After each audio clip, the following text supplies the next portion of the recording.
I still have Azure Lane up. I didn't realize I still had Azure Lane here. Good morning! Good morning, chat. Good morning. Instant booba. Yeah, we got some instant good morning booba.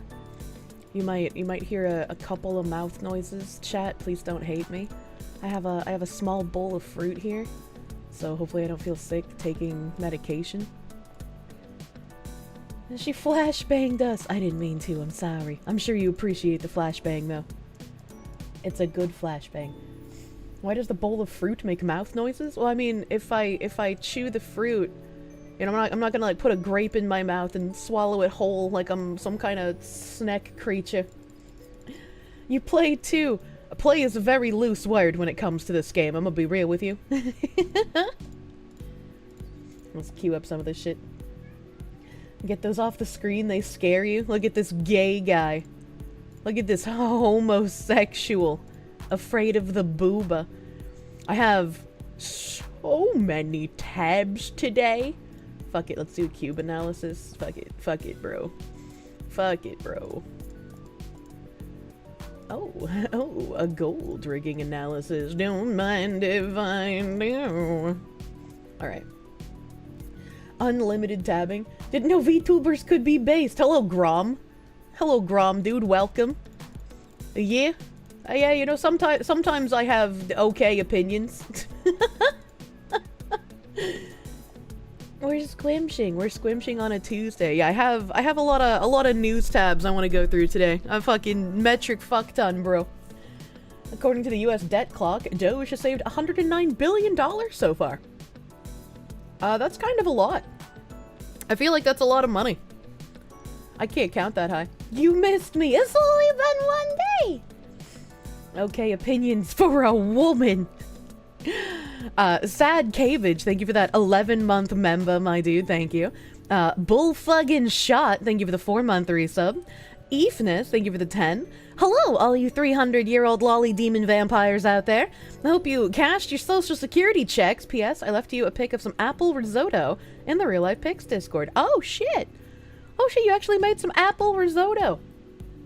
I've not had sweet risotto. I've only had the savory Parmesan kind that I make. Help Doge's base. Yeah, I have a couple of Doge tabs today. Mostly people being angry at Doge. VTubers are born base in vats of Mountain Dew and Doritos.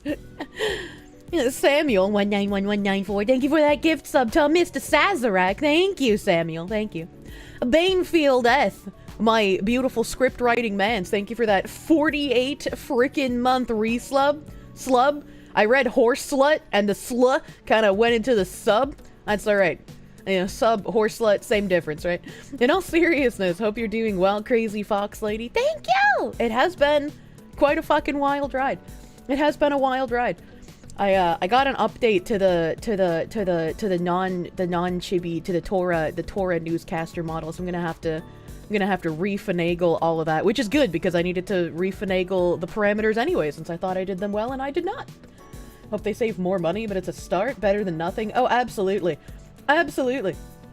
Did I ever have the tabs about the super jails planned in New York City? No. Like how there's 23 million people above 100 in the social security database? I retweeted that because it's just like, how the fuck?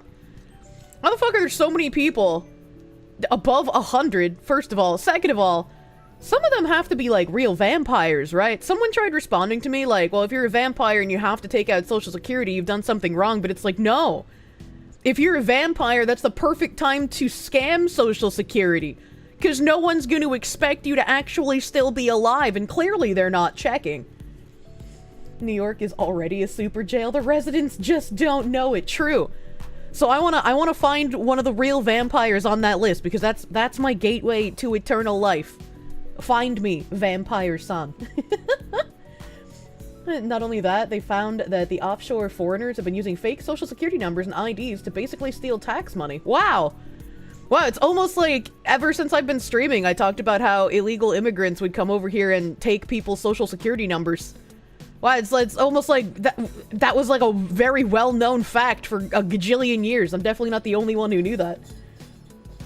Social Security audits in 2015 and 2023 estimated a 5.9 million cost to remove depreciated entries, which never got approved. I feel like we would save a lot more money than that would cost. Got the Columbia Donkey coming of age video. What the fuck? It broke your brain. I'm pretty sure that VoD is from like 2023 or some shit. Like, it is an old VoD. But we've been looping on some old lore, so it's nice to see some of the old lore clips getting put up there, man. Not even 15 minutes and she's already threatening us with the tabs. Look, I have to threaten you with the tabs. Otherwise, I'll just tangent forever. The Famitsu Natora model's so fucking well done. You hope I get it working right? I hope I do too. It's a lot of tweaking on Live 2D to make it like fit your like facial features a lot. So it's gonna take a while for me to perfect it, you know? I'm used to 3D. House. This is Kirsche's moment. She will find the vampire himbo who owns a Victorian mansion and she will be happy, and we will have Foxu news forever. Glory to the eternal Foxu of the night. I can only hope. Silvani, thank you for the 25, and you know, if it's a vampire himbo, I'll take it. I just assumed that all vampires would be like very, very lithe and like thin. But you know, if one of them can have muscle mass, you know. Can you know what the background is? That's Azure Lane. That's Azure Lane. I like my boat women in the background while I'm yapping. Threatening us with a good time. Your dad's been complaining about Doge because some mistakes are being made. You responded by saying, yeah, that's the government for you. What mistakes is Doge making right now, though? Turns out tangent juice is the only thing Kirsch's stomach will accept right now. True and real. True and real. Does Alucard count as a himbo? I don't think so. I don't think so, because he's just like... He's just hella fabulous, right? Like, he's got the long hair. He's got the, like, very yaoi hands and jawline. Not from Helsing. Keep forgetting to ask the Colombian dudes at your work if the donkey thing is real. I mentioned to chat last time we brought it up, before the clip went up, that they should ask Parrot about it. Because he's Colombian. Is he a donkey fucker? Is that how he came of age? We have inquiring minds need to know. He's way too smart to be a himbo. Also that. If you're looking for a vampire, check who owns the blood banks. It's the perfect cover to get food. Unless you live in, like, New Zealand and Australia, because they have, like, the HIV blood bank. I feel like vampires have standards, you know? Vampires don't have a heartbeat, so they also don't have blood circulation. Thus, no possibility of erection. But what if they can use their vampire magic to make the spongy tissue in the boopus erect instead of blood? Or what if after they drain the blood out of a human, that's the only time they can inflate the spongy tissue with the blood? I could find so many human sacrifices for my vampire himbo. The mistake Doge made was saying $50 million worth of condoms was sent to Gaza, but in reality, $50 million worth of condoms went to Mozambique. Checkmate, Muskrat! Jesus Christ. Check out the bodybuilder vampire guy in the first season of Buffy. You're welcome. I recently watched the first season of Buffy. I just don't remember anything. What a fox does to get an erection going. I mean, you know. Go break a few eggs. Wonder if blood with different diseases tastes different, like how diabetes makes your pee sweet. So does that mean that, like... Wait, does both kinds of diabetes make your pee sweet, or is it only one kind? Given your nympho appetite, you think I'll run out of sacrifices on this planet by the end of the year? I mean, India's got plenty of people, alright? They're not gonna miss a handful every week. I just don't remember anything. Fox in a nutshell, true. Did I ever read Anita Blake books? No. Doge fired some of the nuke inspectors and then had to rehire them. Okay, that seems like an actual mistake, but they rehired them, so it was like, oh, our bad, dude. They did go to Gaza, but there is one in Mozambique, too. Jesus Christ. One of the beatus makes pee sour.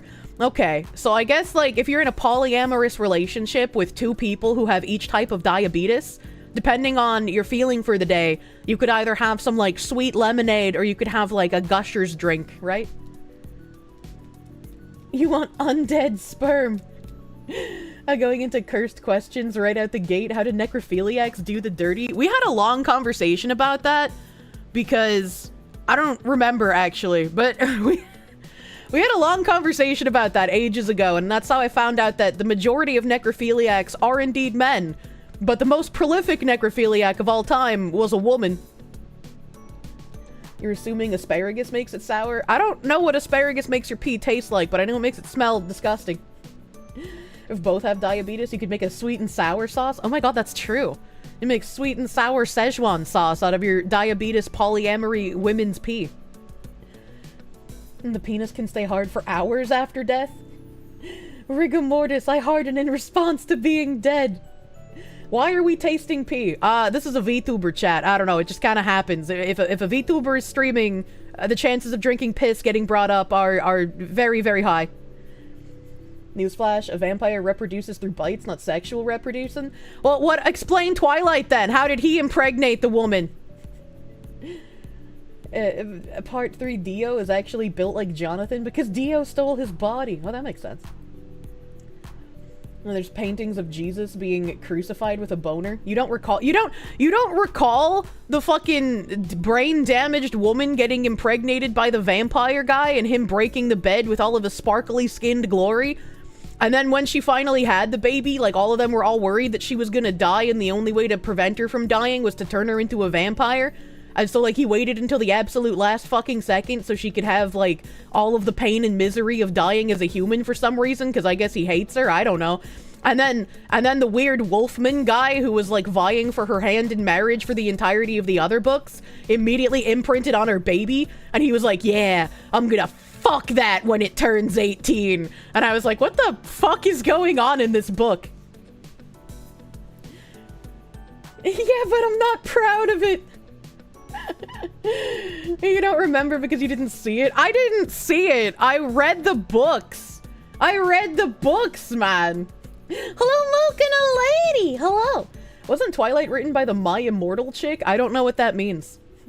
Isn't the author of that book a Mormon? I have no idea what she is, but I went to one of her book signings and I got all of her books signed. So that, you know, maybe I could sell them for like $25 in the future. Teenage girl smut. Why would you do that to yourself? I was a teenage girl once. I've always loved vampires. 90-year-old impregnates a teen as another teen imprints on a baby girl. Twilight. Okay, so does vampire age matter, right? Like, if you get turned into a vampire at, like, 19, but, like, you're 700 years old, are you actually 19 or are you actually 700? And if you're 700, do, like, age of consent laws, like, matter?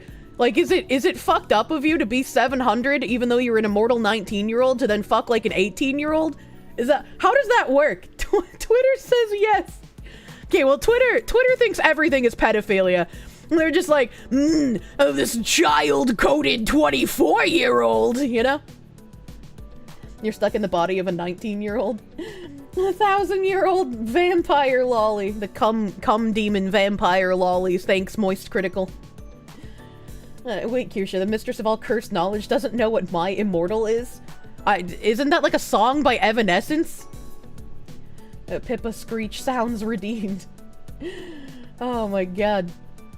Once you're violating laws of God and nature, the laws of man are kind of irrelevant. I mean, I wouldn't say kind of irrelevant, right? Because, like, I feel like it would still be wrong if a 700-year-old vampire tried to have the sex with, like, a 14-year-old, right? Like, that would still be fucked up. But, like, where does that end? Is it just like, okay, well, you're over, like, 100 years old, so you can't, like, have sex with an actual human being anymore? Like, what? How do you legislate for that, man?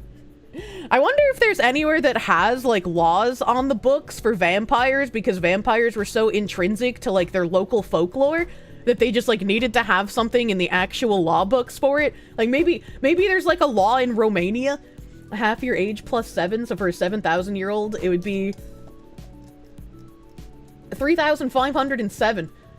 I feel like they're not gonna have that many options. Probably be 19 eternally, since no blood means your brain can't grow, right? I don't think so! Because, like, the vampires obtain, like, knowledges, and, you know, like, I don't know, she was only 80 years old, you sick fuck! There's no law in the books for Kirsches. Someone arrest this man. Would a vampire even care? I don't know. I don't know, man. Like, you have all these books about, like, vegan vampires because they're like, oh, I couldn't possibly think of biting a human and drinking human blood, so I go out in the back alley and I drain the blood from raccoons and mice. You know, like, we have those things. There's a pretty big male cat that's been coming onto your property, and you have been trying to make friends with him. Kidnap that cat, he's yours now. If a vampire becomes a cop and he has a warrant, can he enter my home, or do I have to invite him in? These are real questions that need real answers. That's because they're written by dumb women who want to validate their worldview.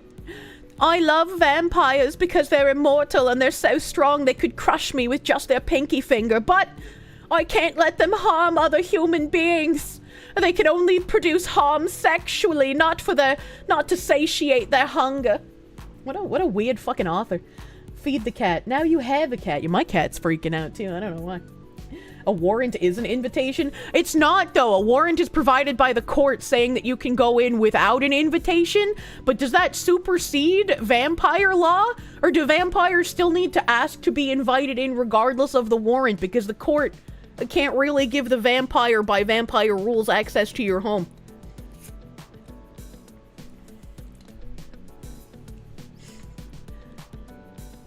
Good evening, chat. I just got back home after 3 days as a security guard with grade 12 girls on a school trip to Iliad? I don't know what that is. When the Twilight creator made a gender-swapped version where the boy is coveted by Muscle Wolf Girl and a vampire. Yeah, a lot of dudes began to understand the appeal when that happened. I was just like... There was a tweet about the Bridge to Terabithia, and I was like, hold the fuck on. I read that book. I liked that book. The movie was pretty good too, but the book was obviously better. That's just kind of like the trend. I was one of those hipsters throughout my entire life where like I'd read the book and then I'd see the movie and be like, wow, the book was so much better. But a lot of people apparently have like trauma regarding watching The Bridge to Terabithia because of the girl like dying, like accidentally killing herself. And I was just like, am I the only one that, like, saw these movies and watched this book and didn't get lifelong trauma? Because I feel like it's normal to, like, watch a movie and get sad, or maybe even as a kid, like, get upset for a little bit because you don't really understand what you watched. But then eventually, you, like, internalize it, you digest it, you understand it, you become, like, smarter for it. And then you move on. Like, you're not, like, in your late teens, early 20s, still, like... thinking about how the Bridge to Terabithia fucked you up, right? This movie is an average Tuesday compared to your real childhood stories. That was my favorite comment. I was like, oh yeah, maybe you got a point. But there were a bunch of people who like commented saying that like, oh, it's because it's a movie for men. You're a woman. You couldn't possibly understand the emotions. Or like calling me heartless because I didn't have lifelong trauma from a movie that I saw in my childhood.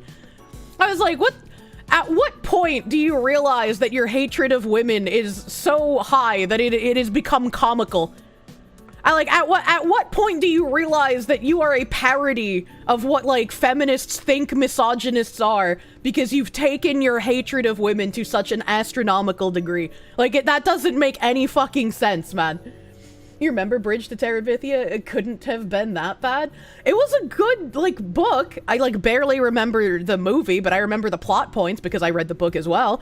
It was a really good book. It was sad. It was, like, heart-wrenching. It made you, like, think about, like, your relationships with your friends and your family and shit. Like, I knew you were a demon! The book was fine. The movie made you scared and sad for 2 months. Like, my favorite book series as a kid was the His Dark Materials series, and that had, like, a lot of, like, death and lying and, like, people just disappearing and shit. It's like, I don't know, and someone else even made a comment, and I was just like, oh, maybe you have a point, like, maybe because I had already seen, like, a bunch of death as a child, I had already had time to somewhat, like, process the fact that happens, so by the time I saw Bridge to Terabithia, you know, I cried. I was sad. It was emotional. I enjoyed the movie and the book. But maybe I already sort of, like, understood, in a way, what was going on, maybe? I don't know. And people were just like, oh, come on, woman. And it's like, well, I didn't say, like, I was smarter than everybody else as a kid. I was just like, oh, maybe some of the experiences I had made me understand this a bit better than some of the other people. I don't know, dude. Why does it happen to cats, though? I know. One of your favorites is Stormlight Archive. It gets pretty dark. So is Wheel of Time. You don't remember Bridge to Terabithia. Golden Compass is probably worse from an abstract point of view. Though the film adaptation is not that good. I've never seen the films because I did not want to ruin the book series. The His Dark Materials series is what they're called. I can't remember the individual book names. I know the Golden Compass is the first one, but I think there's like 3 or 4 books in the full series. I read those over and over and over and over as a child. I fucking loved them. I fucking loved them, man. Imagine being sad without experiencing lifelong trauma. How could you? You heartless harpy. Emotional stability doesn't equate to more smartness or correlate with it. What were those commenters on? I don't fucking know, man. I don't fucking know. A subtle knife and amber spyglass. Okay, alright. There's 3. I could have sworn that they made like a 4th one at some point, and it was like much, much smaller, and it was just like an afterword, but I could be misremembering. It's been so fucking long. Emotional damage. You can see why a woman with a terrible mother would really like the Golden Compass over and over again. Look, man. A lot of people say that the His Dark Material series on Max is actually pretty good. I've never watched anything related to it. Used to love reading books as a young kid, and then you got a PC and decided it was way better. Same! I was like, why would I read things when I can watch them, man? Aragon books were good. Movie was awful. Why is that the case? Why is it that so many books are amazing, but then their movie adaptations turn to garbage?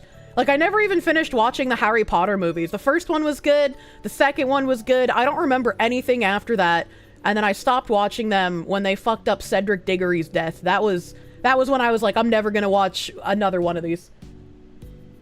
From your grandfather dying when you were really young, so it didn't seem to register to you, at least not to where you remember it at all. Yeah, I mean, like, it was good. Like, I have nothing against it, but it's like, I guess I just didn't understand why so many people got trauma from it.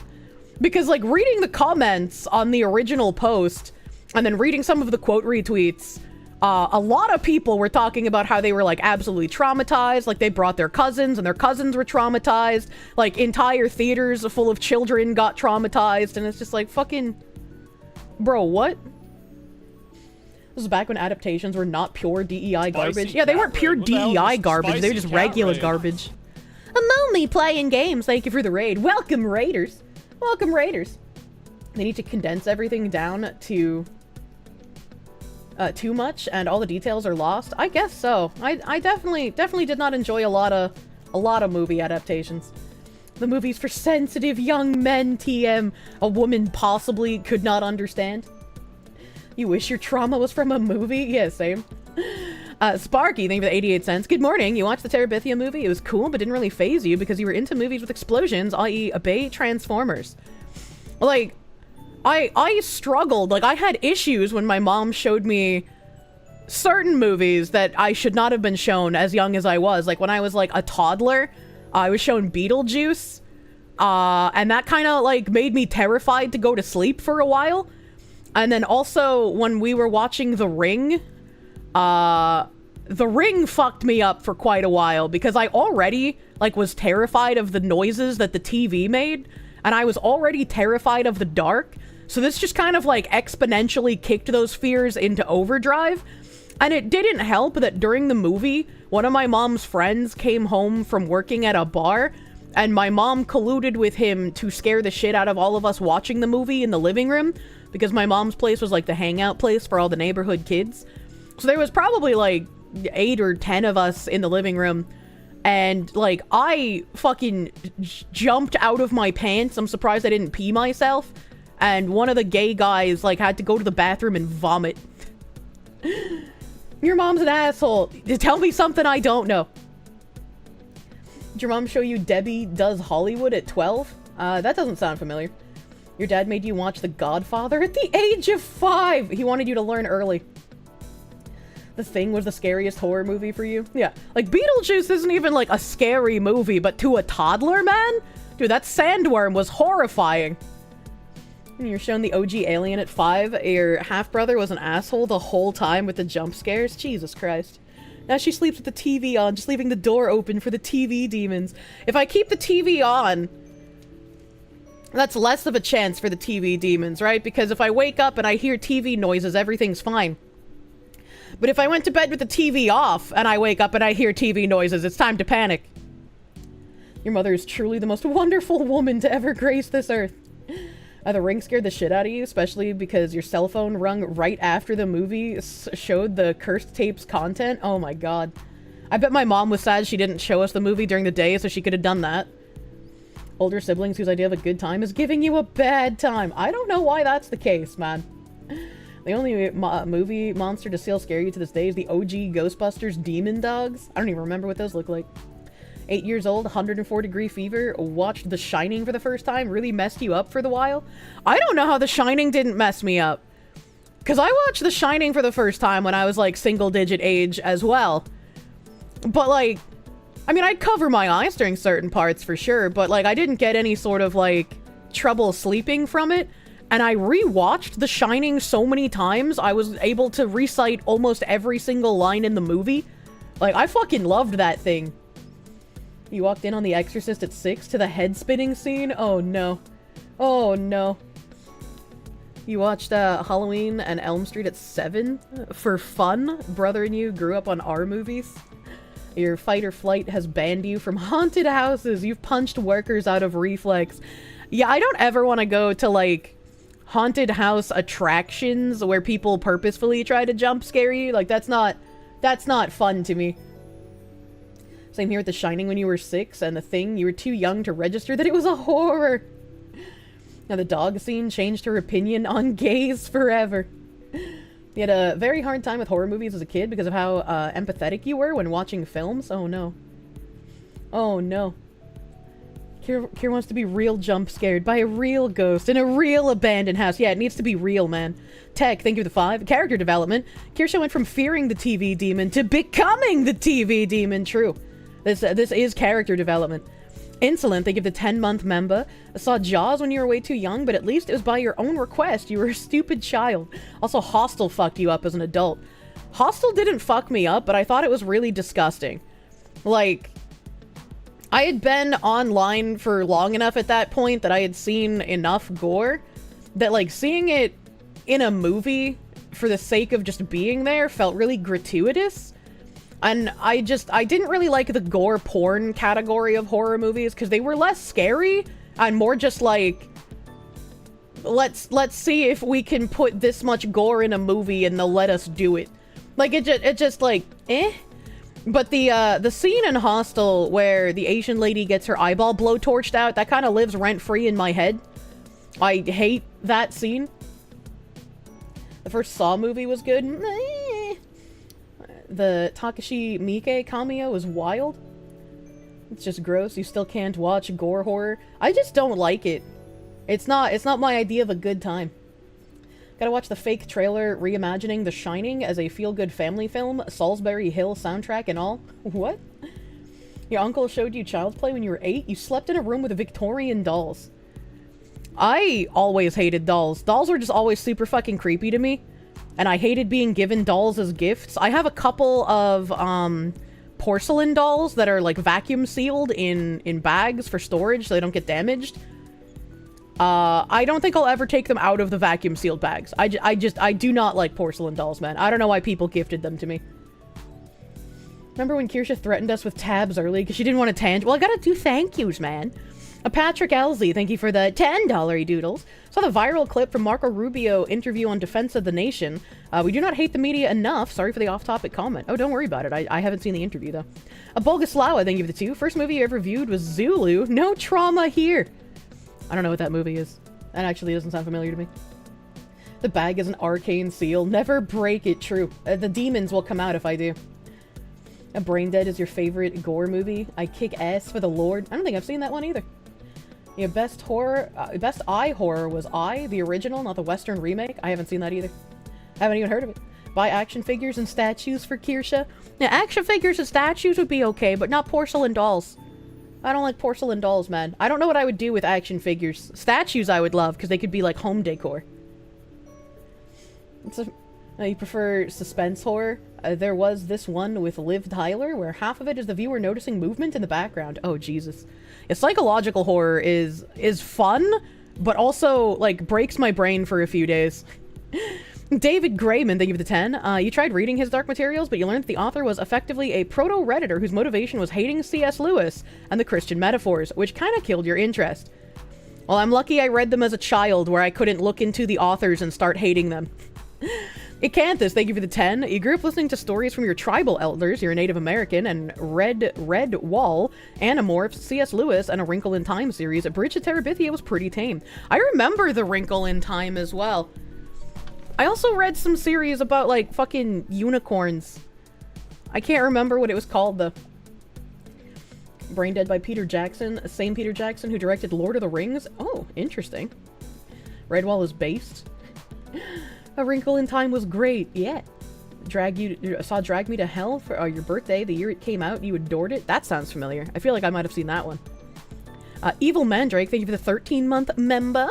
Aragon, at least, the author wanted to try a different climax he had written, but changed help for the book. Obviously, the original change was for the best. I wouldn't know. Anyone for whom William Blake is a primary inspiration is a special individual. I think the UK movie that fucked up the kids the most was Watership Down. Oh, that one sounds familiar. I feel like I've watched that one, but I don't remember it. Drag Me to Hell was super fun. I remember watching Interview with a Vampire when I was super young as well. Seth5110, thank you for the 10-month resub, my guy. Swope, thank you for the 20. There was a weird vampire series in your middle school library that, looking back, was very inappropriate. It was highly sexual and violent. Anyone else remember this? I definitely do not. I definitely do not. Dead Alive is pretty fucked up in a good way. Silence of the Lambs when you were 12, that was fucked. I also watched that when I was wicked young. Also saw that when I was really, really young, man. Fucking rabbits beating the shit out of each other. USS New Jersey, best girl in Azure Lane. I mean, everybody has their ship waifus. I like New Jersey a lot, but St. Louis, the French one, probably is the one I love the most. You watched a fair bit of horror as a kid, and due to your imagination being wild, you'd see shadows as ghosts or monsters and struggle to sleep. Same. Axide, thank you for the $4.99. Does all of this brain shit have to do with romantic twinkle sadist vampires or 30 Days of Night vampire? I don't know what you mean by this. Sigrun Eterna, thank you for the 20. The real question is, can you lock a vampire in their house by building a house around their house overnight in such a way that the only way they can leave their house is to enter yours? That's an interesting way to entomb a vampire. Maybe that's the pyramid's original intent. Scavola, thank you for the 209. Twilight author is a Mormon. Sanderson too. Lit Mafia. What? That's so weird. That's so strange. Nefarious Friday the 13th, thank you for the 21-month resub, my guy. You like pie? I like Boston cream pie. Sergeant Buck, thank you for the 5. All vampires are basically sovereign citizens at this point. True. Unclever Man, thank you for the 8 months of Prune. Thank you for pruning. JP, thank you for the 5. Vampires are the Colombians. Humans are the donkeys. I don't know how much I like this analogy. Arismador, thank you for the dollary doodle. A maturity isn't possible after turning in Twilight. That's why making vampire babies is punishable by death. I don't know. A vampire baby would be pretty cool. Imagine how strong a vampire by birth instead of by turning might be. That'd be an interesting theory to think about. That silly cat, thank you for the 13 months of Prune. Danny D, thank you for the $4.99. That's like the elf age debate. Is an 800-year-old elf who looks mid-20s cradle robbing by dating the 27-year-old human? Well, I mean, I guess it's kind of similar. It's kind of similar, but vampires are like perpetually stuck at one age instead of like aging. Elves do age, and they can get old. It's just that their lifespans are so large that it takes ages for them to actually get into the, like, old, wrinkly grandma portion of their lifespan. Vampires don't age. Vampire baby would be forever unable to walk, no muscle development. What if it is, though?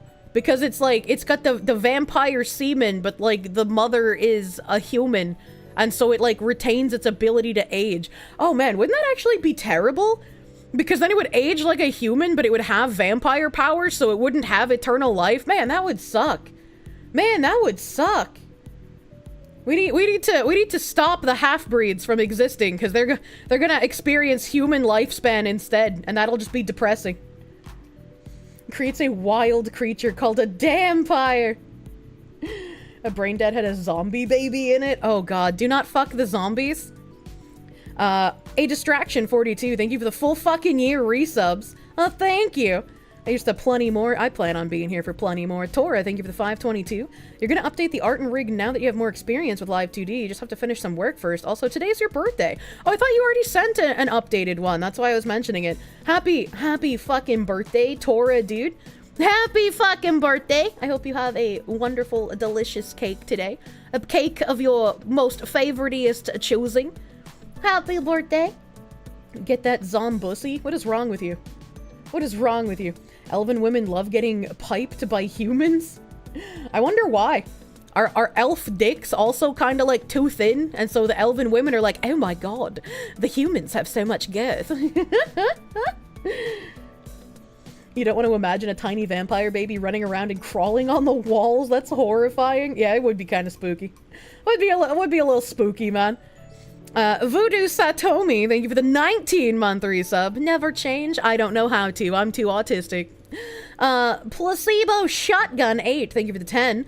Tinfoil Hat Check, Anime Alex Jones. Recently, there were reports of elite underground tunnel travels. Suddenly, meme sites are showing the terrible fates of unlucky spelunkers. Coincidence? I mean, didn't we already know that there were underground travel tunnels? Like, Diddy had some under his house. We had the Jew tunnels in New York City. Obviously, tunnels exist elsewhere, right? Like, you can't convince me they don't. But also, I don't know anything about the spelunkers, the, like, urban explorers going into these tunnels and having a bad fate. I don't know about that. Wallpaper is good. It's actually a video game. Azure Lane. Born vampires and half vampires turn at puberty in mythology. I don't know what that means. Like the half-breed vampire puberty is what turns them into a full vampire instead of them having, like, human puberty? Is that what you mean? Why is there porn in the background? It's not porn, it's just fan service. MC in the isekai you mentioned does actually crawl around on the walls. I don't like that. Blade's mother is bitten while pregnant, and Blade is born as a half-breed. Also Mavis from Hotel Transylvania. The only Mavis I know is Mavis Beacon, teaches you typing. Tastes like crab, talk like people, what the hell? Wouldn't a half-vampire just be Alucard from Castlevania? Also, if you go by that idea, they would age to a point and then freeze. So they have special vampire puberty. Alucard in Castlevania aged really fast. He's like 15 in the Netflix show. What? What? This Jew denies any knowledge of the tunnels in NYC. Oh my god, speaking of Jews, I have a Jew tab today. I have a Jew tab. I hope I remembered to put it in my browser. Hold on. Because I was like so incredibly confused reading this. Where is it? Where is this? No, this is like artist and rigger stuff that I was pulling up. Oh, here we go. Here we go. Hold on. Hold on. While it's relevant.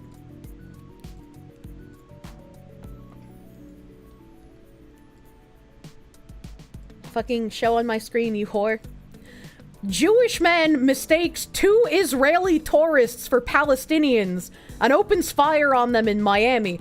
And as we'll read later on in this story, those 2 Israeli tourists, after they were sent to the hospital, then blamed Palestinians for the attack. So, I genuinely don't know who's Jewing who anymore. I don't know what's happening. Fair. A Jewish man in Miami Beach is facing charges of attempted murder following accusations that he opened fire on 2 men he believed were Palestinians, but reportedly turned out to be Israeli visitors. It's a shame that their skin was too dark and he mistook them for the wrong type of Jew. According to arrest documents, at 9:30 p.m. on Saturday's surveillance video, appeared to show Mordecai Brofman, 27, getting out of his truck and opening fire with a semi-automatic handgun at a vehicle as it passed. Brofman allegedly fired 17 times, striking 1 victim in the left shoulder and grazing the other's left forearm. While in custody, Brofman spontaneously told detectives that while he was driving his truck, he saw 2 Palestinians and shot and killed them both, arrest documents said. Look, man, I know Miami's like really hot and has a lot of sand, but that doesn't mean it is Palestine. This man had some, like, PTSD flashback of, like, serving in Vietnam, except he never did. And he's just like, I gotta take back the Gaza Strip for Yahweh, man. You live near there and you're Jewish? Well, I'm glad you weren't dark enough to get shot. 17 and only 1 hit? Jesus, I guess he never trained in the IDF. Law enforcement officials did not confirm if the victims were in fact Palestinians. The Miami Herald reported that they were actually 2 vacationing Israelis, naming them as Ari Robbie and his father.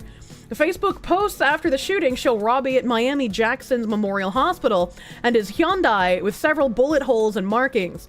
The outlet reported that as of Monday afternoon, Brofman, the alleged shooter, was being held at the Miami-Dade Correctional Center on 2 counts of attempted second-degree murder. Further complicating the incident, one of the injured men reportedly posted "Death to the Arabs" in a message on social media after the shooting. "My father and I went through a murder attempt against an anti-Semitic background," he wrote. When will we talk about this Jew-on-Jew violence, chat? The Council on American Islamic Relations Florida chapter has called for federal hate crime charges in the shooting. Chat, if a Jew shoots at another Jew and both Jews think that the other Jew is a Palestinian, did a hate crime really occur? Fucking victim complex, motherfuckers. Oh my god. Welcome to South Florida. It's like a northern Italian saying a southern southern German was a French assassin. As a Jew, the answer is no. I'm glad we have a professional Jew in the chat to give us the answers we need. Also, Ashkenazi or Palestine Jew. Apparently, I don't know if it's in this article, but I read somewhere else before I found like a real article on the situation. Apparently, the 2 guys that were shot are Mizrahi Jews. I've already made Xenosaga jokes about this when we talked about Mizrahi Jews previously, but I guess Mizrahi Jews are specifically a darker skin color than like Ashkenazi, which is why I guess they can get mistaken for Palestinian, which still kind of fucking weird to me. How do you just like see someone's skin tone and try to assume what they are? Like they could have been from like nowhere near Palestine. They could have been from like Afghanistan, right? Like what are these people talking about? So is it Semitic or anti? I don't know anymore, man. Jews of color, if you will. The Black Hebrew Israelites are gonna have a field day with this one. Underworld Fox, thank you for the raid. Welcome, Raiders. Welcome, Raiders. Are there casual Jews as opposed to the professional ones? Yeah, I would say probably most American Jews are casual Jews, right? They don't strictly adhere to Judaism unless they're going around on that, like, weird wire that they set up for a biblical loophole over in New York City. Afghanistan, isn't that also an Islamic country? Well, yeah, but these are specifically, like, the Jews specifically hate Palestine, right? Okay, like, it's a little bit different. 50 Shades of Jew. Like, you gotta be kidding me. Casual Jews are ethnic but not practicing? That makes more sense. See the wire above? That means this is my house! Ranked Jews aren't allowed in the IDF, if you remember correctly! What the fuck? Happy Taco Tuesday. Afghanistan's one known Jew moved to Israel about a year or so ago. I didn't know that Afghanistan only had one Jew. Today's stream is all about me. I'm loving this. It is deeply ironic and telling that both the alleged pro-Israel perpetrator and the pro-Israel victims in the Miami Beach shooting reportedly hold racist anti-Palestinian views, said CARE's National Executive Director Nihad Awad on X. What a fucking name! I don't think I could say that without, like, cracking a smile, man. Nihad Awad, Nihad Awad, Nihad Awad. If we have professional Jews and casual Jews, are there business casual Jews? There have to be. There have to be business casual Jews. Used to be 2 to 3, but 2 left and 1 died. Wait a minute, hold on. Stop, my chair is floating now. I don't understand, right? Like, obviously, racial, like, fucking assumptions like this, bad, because then you just look like an idiot.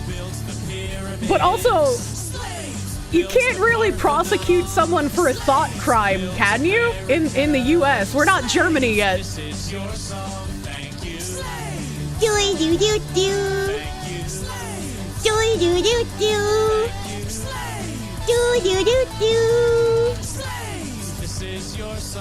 Thank you, Low Speed Boot! Thank you, Low Speed Boot, for the 100 fucking slaves!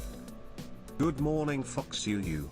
Today is my 1-year anniversary of getting out of the military. Oh, hell yeah. In other news, the Germans apparently consider us a threat to European democracy and an adversary. Article linked in stream suggestions. I don't need the article in stream suggestions because I pulled up that MMO cave-dwelling goblin in a tab myself already! You think I could resist from reporting on a woman who looks like she would be a mini-boss in a cave that would drop a key that would give you access to the real boss further in the underground caverns? Absolutely fucking not. Thank you for your service. I'm pre-tabbed out of my mind. Thank you, Low Speed Boot. Congrats on your anniversary, dude. I hope you get some delicious barbecue to celebrate, man. The irony of the Germans thinking that someone else is a threat to democracy is staggering. It's really not self-aware, honestly. I don't know, she looked like she dropped common loot. She's not even gonna drop you like real loot. She's just like the mini-boss thing that drops you the key that gets you into the boss's lair. She looks like a female Asmongold. I think Asmongold eats more than she does, actually. Sparky, thank you for the 88 cents. Saying people have been historically at each other's throats since time immemorial. No surprise here, it's just the natural course. Which is why we should stop trying to fight wars there. If the Sand people are eternally at war, the Americans cannot do anything to really stop that, alright? Not my sand, not my problem. She's a fucking dumpster diving vegan weirdo. I have an article, because this is the only article I could find on this woman, right? So, everything about the German woman, maybe I will look at the one in stream suggestions and compare it to the article that I have, actually. So hold on, let me go there, because I was gonna say, everything I found on this woman was only on Twitter, and then I went to find an article, and I found a website that I've, like, never even fucking heard of before. So I was like, okay, I wonder how accurate this article's gonna be. We'll fucking find out here. We'll fucking find out. Oh, you even archived it? Low Speed Boot, fucking beautiful. Oh, I lost my place now. Hold on. Let me open that after I finish reading this article. This is just the latest example of the hate targeting the Palestinian American community in this country and Palestinians in their homeland. Policymakers in our nation should stop fomenting the anti-Palestinian hate that led to the genocide in Gaza and to hate crimes in America. But obviously, you shouldn't just look at some brown guy and be like, that's a Palestinian, I need to shoot it. Because, like, that's bad, right? That's, like, really bad racial thinking. But also, did a hate crime occur if a Jew thought another Jew was a Palestinian and then shot that Jew? Is that still a hate crime? Or would that still be in the realm of thought crime? Right? Like, I'm not really sure. You're not a large Palestinian man with a voice changer. I'm black, bitch.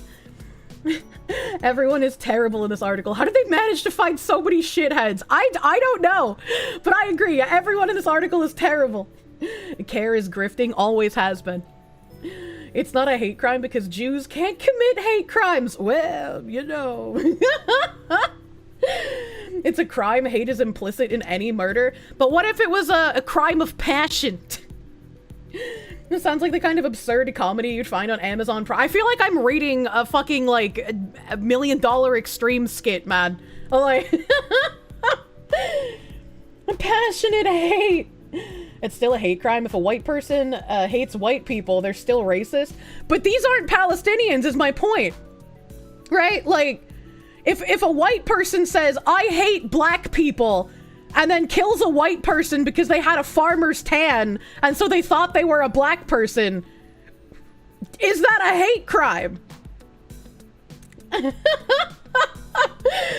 Just like, poor Jeffrey just pulled a 17-hour shift out on the farm some dude thought he was black and now he's dead. Is that a hate crime? Or is that just really low IQ? Like, how does that work? That's what's happening here. That's this Jew article.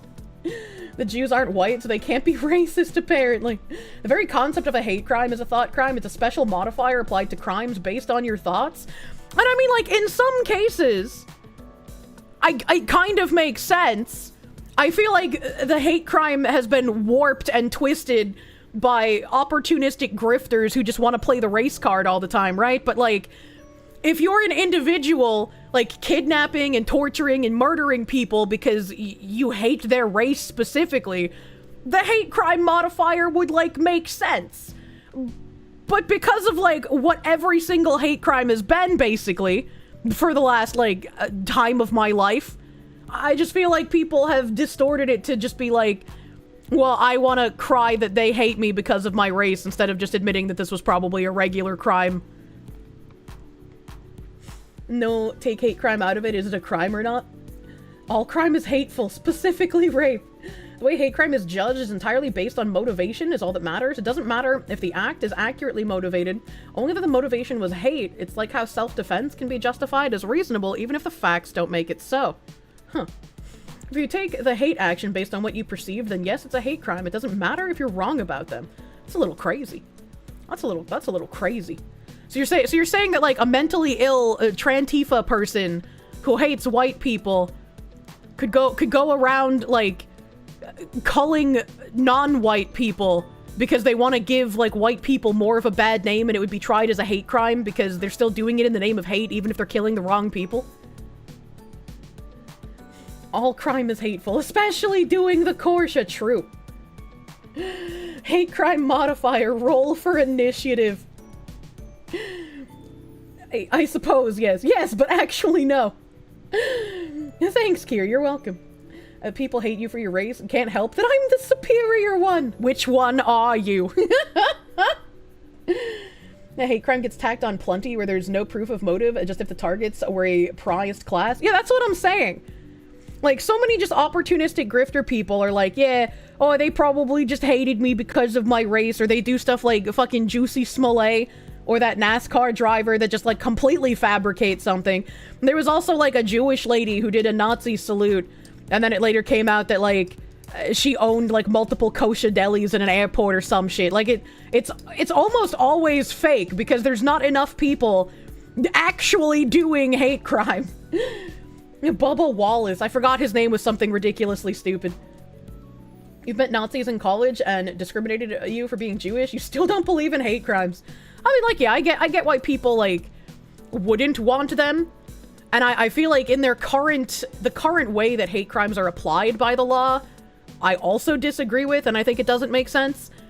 But if I sit and I think of, like, someone kidnaps someone, right? Like, I don't care about the race of either perpetrator.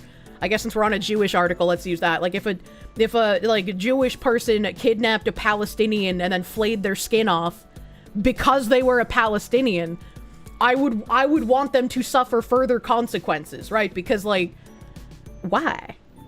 Why? The garage pull was real threatening. Oh, look, chat, all you're saying is that it's niche in the market that can be filled. A lot of money for paid acting. Oh, absolutely.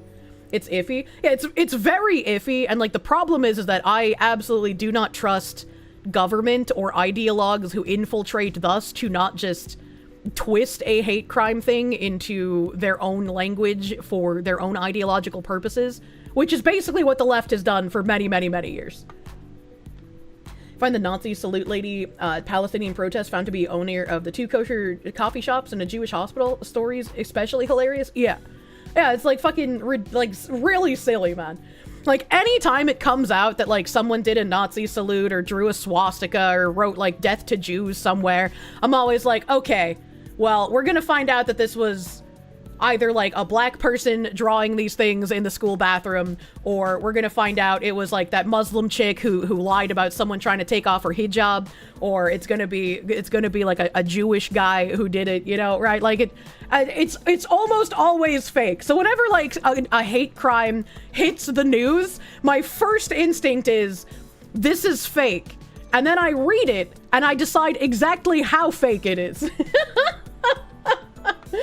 Friendly fire? Not even friendly fire. They just, like, have to drum up, like, this is still a problem that exists. Trust me, bro. That's why we still need funding. You'd be more worried about the pushing for hate crime and losing the case rather than just attempted murder. I mean, yeah. But, like, that's why I would say tacked on, right? Like, obviously, if you do murder someone, you should be tried for murder. The hate crime thing should just be like an extra, like, oh, you specifically wrote in this text message here to your father that you were gonna go kidnap a black woman because you hate black people, and then that is exactly what you did. You know, right? Like, well, if it isn't the cherry-flavored fox. Hello. You can't have hate crimes. A crime is a crime. Just make it first degree. I feel like if you specifically target someone for that kind of thing, it should be an extra charge, which is why, like, there was that mentally disabled, like, white kid who was kidnapped and tortured by that group of black kids for a while. And I'm pretty sure that they did not get a hate crime modifier, despite the fact that they were incredibly incendiary and hateful towards white people, both in the recording of what they did and also, like, outside of that situation. That is something that should have had the hate crime tacked onto it, because they specifically targeted that kid for his race. You didn't hear about that one? It was many years ago. They didn't. It was just the boys will be boys. There should be no hate crime modifiers. We can't read people's minds. I mean, you can't read people's minds, but if they explicitly state it, I think it's very obvious. And that's why I think it would be a very, like, difficult thing to actually, what's the word I'm looking for? To, like, authentically apply a hate crime modifier, right? You feel it's too dangerous? No, I agree with you. I agree. I'm talking, like, in a perfect world where I could trust the government and I could trust the court system and I could trust the lawyers involved, a hate crime modifier makes perfect sense. In current year, where we live in a not perfect society where you cannot trust the government and you cannot trust the courts, as we have seen for decades, almost all hate crimes are completely faked. People who want to tack on hate crime charges only do it because it's one of the protected pet races or protected pet classes of, like, oh, this person just happened to be gay, so you must be homophobic, here's a hate crime charge, right? Like, they don't do it out of any sort of realistic evidence of hate. They just tack it on because they're like, oh, we have to make an example. Why should hate elevate a charge in the first place? Because I feel like if you specifically target someone due to that kind of thing, that is, like, a level up from just, like, randomly murdering someone. I guess that might just be woman brain, maybe, but, like, that's my opinion, man. Did you hear the news about the B-Boss babies that have been murdered by Hamas? No, I don't know what a B-Boss baby is. Killing for no reason isn't as bad. It definitely is. It definitely is. I'm not saying, like, you get a lesser charge for, like, murder randomly. Like, you're gonna get charged for murder in both cases. But if you're like, I hate black people, I'm going to kidnap black people and torture them in my basement and then kill them because black people specifically don't deserve to live, right? Like, I feel like that adds extra motive and extra intent to tack on a hate crime charge, right? And I would say the same thing if it was the other way around. I know the court systems wouldn't. I know that our government wouldn't, because we've seen instances of that happening where the hate crime charge isn't tacked on, because our government doesn't do it correctly, in my opinion. Hello, Sarar! Sarar, we're discussing hate crime. Hello, Sarar! Welcome, raiders. Thank you for the raid. Thank you for the raid. Shows premeditation and intentionality. Yeah, exactly. Like when we have serial killers that specifically target, like, women or specifically target children, we tend to talk about they had specific hatred or a specific desire for these classes of people, right? We don't just talk about them as, like, a normal serial murderer or sexual assaulter or whatever. Like, everyone has an incredibly visceral reaction to someone like Albert Fish, because Albert Fish targeted children for rape and murder and cannibalism. If he had targeted just anyone at random instead of children, like adult men and women, he still would be absolutely terrible. He still would be reviled. He still would have deserved anything that would have came to him if he had been caught. But people have a more visceral reaction because he targeted children. You agree? It's the concept and intent. You doubt it can ever be handled without bias? I agree. I agree. I agree. I don't think hate crime charges could ever be handled without bias. And that's why I don't think that they would actually work in our society. But I think they should, in a perfect hypothetical society, be something that makes sense. Or target people with mustaches. A sort of a maternal-paternal instinct. The motive for racism could be less vile on the person who wields it than any other given drive. I don't know what you mean by this. Compromise, if you kill someone with no justification, you die in jail. I mean, I'm fine bringing back more death penalties. I just also don't trust the government to handle the death penalty correctly. Yeah, people remember Dahmer more than Fish. They do remember Dahmer more. He was definitely more prolific as a cannibal. Doesn't hate crime laws just codify racism and that there are legal differences in classes and you'll get different penalties according to the race? Well, no, because I think that you would have to, again, in like a perfect hypothetical, you would have to prove specific racial intent. The way that hate crime charges are handled in current year, they're just tacked on. They're like, there's no proof of intent. There's no proof that there was any racism or bias involved, right? There's none of that. It's almost always just, okay, the victim was black, therefore the perpetrator had to have been racist, right? Like, they just tack it on to, like, pet races and pet classes that they have to protect above other ones for whatever reason. I'm talking about, like, if hate crime laws were actually applied in a correct manner, it would apply to people who specifically espoused wanting to kill those people specifically because of their race. There are modifiers in court when the sentence in hate crime would work there. For example, if a crime is 10 to 20 years, a modifier can make it lean more towards 10 or more towards 20. It's all thought crime? It's not all thought crime. It's not all thought. If a person openly says, I hate black people, I kidnapped this black person and I murdered them because I hate black people, that's not a thought crime. That's them saying it. That's their opinions, right? If someone says, I hate white people, I'm going to kidnap and torture and murder white people because white people are evil demons who don't deserve to live, that's not a thought crime. That's them actually saying out loud why they are committing this crime. At that point, hate crime shouldn't be a modifier on its own, just a heavier lean towards premeditation. I feel like at that point, hate crime would be a modifier of premeditation, would it not? Yakub told me to call the white devils. You mean like those black people that kidnapped the white autistic guy? I feel like I've been talking about this for 20 minutes and literally no one in chat has listened to a single thing that I've said. Is what I feel is happening here. Doing a crime because you hate somebody is a thought crime is a wild take. Yeah.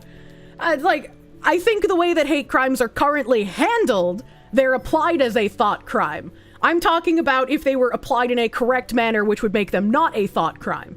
Because the person actually has a history of saying these things, whether it's during the confession, whether it's in their text messages, whether they have like fucking tons of weird snuff videos on their PC about this stuff, right? Like, basically you would have to prove it like you prove the rest. Yes, you would have to have empirical proof that that is why the person did it in order to tack that on. Help. Oh god. You just got here with a wonderful topic. Hello, Nipul! Blame it on the Jews. That's why we're talking about this, actually. Nobody listening to a woman, go figure. I'm used to it. Help. Oh, God. We understand you, we just don't agree. I do not think I'm being understood based on the chats that I am picking out here. Oh, my God. Kirsche can't perceive breakfast just because an action was made does not mean the thoughts made it happen. West Arios, you are in fact the one who cannot perceive breakfast, which is really ironic considering you're trying to apply it to me. I quite literally said, if the person has some sort of empirical, factual proof that they have those belief systems, Not simply, this person is white and his victim was black, therefore the white person is a racist and we're gonna charge him with a hate crime. That is a thought crime. That is applying something to someone that they never thought, that they never did, and you're assuming their thoughts. You can't assume thought, and even if that white person was a racist, if he's never had any sort of empirical, I would love to kill black people simply because they're black, you couldn't escalate a charge like that. In my perfect hypothetical scenario, in current year, that's how that works, which is bad and wrong, which I've said like 4 times now. Chat, please start perceiving breakfast, I beg of you. You think you understand what I'm saying? I hope so. I'm not always the best at, like, explaining things, but I feel like the general grasp of what I'm trying to say should be making sense. Kier's logic makes sense. You don't see how it's so fucking complicated. You know, perceiving breakfast is very difficult. None of this is confusing. Chat is just being dumb. You understood what I'm saying from the beginning? Of course you did, because you're an Ashkenazi Jew, right? You have, like, the highest IQ. Oh my god, you perfectly understand. You just agree to disagree. I mean, that's fine if you still, like, disagree on the, like, principle of the matter. But there are people who are like, I disagree because it's thought crime, and it's like, no. The way that I am describing it empirically is not a thought crime. And Kirsche is talking about an ideal world. Chad is talking about the current real world. That's where the dissonance is. But I've made the distinction like 4 times. This is looped so many times. My head is starting to spin. You keep hearing perceiving breakfast. The breakfast non-perceivers will be forced to perceive dinner! Oh my god. Let's assume you have a guy with a history of outward racism. Does that mean that any murder they commit of someone of that race gets hit with that charge, or is it going to be more specific than that? If they have, like, a history of espousing wishing harm on a specific race of people, right? Again, in current society, posting, like, watermelon memes or, like, that's right, would make you a racist, right? Because current year is fucking clown world. So having those things would, like, if you got a hate crime because of that, that would be thought crime, because, like, those are memes. Those are not real thoughts. Those are jokes. But if someone has a history of talking about in their text messages or in their email or in, like, video clips on their computer, being like, I would love to murder the inferior race of people, right? Like, empirical evidence that they wanted to harm people based on that, then yes, any murder of someone with that skin color would have the hate crime tacked on. But having that kind of empirical evidence, do you have any idea how difficult that would be to, like, prove in general? Do you have any idea how few people would have that amount of evidence on them to be able to prove that? That's why you don't write anything down, chat. Very true. You're surprised they haven't classified perceiving breakfast as racist yet, despite it clearly being about low IQ people. Are we all committing hate crimes right now? Oh my god. What if the racist guy accidentally spills the black guy's drink? What? What does that have to do with anything? I'm so confused. Chat, I'm retarded and I understand what she's saying. Come on. You personally feel too much weight is put on the racial component based on how old laws were put in place due to old groups. How many times do I have to say that current year hate crime laws make no sense because they are applied arbitrarily? They're not applied based on any sort of perceivable reality or evidential reality. How many times do I have to say this? I swear to God. I feel like I'm Asmongold right now. Is harming people based on that worse than harming them just because you think harming people for fun? I didn't say that. If you murdered someone, you're going to get a murder charge no matter what. But if you murdered someone for a specific reason, typically there are extra charges that go with that, depending on what the specific reason is. Ain't no way. Ain't no way. Any hate crime laws make no sense. Get over it. I'm so sorry you can't perceive breakfast, my guy. Chat, rotate the 3D breakfast in your brain. Oh my god. Chat's ODing today. I'm glad that some of you understand what I'm saying, even if you might still disagree with the application of it. I appreciate that I'm at least being understood. If someone can be proven to have hateful beliefs but didn't commit a crime, should they be punished for that? No. No, they shouldn't. Because they haven't done anything to be punished for. We've looped this convo 6 times now. You think baiting is happening? I mean, chat has the fluoride stare today. You understand. What did you say? Oh, fucking relatable, man. You rotated the plate of turkey bacon and eggs in your head? How did you afford those eggs? You're more interested in this pure legal theory? Yeah. Like, it's interesting to think about, and to think about how you would apply it. And please clip this and turn it into a video. Oh my god, the amount of breakfast denying comments. I think hate crimes should get therapy instead of lifetime prison / death sentence. So Max Sylvester, Mr. Max Sylvester here, you're saying that if someone commits a murder specifically because they think that person is of a inferior race and that's the only reason they killed them, they shouldn't get life in prison or the death sentence, they should just go to therapy? I think we found the dumbest person in chat today. That's first-degree murder. Breakfast deniers enjoy too much time in the donkey barn. Oh my god. Hate crime laws are stupid. Motivation of a crime doesn't change the results of said crime. The trick with all of this, if you understand what she's saying, is that what needs to be proved if a known racist ends someone of that race is the accused opinion why they did it. Very much so. You're very surprised that there are so many retards in chat. 99% of the people you talk to in Foxy's chat have been breakfast perceivers. Are y'all bots? Maybe the hate watchers are coming out of the cracks, you know? They're just trying to bait me. You understand where I'm coming from? You just wholly disagree. If it's not the sole motive, it doesn't matter, and the perfect world cannot exist, so it doesn't matter either. Well, I mean, the perfect world can never exist, but when you talk about hypotheticals, it's always a fun thought exercise, right? Like, again, the death penalty is something I talk about in this case as well. Personally, I think the death penalty is a good thing. I think there are some people that should forfeit their life for the crimes that they commit, and we should not be beholden to pay for them for life in prison. However, I do not trust the government to be able to actually carry out the death sentence in a decent manner. I feel like it can be weaponized against people they just simply do not like.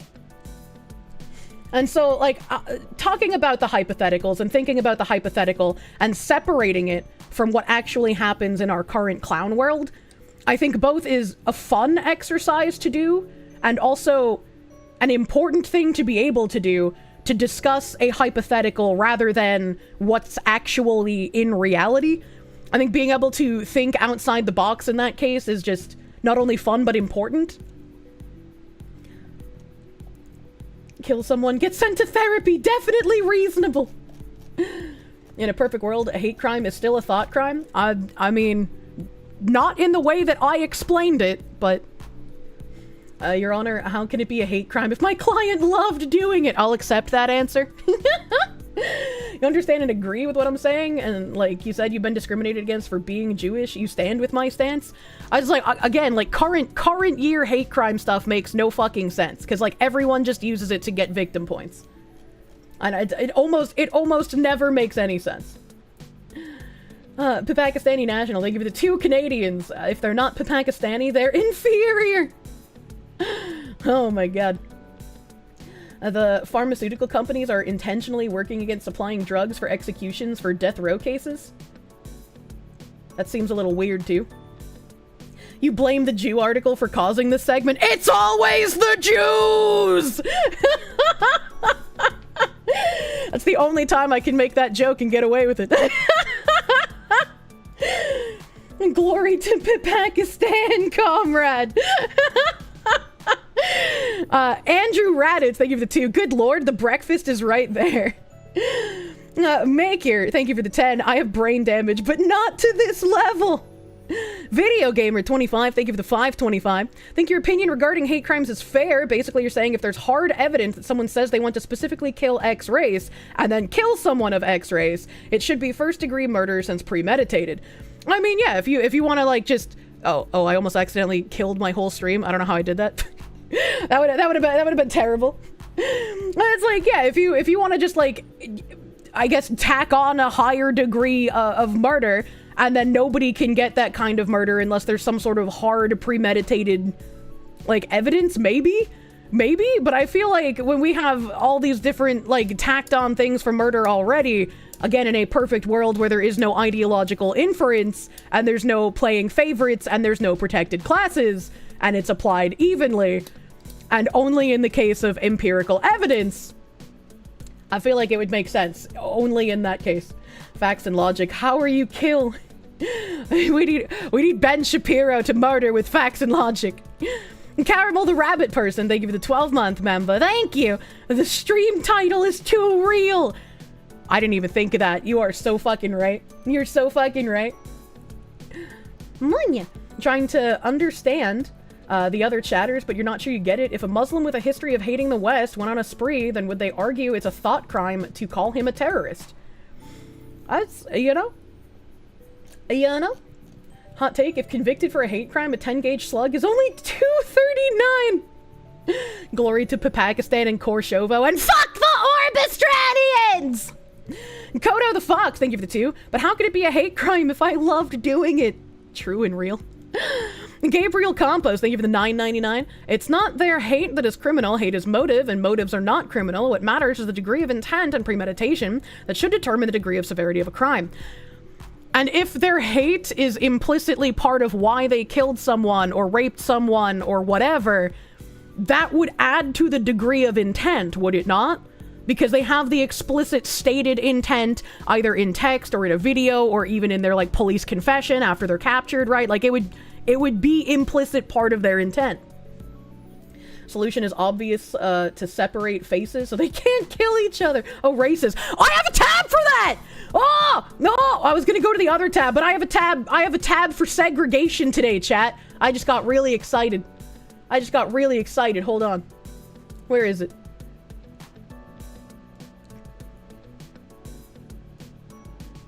So, show host Trevor Noah. I think Trevor Noah was trying to be like a comedic late night show host for some reason, but he was so unfunny that his show didn't last very long. And Princeton professor Ruha Benjamin suggests segregation should be reintegrated into American schools, says that integration was not the right solution. I'm gonna let this play before I give my thoughts. I'm gonna play this video clip first, you know? We're gonna listen to this. I found myself wondering, and this applies to America, and then maybe it'll go to other places in a different way because Finland ties in. Do you think that integration was the right move? Like, and now I'm separating two things, because I know in America people are like, well, of course, I mean, there was racism and there was segregation, and I go, yeah, no, I'm separating them. Let's separate someone being oppressed and someone not being able to get a job and someone not being able to get a bank loan. Let's take all of those, the negative things away, because I'll put myself out personally and say, I think whether we're talking about gifted kids who are anomalous, let's say, to the norm, whether we are talking about, and I mean anything that does not fit into a category, I think part of the reason Finland is able to do it is because, have you been to Finland? It's very homogenous. I've been to Finland. You know who's in Finland? Finnish people. That's it. And because they're all Finnish, there's an idea of like, no, we all head in the same direction. We all know what our actions mean. And that's a really powerful thing I've learned in communicating with other people. When I'm in a room with anyone where we start to tie together multiple things. So if I'm in a room with black people, already there's like an implicit trust because we know what certain actions, words, and vibes mean. And then you're in a room with another African. Already. This person. Now, even if you shout at me, I know what your shout means. The same way an Italian knows what an Italian shout means. Right? I know I'm prefacing it with a lot because it's a loaded question. Yes. but I would love to know if you think integration was the right solution, maybe, on the other side of, you know, what America, of civil rights. Yeah. No, I don't. and I don't think it's actually that controversial when, if you understand. It's not controversial to say that integration was a mistake. I have a feeling a lot of people who have gotten deplatformed would disagree with that. I have a feeling a lot of people who might, I don't know, I don't have a mug big enough to cover my face right now.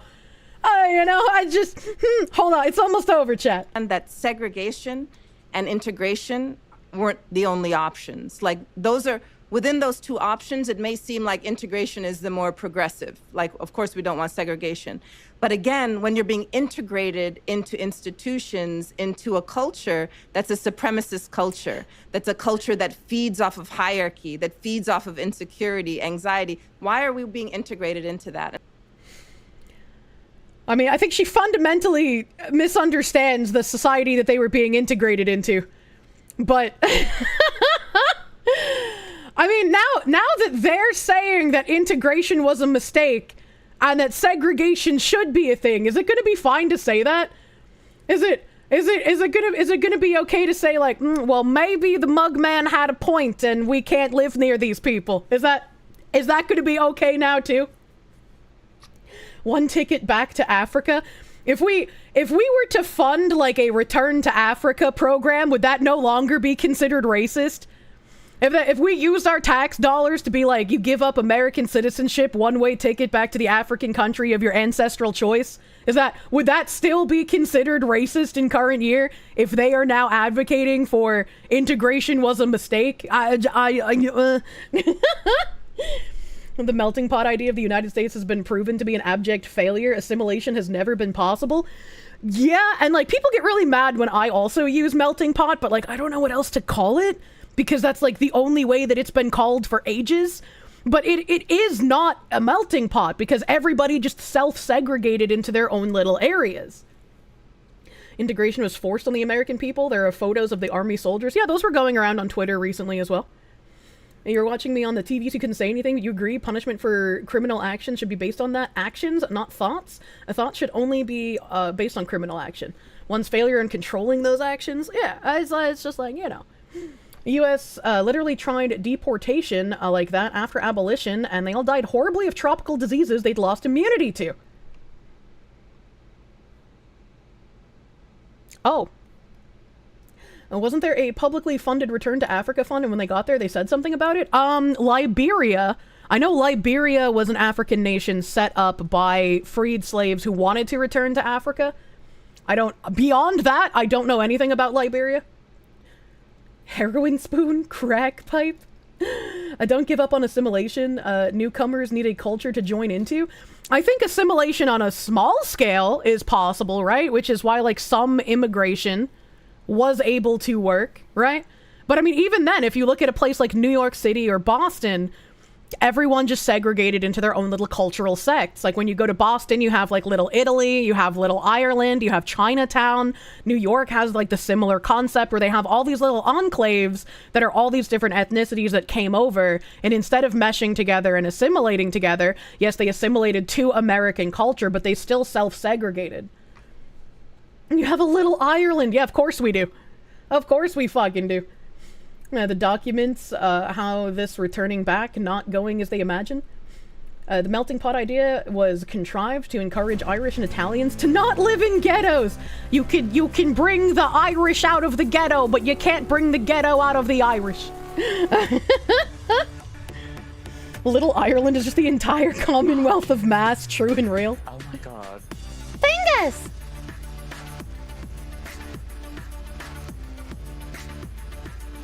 I'm loving this. Oh, thank you!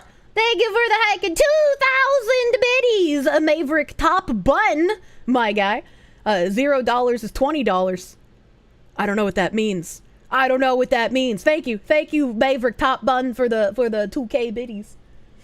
There's more Irish in the U.S. than in Ireland these days. Oh no. Polish, Italian, Russian, Ukrainian immigrants during the 1900s hated each other. You know that's your family. I mean, like, Even where I live right now, if I go to like certain areas, there's no signage in English, and it's not in Spanish like most people might assume. There's entire enclaves of like Korean people that haven't assimilated into American culture. Everything is in Korean. They refuse service to non-Korean speaking people sometimes. Like there have been restaurants where they will pretend to not speak English so that they do not have to like let me and Tim into the restaurant. But if we go with his mother and she speaks to them in Korean, they'll let all three of us in. So it's like there are these places in the United States still. Enclaves are bad and need to be rooted out. The Koreans took over your hometown of Johns Creek. That must be where Tim is from. Well, he's not like a test tube baby. His mom came here from South Korea. Isn't that discrimination? Yes, but who's going to do anything about it? You know? In-group preferences. Yeah, everyone has in-group preferences. Everyone has, you know, those normal biases towards their own people, except for white people. White people, for some reason, have out-group preference. I don't really understand why. Same with London and the Arabs taking over them. The UK, I can't remember who was arguing with it, but like somebody was arguing about them actually being British, and it's just like, I think it might have been Callum again. He's had so many fucking banger tweets recently. Hold on, let me see if I can find his tweet, because he did a copy pasta, and it was fucking funny. It was fucking funny. Where is it? Oh yeah. Okay, hold on. I'm sure I'm close to finding it. Here we go. I found it. Where am I? Oh yeah, I still have my browser on my screen.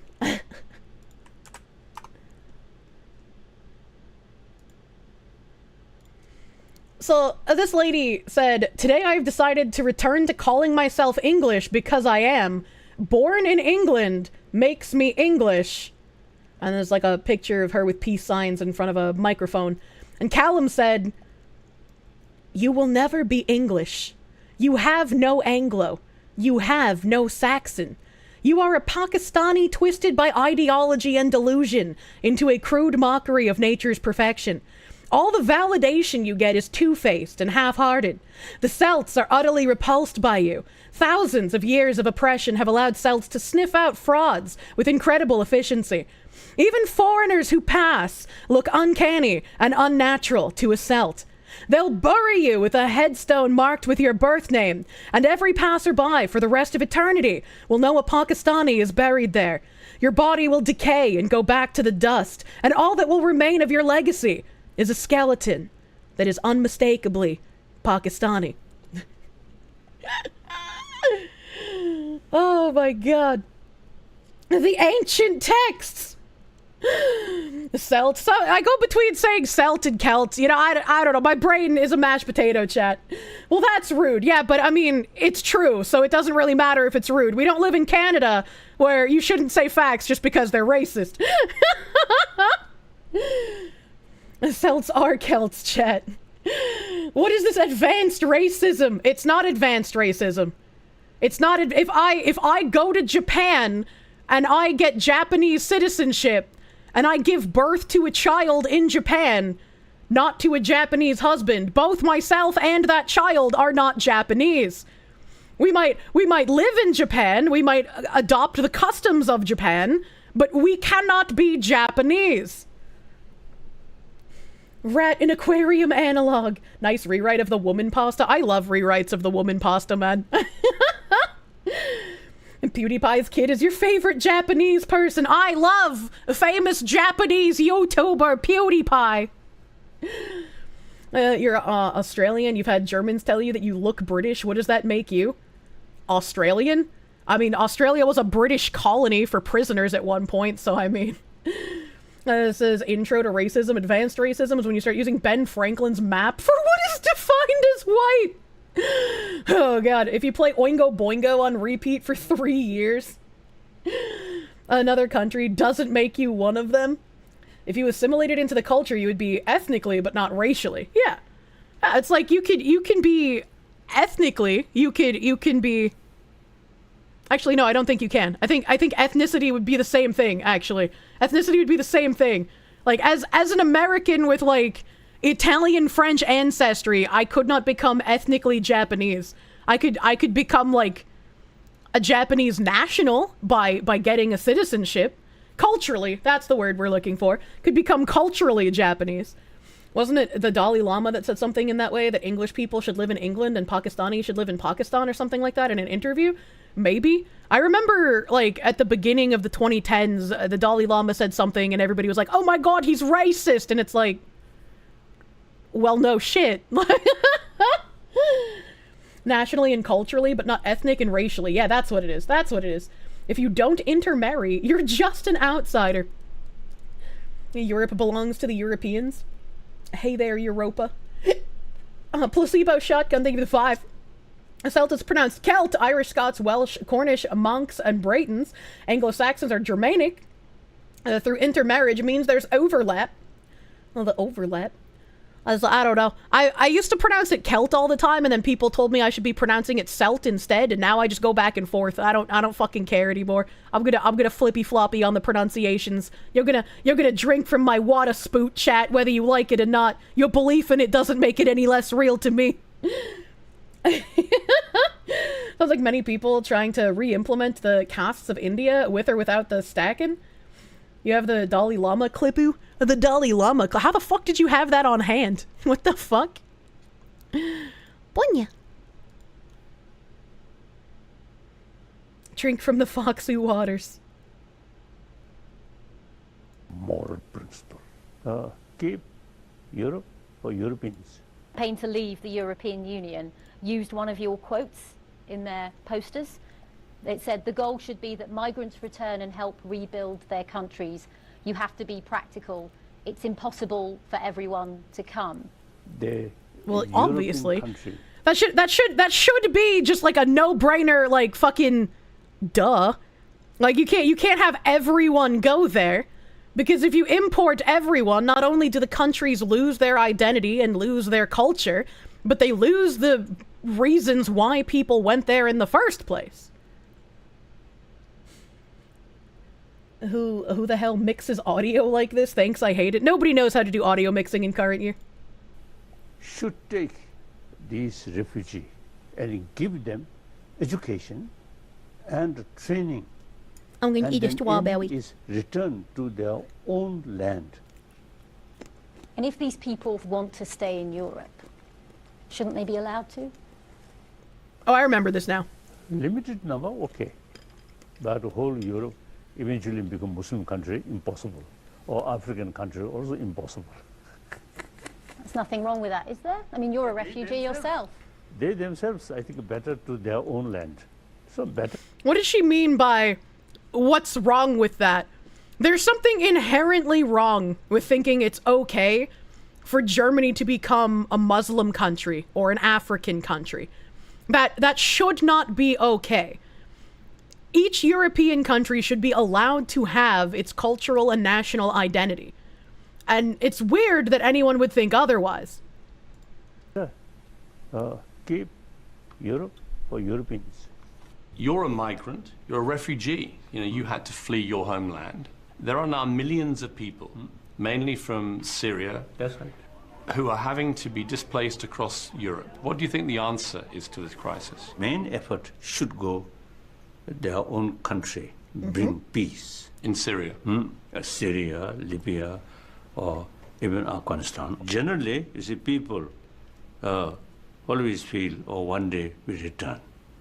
So ultimately, all refugees, they should aspire to go back to their homeland. Yes. And the environment should be created. Yes. And this is something I don't understand with people who come to America as well.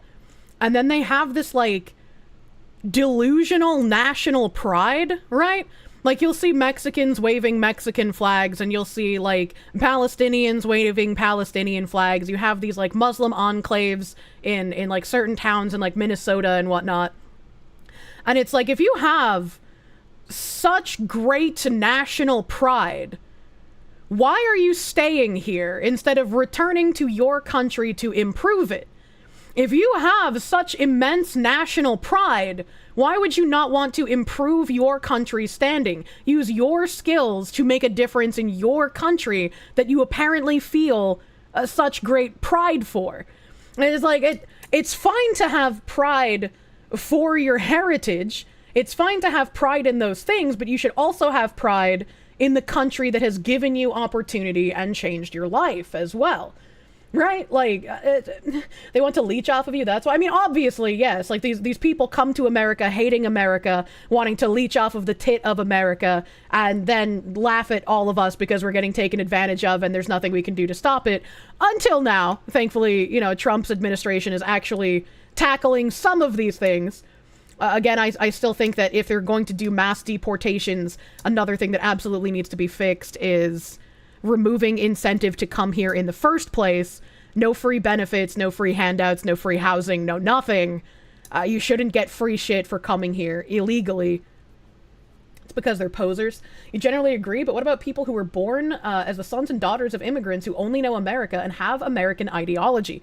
I don't think if you are the son or the daughter of an illegal immigrant and you are having more immense pride in the country that your parents came from than the country that you grew up in and is the one that gave you the opportunities you have, I feel like, again, you were not born an American if you were born to illegal immigrant parents. You can also leave with your parents. You're very food motivated, so you're taking pride in culinary prowess of your ancestors. Sucks, go back. Yeah, no more anchor babies, dude. That's been exploited way too fucking much. It has happened. Have you heard of honor killings? I don't think we practice honor killings here. So many of these second gens hate America. It's unfortunate. Margaret Thatcher on illegal immigration is kind of starting to happen now in Europe, or might end up. Good. The family that jumps the border together gets deported together. True. And true and real. It's easy. It is a lot of work. Plus they believe that X country's culture will be accepted here in America, which is just weird, right? Like, again, I have zero issue, like, if there was a Mexican who, like, had a Mexican flag and an American flag, and he's like, I have pride in my heritage, but I also have pride in this country that I purposefully emigrated to, and that's why I'm here. I love it here. I wanted to be an American. That's perfect. That makes sense. That's, like, pride in their national identity, and also pride in their new nation. That should be how things are, right? Would the concept of joining the American tribe be something to consider? There's nothing wrong with being proud of your heritage. Yeah, absolutely. Absolutely. That's fair. I just wanted to make sure I wasn't misunderstood again, right? I didn't want people being like, oh, so you don't think that Mexicans can be proud of being Mexican? And it's like, oh God, I should clarify. But Kirsche, you're French, and I love surrendering to a man who can dominate me. It all boils down to wanting to be special. Many of the people that do that crap, like that, don't even speak the language of the country they're so proud of, which is another thing I think we should stop. When I went to apply for state healthcare back when I lived in Massachusetts, I had to sit and wait like multiple hours in the office to speak to someone who spoke English. They had people there that spoke like fucking 20 different languages, but they didn't have a representative that I could speak to that spoke English at that time. And I think if you're going to try and get on our, like, state healthcare benefits, you should absolutely fucking speak English. You should not be given someone that speaks your language in the United States of America. If you can't speak our language, you should not get our benefits. But Kirsche, this is really just a thought nationality. Oh my God. Have a cheeseburger. You're not yourself when you're hungry. You know, I got a lot of stuff today that lets me go a little off the rails, man. Everyone should speak English anyway. I mean, it's obviously a very universally useful language, but if I went to another country, I'm going to attempt to speak their language because I'm in their country. Even if I'm only there short term as a tourist, right? I'm going to have a terrible accent. I'm going to mispronounce everything, but at least I'd be trying, you know? No English, no entry. German heritage, Kirsche. You'll surrender to me. It's my birthright. Oh my God. Help doing the lines of gamer subs. I don't know if you should snort that. You've heard tales about some people live in the UK for 40 years and not learn English. We also have conclaves. Yeah. The same thing happens in the US. Absolutely same thing happens in the US. Kirsche mispronouncing everything. Never been done before. Sorry, I hit my fork with my fingers. I've been stimming out of my mind this whole time. Have we yapped about the Argentinian presidential rug pull yet? We have not. I don't know what that means. No shirt, no shoes, no English, no service, man. Dear Kirsche, what languages can you speak? I used to speak German pretty fluently. But again, German is not a very useful language in the US unless you work in business or finance. You don't use it, you lose it. So I can basically do like, probably like kindergarten conversational German at this point. Because I have forgotten a lot of conjugations, a lot of like which words are which gender. Forgotten entire words in general, you know? So I'm not very good at it anymore. I would love to take a vacation in Japan. So I feel like if I ever actually plan out a vacation in Japan, I'll probably do some more minor learning Japanese streams. So I can have some conversational, but also have the help of like a real-time translator with me, like on my phone or some shit. Can I say cherry in German? Kirsche. You want to visit Japan as well? Yeah, absolutely. Der, die, das. Yeah, dude, like, even when I was learning German, it never made fucking sense to me. Like, as an American, where everything is just, like, the bottle, the lamp post, the telephone, the keyboard, the computer. It breaks my brain when I try to use a language that has, like, masculine, feminine, and neutral for their things, because it's like, how the fuck do I know if a lamp is masculine or feminine? How the fuck do I know if a keyboard is masculine or feminine? What if it's neither? What if it's the neutral one? How the fuck am I supposed to know? That's because English has implied gender. The Polt fan came in clutch when it came to ordering food. Oh, hell yeah, dude. I'd love to hang out with Polt fan when I go to Japan. That'd be so fun. Why we gotta put our genitals in our furniture just to talk about it? Did you know that Verstal is German for cakes? I just made that word up, and I see a couple of people saying that it's, like, close to the German word for steel. So I guess, like, hire me to make a new language somewhere. Yeah, the key to masculine, feminine languages is just imagine the objects with or without tits. But what if I misgender the object? Oddly enough, a lot of people say English is one of the hardest languages to learn. I mean, I can see that being fair, because if you're used to some kind of rigid structure, and then you come into English where we're just like, yeah, fuck you, buddy. Like, I can see that being difficult, you know? English is tough because of all the slang. Also fair. Is Kirsche a reference to Albedo in Xenosaga? Yes, because I would have loved to be one of his little Kirschwassers. The Germans and French communicate in English because they don't want to speak each other's languages. That's funny. Yeah, fuck you, buddy. Boston English at work. True. Oh, wait, what? Verstal is just made up? You always wondered where it came from? Yeah, Kirsche is because I liked the Kirschwassers in Xenosaga. And then, Verstal, I figured, like, every VTuber has a last name, so I should have one too. So at one point, I just, like, closed my eyes and hit letters on the keyboard, and then I would, like, repeat that, you know, make a bunch of words over and over again. And then I would open my eyes and read the words and see which one I liked the most. And originally, Verstal didn't have the H in it, but I thought it looked much better with the H and also kind of flowed off your tongue a bit better. So I changed the spelling of it as well, because it's my made-up fucking word. Verstal sounds similar to German steel, so her name is almost Cherry Stealer. I unironically accidentally have been. You're very Aryan German. Grammar and articles don't really make sense. Most people just use it automatically. Like, it was so hard for my brain. Absolutely so fucking hard to, like, remember which objects had which gender when I was learning German. Common Kier W. Verstal sounds like a real surname. Thank you. But my imagination is wonderful. If you misgender an object, it talks trash about you on Blue Sky. Yeah, but I don't give a shit what pedophiles have to say. I should finish listening to the Llama Man. Should rebuild their own country.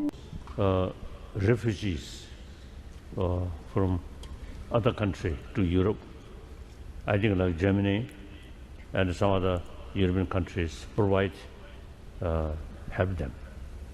Wonderful. However, these refugees from different country, I think they themselves also should think Their home is their own land. Eventually, they should return their own land to rebuild their own country. That's my view, right from the beginning. So give shelter. For example, we Tibetan take shelter in India, but most of Tibetan is eventually, when situation change, everybody is the one to return. So each country, their own culture, their own language, their own way of life, is better to live their own country. That's my view. I was like, I don't really get why he was called racist for this, because it makes sense to me. It's also why I say, like, it's a good thing that, you know, like, Russia and now the US is offering refugee status to South African Boers, but I understand why they want to stay there. That is their home. That is where they grew up. That's where their parents grew up, and their parents' parents. That's like their homeland.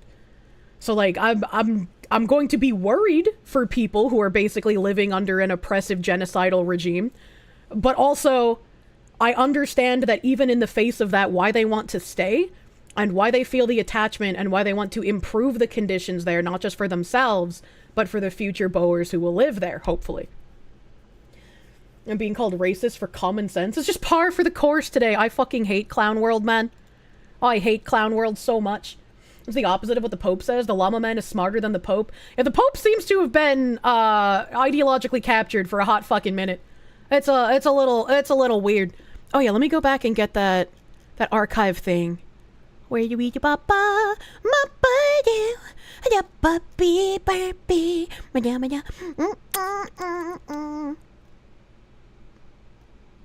New gamer subs is the AFK cake, but without the AFK. Why is this called Brazilian butt lift? What the fuck is this? Hold on, I'm gonna have to open GamerSup's website in a second, but I'm looking for the... Okay, I found the archive. I found it. I found the archive. Where's the booty lift gamersups.gg? Music? Oh yeah, I forgot to turn it back on, thank you. Oh my god, there is a fucking booty lift. What the fuck? New creative flavor Brazilian butt lift now live. By Clueless? Dangerously delicious mix of sweet blueberries and tangy lemon. Wait, this is just the blueberry lemonade one. This is the blueberry lemonade AFK, but in like real flavor. I kinda want this. I want Bao's flavor too, but I think it's still out of stock, man. If you would like to get Brazilian butt lift for yourself today, both caffeinated and uncaffeinated, use code Kirsche for 10% off your order. Use code Kirsche. We're gonna be bringing back my my little cute cup. We haven't seen the cup in ages. I used to have like when I was working on getting my GamerSupps cup, I had a really cool widget that anytime somebody bought something using code Kirsche, it would drop in like cute little heart pebbles into the GamerSupps cup. We're bringing that back for next month when my merch actually drops. It's going to be keeping track of how many cups are sold, and if we end up hitting 100% of that cup goal, I will get a flavor. I'll get a flavor. The cup goal is really fucking high, so you know we gotta like kidnap some people and force them under duress to buy Kirsche cups. Off topic, but related to a past remark. But what specifically was wrong with Cedric's death in the Goblet of Fire? I think you're the only person that has made mention of having issue with that. I can't recall any difference between the book and movie. I can't remember how he dies in the book or the movie at this point. I would have to reread and rewatch both of them. But yes, there was a difference, and the difference made me so angry when I watched it as a kid when it came out in theaters that I decided I was never going to watch another Harry Potter movie. I don't remember what they did. I was not the only person angry about it though. It was like all over fucking image boards and shit. Like fucking people were upset at how they did Cedric Diggory dirty, baby. He died for no reason. It felt like, yeah, I don't remember at this point. I just remember the feeling of anger that I had. You'll mix hella protein shakes in a Kirsche cup. Buy one Kirsche cup for good use, and buy a Kirsche cup for your Kirsche cup to keep in a plastic container as a collector's item. Is a GamerSupps Kirsche shirt coming, or is that a bigger goal as well? I have a lot of items in my GamerSupps drop. Usually, when creators do like a first drop with GamerSupps, they have like the cup and a shirt and like maybe a third item. I have quite a few things in my drop, and I have 2 different artists who worked on it. I am very excited to be able to showcase it to you guys. Very fucking excited. I even have car vinyl stickers, chat. We got some vinyl stickers, baby. I'm fucking hyped. Buy a cup for your cup. Announcement when? Should be soon. Should be soon.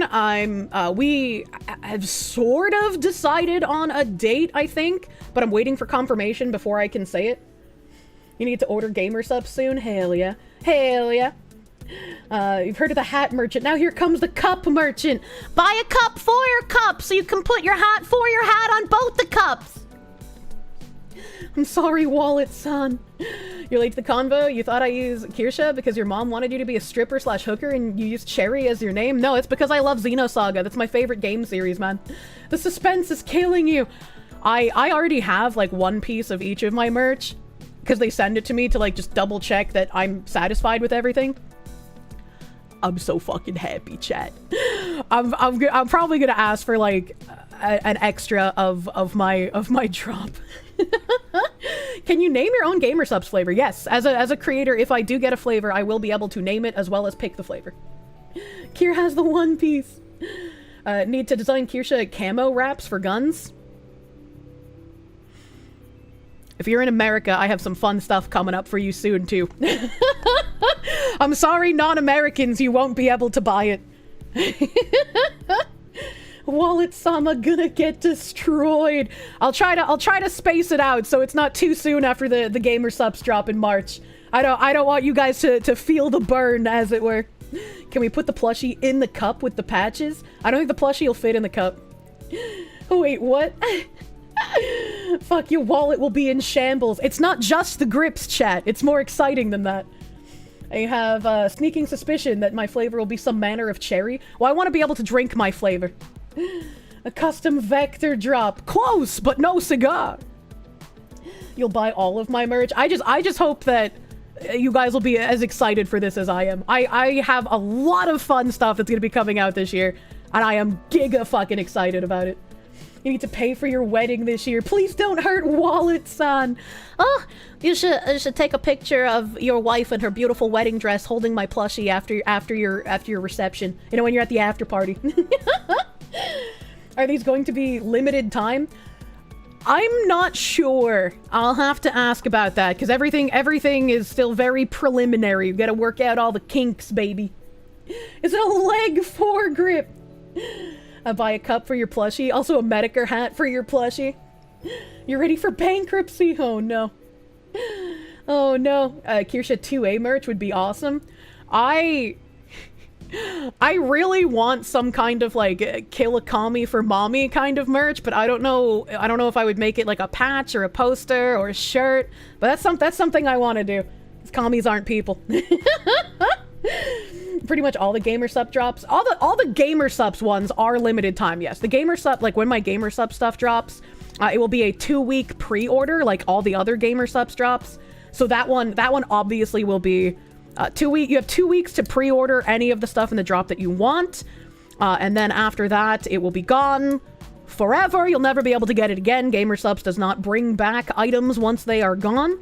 But other stuff that I'm working on this year, I don't know if there'll be limited time or if there'll be like a big thing that you can kind of get whenever. I'm not sure. That's stuff I haven't worked out yet. We're still in like design stages for some of this stuff. Q, isn't this bitch a Nazi? Wish you could buy all the merch. I'll probably just be buying the cup. Sorry, don't apologize.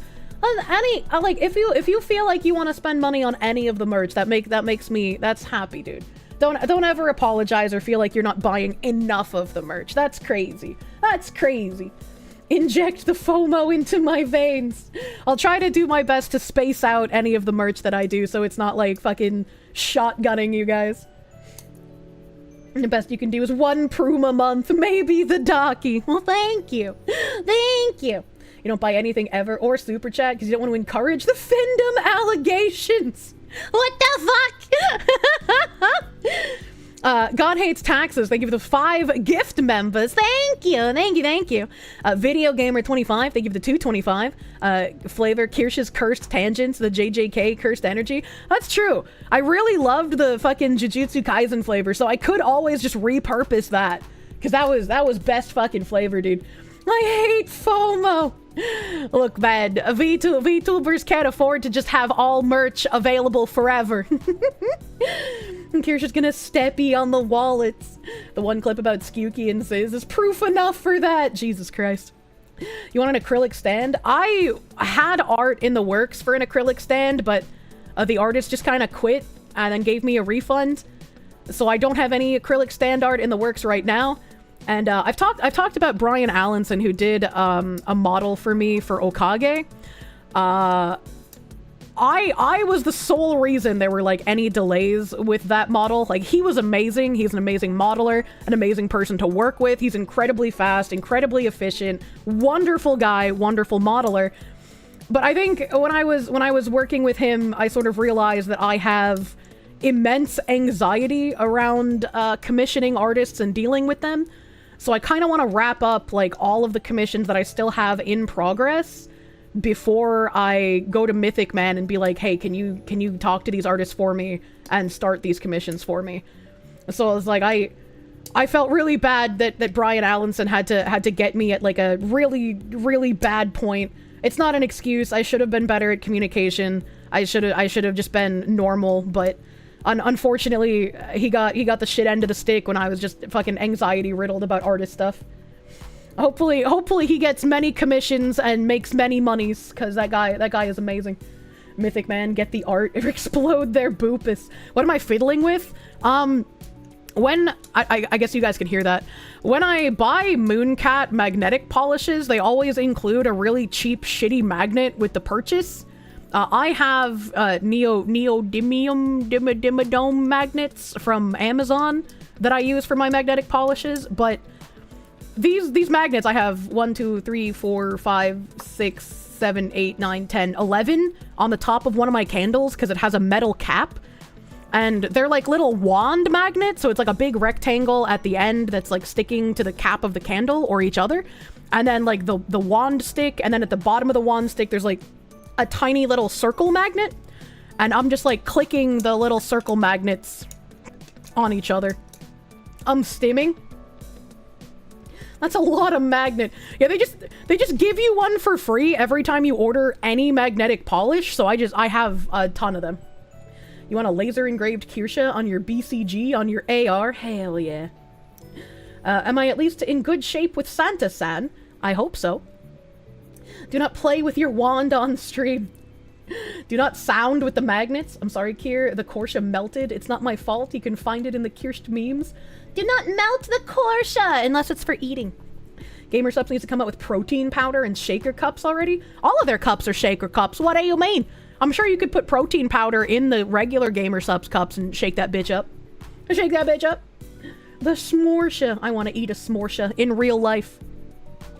A deadly gas cloud, thank you for the 5. Without quickly cups can sell out, it's a matter of actually getting one, really? No. So my Gamer Subs drop will be entirely pre-order.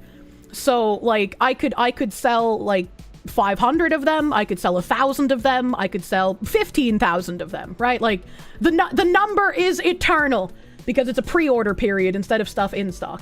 The way Gamer Subs works is like they put like all the creator stuff on a 2-week pre-order. So once I announce the date in March, you'll have 2 weeks starting on that date to order anything in my merch bundle, and then after that date, it will be gone forever and will never come back. And I think it's like, what, a 3-month period? It's like 12 to 16 weeks, and then everything ships out because they have to go and get all of the stuff manufactured at that point. My wallet is ready. Give him the supsake shaker. Yeah. You eat the Kirsche with the butter with the side of the desktop ketchup. Oh my god. Munya Mikey, thank you for the 2 with a Findom Foxu tax. Thank you. It's your boy Skinny Boopus, thank you for the 100 biddies. Key Limps, thank you for the 9-month resub. Rent can wait another month. Well, as long as you're waiting on your rent, please eat a delicious placenta fruit bowl. Waiting for the cup being like a squibby? Absolutely. Give him the butter shaker. Dressed Glass, thank you for those huge fucking 20 subs, dude. Thank you for the massive 20 schmeedy shubs. Thank you for smuggling that baloney across the border, man. Thank you, Dressed Glass. A beautiful new subby babies, thank you. God Hates Taxes, thank you again for those 5 gift members. Thank you.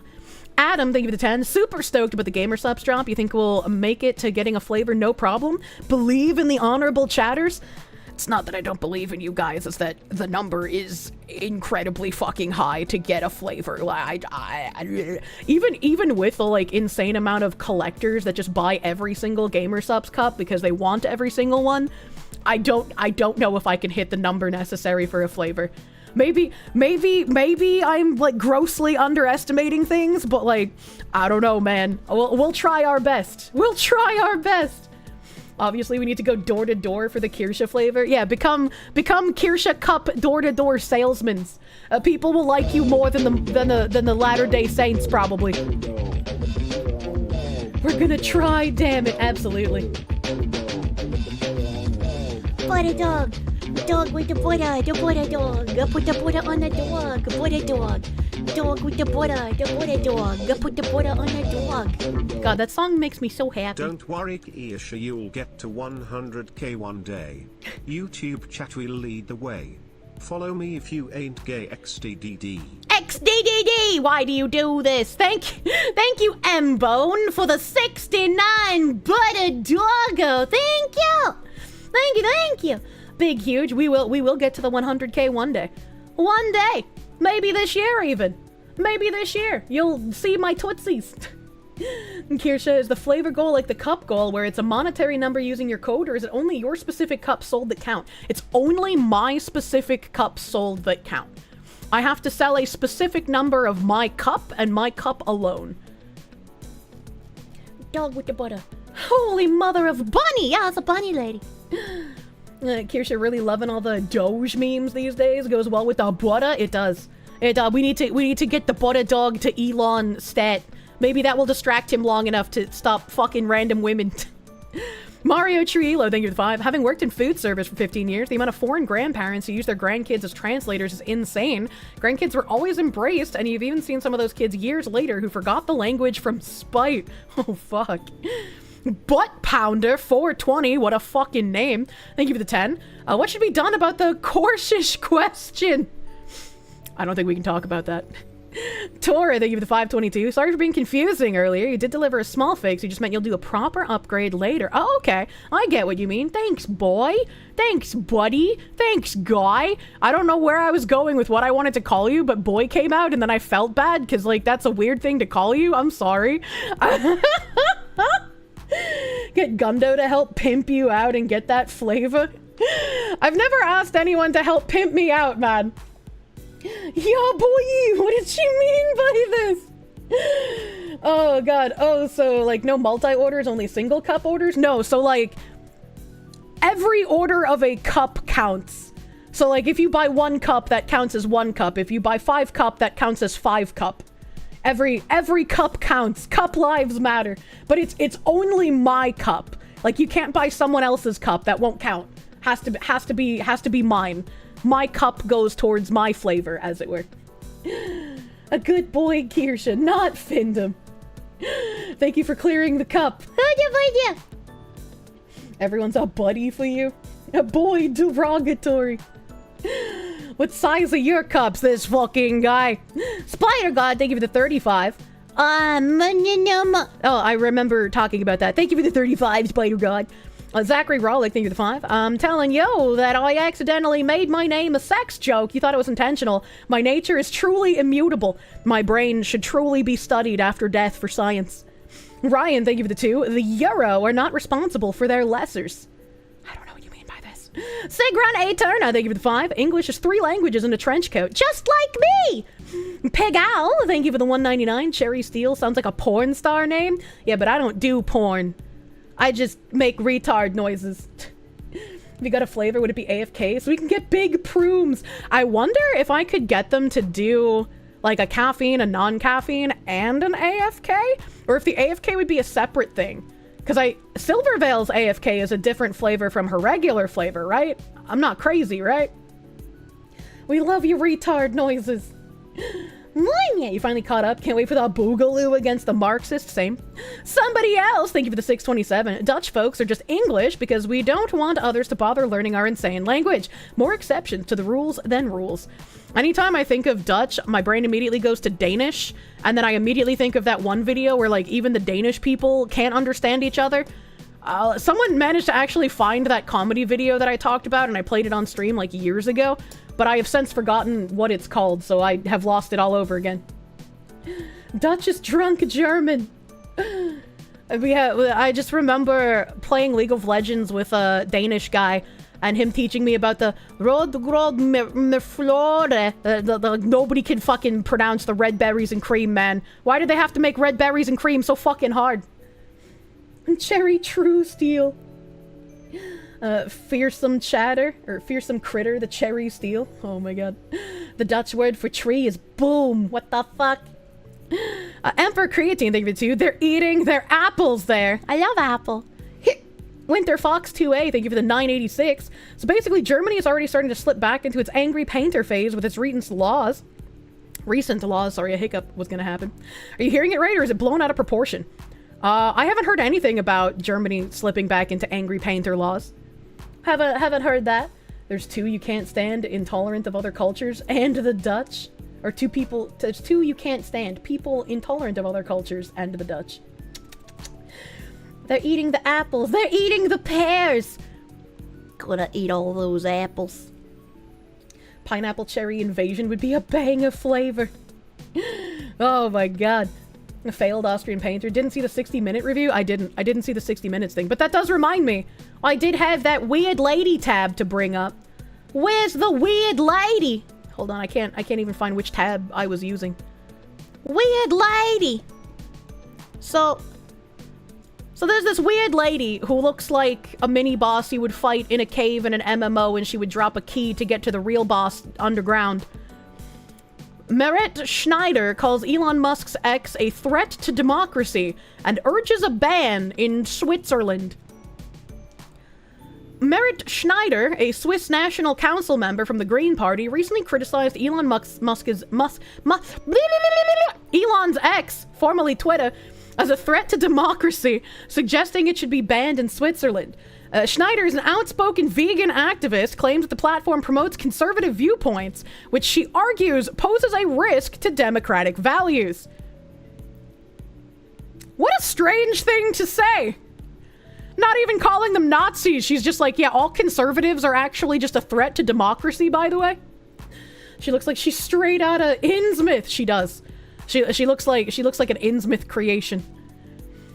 Meet Switzerland National Council member Merit Schneider wants to ban X, blah, blah, blah. Schneider is an active advocate for reducing meat consumption in Switzerland and is co-manager of Sentience Politics, an organization focused on animal rights. Her political career includes serving as a municipal council member in Uster from 2014 to 2019, followed by a role in the Cantonal Council of Zurich. She was elected to the National Council in 2019, returned in December 2024 after a brief break, and is also a prominent member of the Green Party. And this person said, I see a lot of people talking about Merit Schneider, mostly about her looks. While her opinion on X and social media is dangerous and misguided, she's actually a good person. I'm gonna press X to fucking doubt. Active in environmental concerns and animal rescue, who sadly suffers from anorexia. I don't know, man, right? Like, it could be that she suffers from anorexia, but also she's a vegan, and this is just kind of what vegans look like once you've been vegan for a while. The 32-year-old has been candid about her personal struggle with anorexia, a disorder that she has openly discussed. Some of Musk's supporters have criticized her, attempting to link her vegan advocacy to her health condition. However, Schneider has remained steadfast in her beliefs on both social and political matters. Schneider's call to ban X has sparked a wider debate about the influence of social media on political discourse, free speech, and platform moderation. She looks like a female Dracula. That's 32. That's a really fucking rough 32. 32,000-year-old. Oh my god, this was a really bad look considering this was right after Vance's speech calling out the EU for the strict free speech laws. It was. She should play Golem in The Lord of the Rings. 32 looks like a zombie. Like, if she actually is suffering from anorexia, like, I kind of feel bad, right? Because, like, that is a dangerous, like, mental impairment that I would not wish for people to have to deal with. And, like, she was beautiful before she became Skeletor. So, like, if it's self-inflicted veganism, I don't feel bad. If it's anorexia, I do feel bad. Interesting how it's only bad when they lose control over it. I know. And very interesting. And the pic on the right is cute. Very cute. She's very cute there. Very, very fucking, like, girl next door. She could play the reboot Crypt Keeper. You're 29 and you look 10 years younger than this woman. Oh, God. She digs through literal garbage. That's what Low Speed Boot said that this article was about. Vance's real warning to Europe. When J.D. Vance took the stage at the Munich Security Conference last week, he issued a stern warning. The U.S. Vice President told the assembled politicians and diplomats that free speech and democracy are under attack from European elites. The threat I worry about most is that vis-a-vis Europe is not Russia, it's not China, it's the threat from within. Which is true. If Vance hoped to persuade his audience rather than simply insult it, he failed. I disagree. Instead, his speech backfired spectacularly, convincing many listeners that America itself is now a threat to Europe. We want Europe to care for themselves and remain independent and also actually have free speech. That means we're a threat to Europe, I guess. They hate Vance because he told them the harsh truth. They definitely are exhibiting fatherless behavior. In the throng outside the conference hall, a prominent German politician told me that was a direct assault on European democracy. A senior diplomat said, "It's very clear now Europe is alone." When I asked him if he now regarded the US as an adversary, he replied, yes. The most positive verdict I heard on the speech was that it was puerile bullshit, but aimed at a US audience and therefore safely ignored. Unpack Vance's speech and place it in the context of Donald Trump's decision to engage Vladimir Putin while sidelining Ukraine and Europe, and it becomes clear that American culture wars, international security, and European politics can no longer be disentangled. Are they really this angry that we want their citizens to have free speech? And that we want to stop paying for absolutely everything? The speech was pretty straightforward and on point. What Vance did was to subvert the ideas of freedom, democracy, and shared values that have underpinned the Western Alliance for 80 years. I feel like this is projection here. Because everything that the European elites have done has subverted freedom and democracy and shared values. And now they're angry that someone is calling them out on it instead of capitulating and letting them continue. Fuck the US, they scream as they beg the US to give them more money. Many such cases. Many such countries. Slaves built the pyramids. What timing? Slaves built the Parthenon. Slaves built America. Slaves, this is your song. Thank you. Slaves. Do do do do. Thank you. Slaves. Do do do do. Thank you. Slaves. Do do do do. Slaves, this is your song. Thank you, Wild Red! Thank you, Wild Red! For the 100 fucking slaves. Fuck em next time the cry for help I ain't coming. True and real. They need to learn how to stand on their own a little bit here. I do hope the real people living in Europe can fix their countries. I just don't want to keep paying for it though, you know? Thank you, Wild Red, for the 100 fucking slaves, my guy. They'll help rebuild Europe for sure. The globalists have a plan which is based on a house of cards. It cannot withstand any sustained scrutiny. Now Vance is calling more attention to it. This is why I believe that it is completely unethical to have anything punishable by law as like an opinion, right? Like I've called out like Holocaust denial stuff before and how that's illegal in certain European countries. It's like I do not think that should be the case. You should be allowed to question absolutely everything.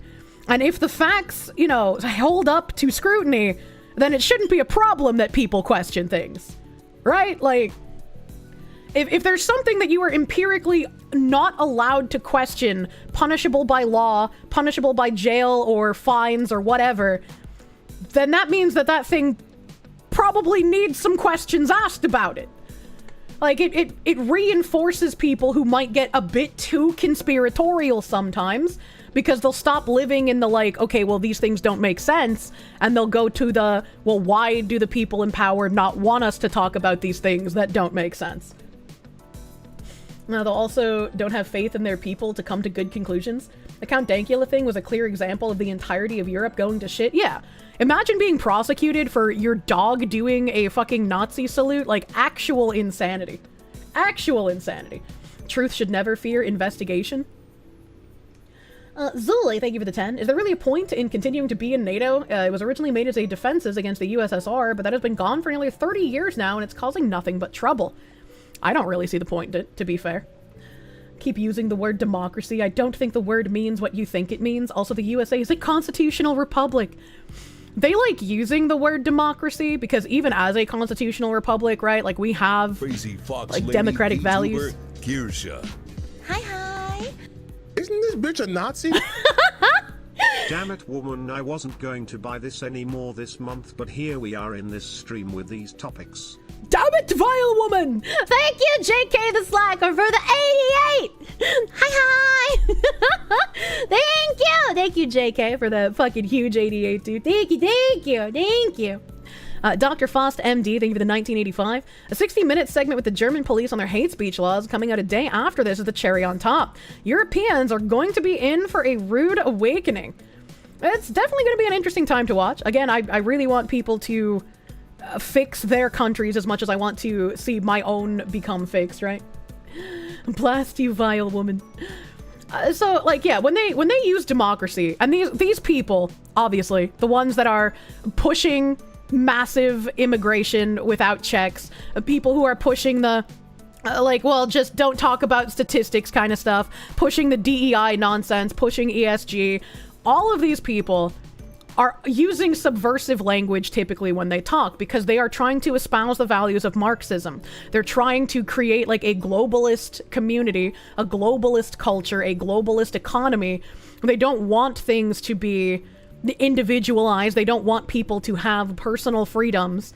And so when they say democracy, they're not meaning like democracy the way that a normal human being would use the word, which is always a tell when people come in wanting less government oversight, less government control, more personal freedoms, and these people come out and say that's a threat to democracy. It's not a threat to how democracy is actually defined, but it is absolutely a threat to what these people want to create, which is inherently not a democracy. Monya. They always say our democracy. These people derogatory. The elites derogatory. In his world, I don't know why I said it so weird. In his world, the battle for freedom in Europe is no longer about deterring an autocratic and aggressive Russia, as it was for Harry Truman or Ronald Reagan. Vance's fight for freedom is a battle to save Western civilization, as defined by Elon Musk and others from the twin threats of mass immigration and the quote-unquote woke mind virus. I still really fucking hate, like, this being the terminology we use. Because I think, like, woke mind virus really underplays how long and how insidious this has been happening. Right? Like, woke mind virus just sounds like something silly that you can shrug off and not really pay attention to. And I think it also encourages people that when you point out how it is actually Marxism with another coat of paint, they call you conspiracy theorist and they don't take you seriously for noticing what it actually is. The term woke means literally nothing in your head. That word translates to crap. The Trump administration's ideology means that its important respects, it now feels more affinity with Putin than Volodymyr Zelensky. Putin is seen as a warrior fighting for his country and for conservative values. The Ukrainian is dismissed as a freeloader with all the wrong friends in Europe.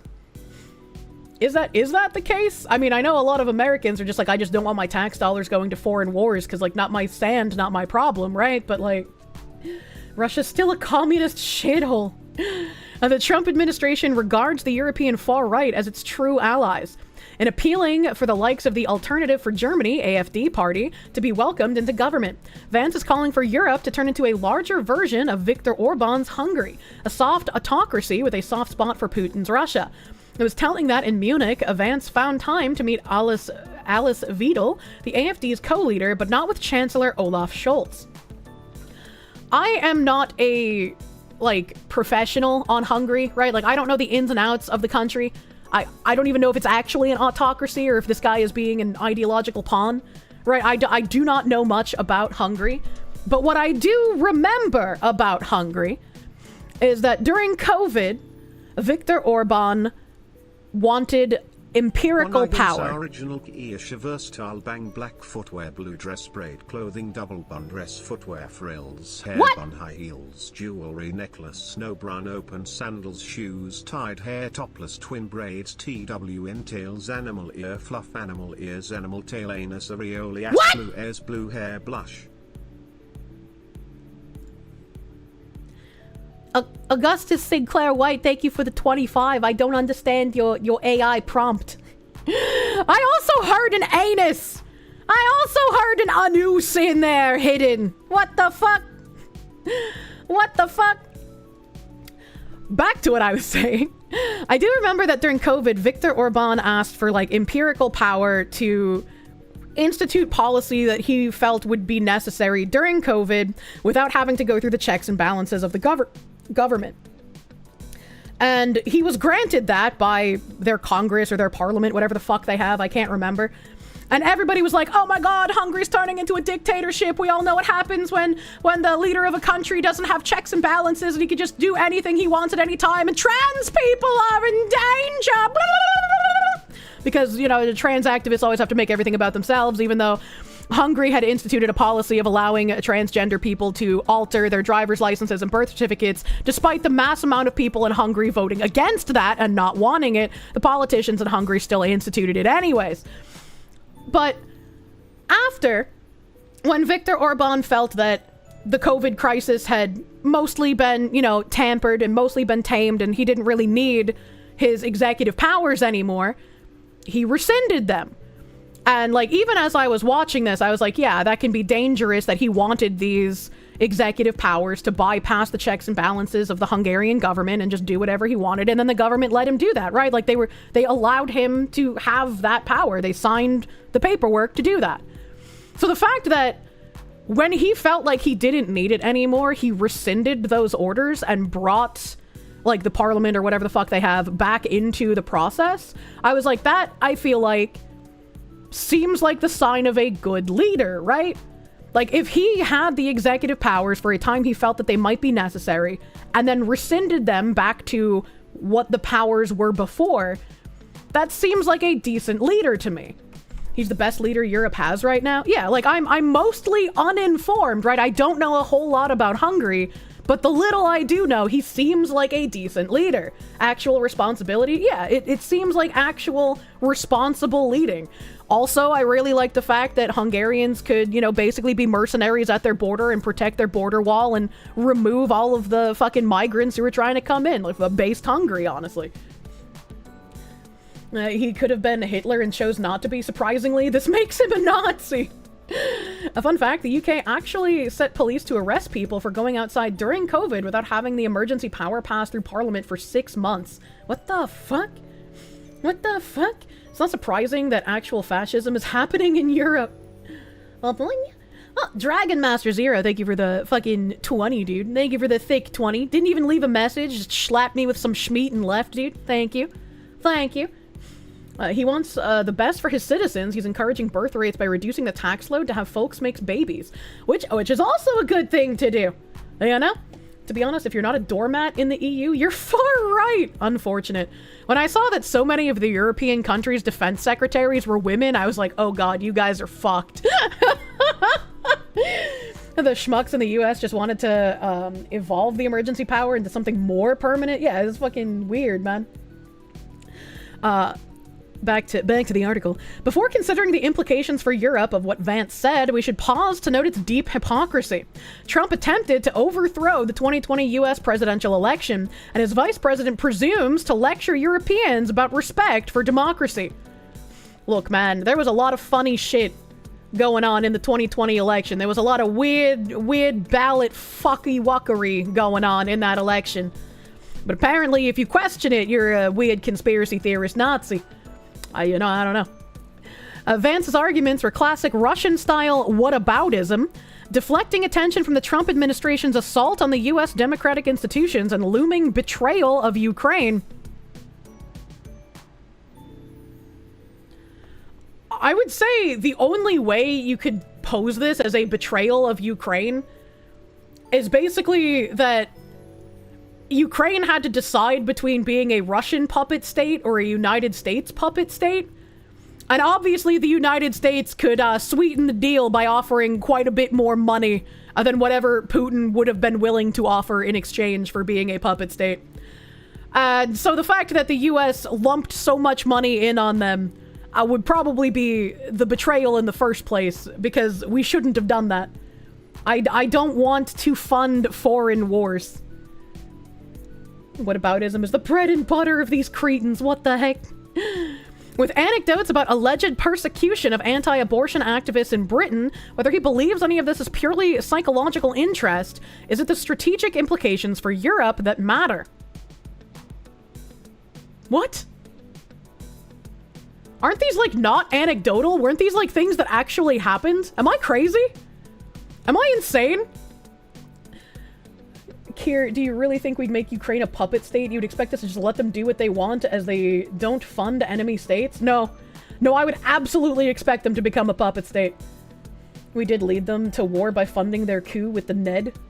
No, that happened? Yeah, I was gonna say, I'm pretty fucking sure, man.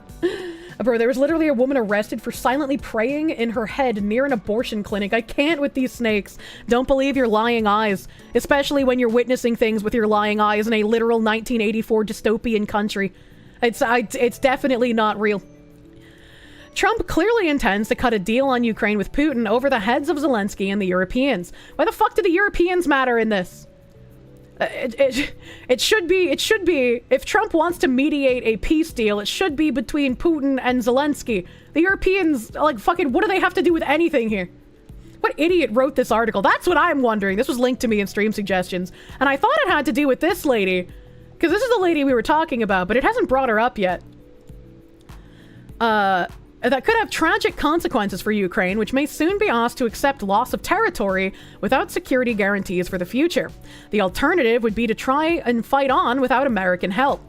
You see, my question is here, right? This isn't my country, this isn't my clay, so I don't obviously understand exactly the fight going on over the clay.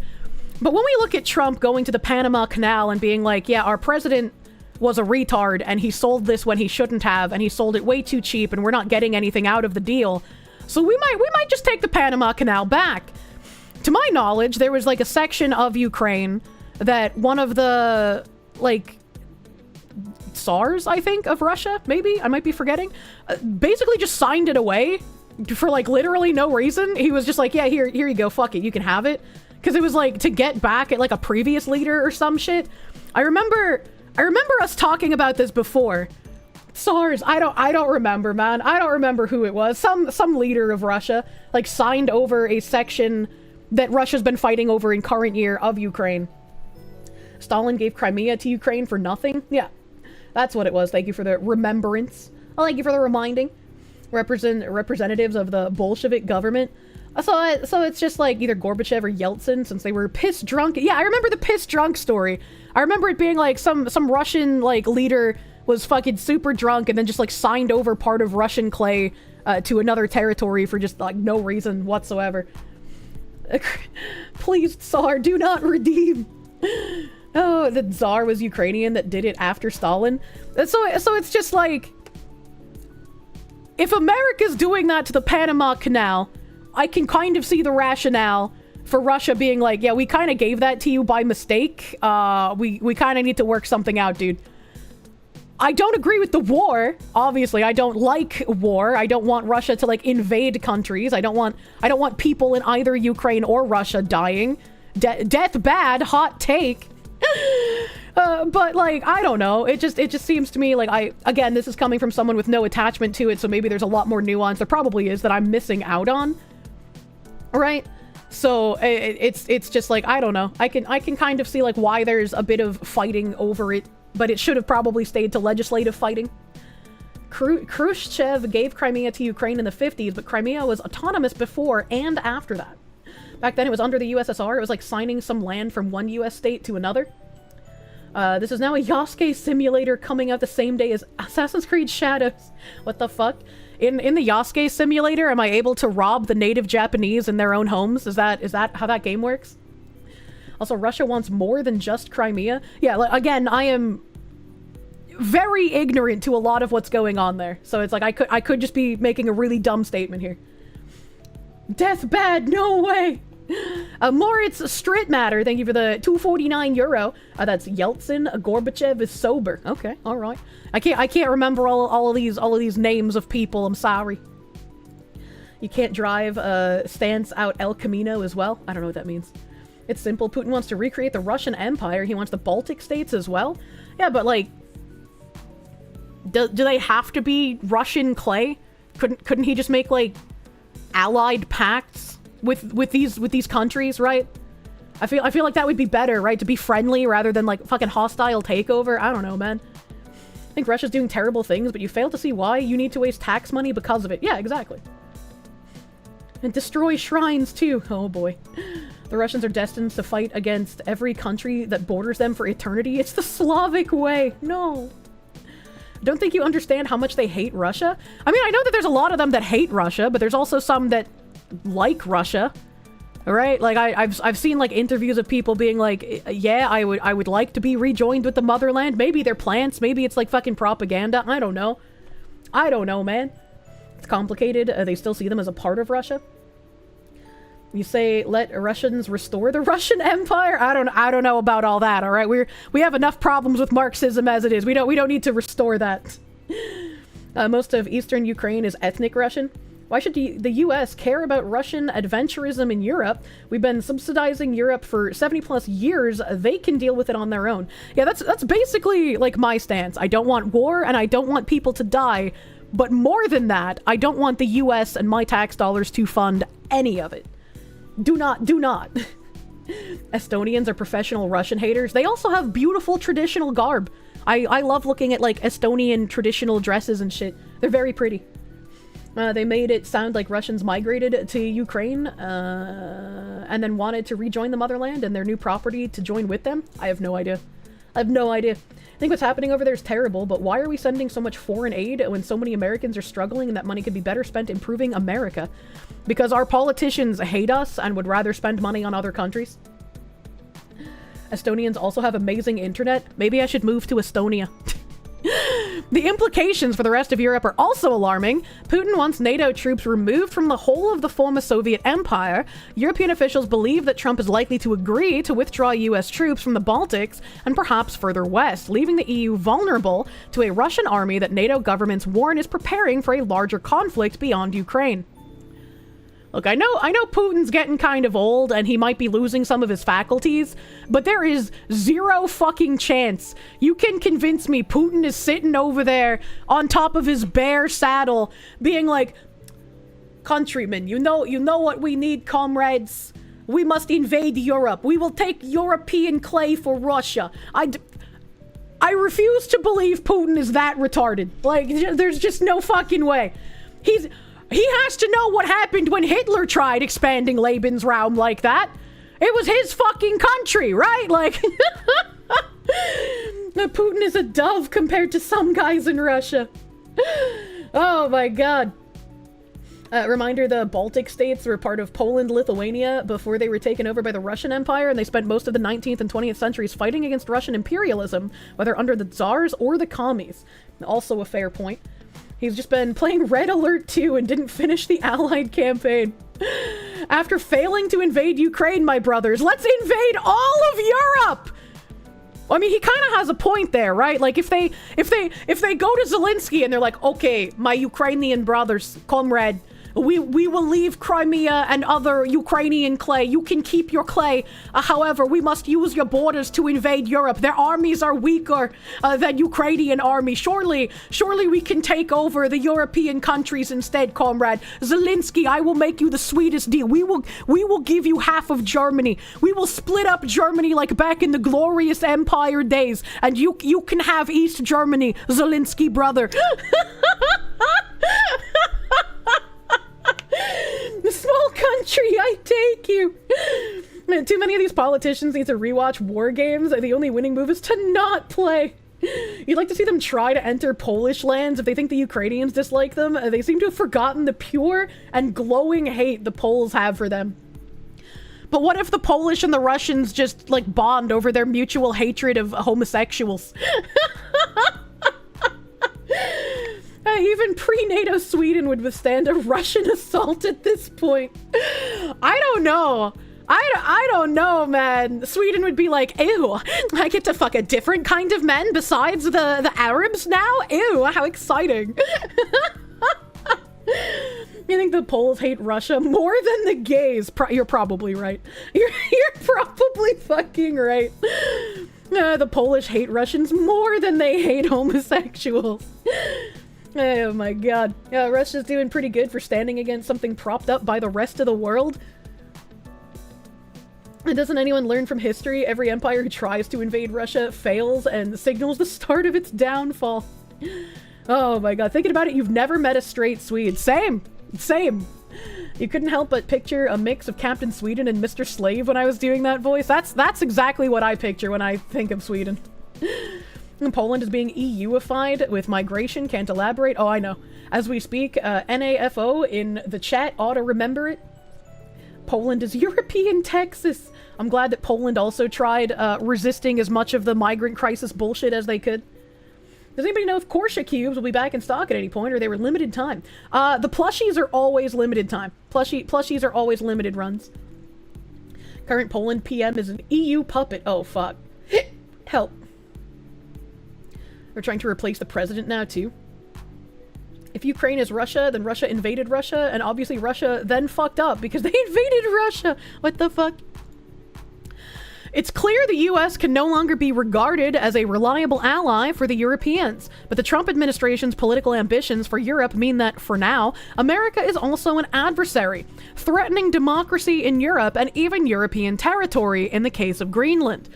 So what to do? Europeans need to start preparing fast for the day when the US security guarantee to Europe is definitively removed. That must involve building up autonomous defense industries. It should also mean a European mutual defense pact outside NATO that extends beyond the EU to include Britain, Norway, and others. Didn't Britain fight for like ages to basically get itself removed from the EU? I feel like it would be crazy if they signed a new pact. It was the fuck aroundest of times, the find outest of times. Trump will use any leverage he has to force America's European allies into compliance on issues from trade and security to their domestic policies. That means that Europe must now start the painful process of de-risking its relationship with the US, looking for areas of dangerous dependence on America and stripping them out of the system. Yes! Yes, please stop relying on us! Please stop taking our money! Entrusting critical infrastructure to Musk would create a huge new vulnerability. The Trump administration will also put enormous pressure on Europeans to buy more American weaponry. But why? Under current circumstances, that would be folly. Yeah, don't defend yourselves, Europe. Don't defend yourselves. Don't purchase American weaponry if we for some reason sell it to you. The only way you should accept American weaponry is if we gift it to you for free. Can put enormous pressure on me. Oh, wait. Many Europeans will balk at these ideas, dismissing them as impossible, but they need to understand that their freedom is now at stake. They're fucking European. What fucking freedom, man? Vance was right about that, just not in the way that he thought. Fucking what did they mean by this? Did Low Speed Boot post 2 archived articles and I just like happened to click on the wrong one? Because I thought he posted an article about this fucking Skeletor lady, but it was this instead. And this is not something I was intending to read, but man, the person who wrote this article is just fucking delusional out of their goddamn minds. Like, what the fuck are they talking about? And I saw a few people ask for the links. So I'll give you the archive link in chat there for the article. Get arrested! There's no pill to fix stupid. Socialists talking about freedom. Imagine. And all the little lemmings that believe that they have freedom in their European countries. Europe is almost as China-fied as the UK, sadly. It's just like... I don't like the encroachment that China's been doing into fucking video games. Because, like, while China is currently delivering the, like, sexy ladies against the will of, like, the fucking crazy Marxist ideologue people in the US, China is also ideologically communist. They're just ideologically communist in a different way that is juxtaposed to the Western Marxist mindset. And I don't believe for 1 second that after people start praising China and buying Chinese video games and investing in Chinese video game companies, that China won't just immediately start pushing their own propaganda in these games, right? Like, the Chinese communists are smart enough to understand you need to hook people before you pelt them with propaganda. So once you get people thinking, oh, Chinese developers based, Chinese developers opposing all of this woke nonsense in the West, I'm gonna support all the Chinese devs. It makes me kind of take a little bit of a pause, because, like, even the entire situation with Black Myth Wukong was manufactured. And I feel like I'm taking crazy pills because I was one of the few people who talked about the Black Myth Wukong thing being manufactured. I was like, it might be a good game, it might have a good story, it might have good combat, because China is trying to entice people to invest in their products and see their products as superior to American products. Which isn't hard, because Western developers are all fucking garbage right now. Western developers do not understand the art of subtlety when it comes to pushing their propaganda, which is how it worked so well in Hollywood and in TV and in movies for ages, because they did a slow crawl until for some reason ideologues decided it's time to drop a nuclear bomb instead. Forget the slow boil. Let's just fucking atomize them, man. It's like, I just don't understand. The gasp communists running the Marxist playbook say it ain't so. Well, so, like, the Black Myth Wukong thing, if you guys missed it, I'm gonna just do, like, a small loop recap, because I'm pretty sure there's a clip of it on my channel. I don't know if Ziz and Stray Wolf made the Black Myth Wukong thing into a clip. I actually can't remember. But, there was a rumor going around that Sweet Baby Inc. had tried to extort the developers of Black Myth Wukong. I don't know why I couldn't say that. They tried to extort them and force them to put all of the Western Marxist bullshit in their game.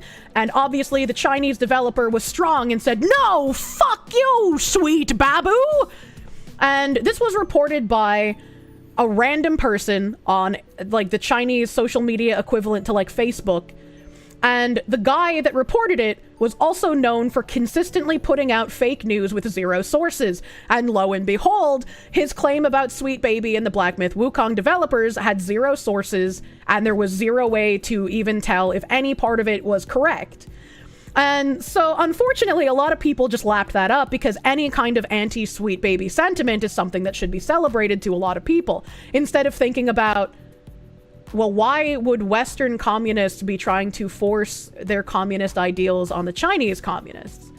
Because for the most part, they agree on a lot of things. They disagree on, like, intersectionality and all the gay shit, right? They're doing things a little bit differently, but at the core of their values, they agree. So, like, why would Sweet Baby need to come in and do any kind of this consulting for a Chinese company in the first place?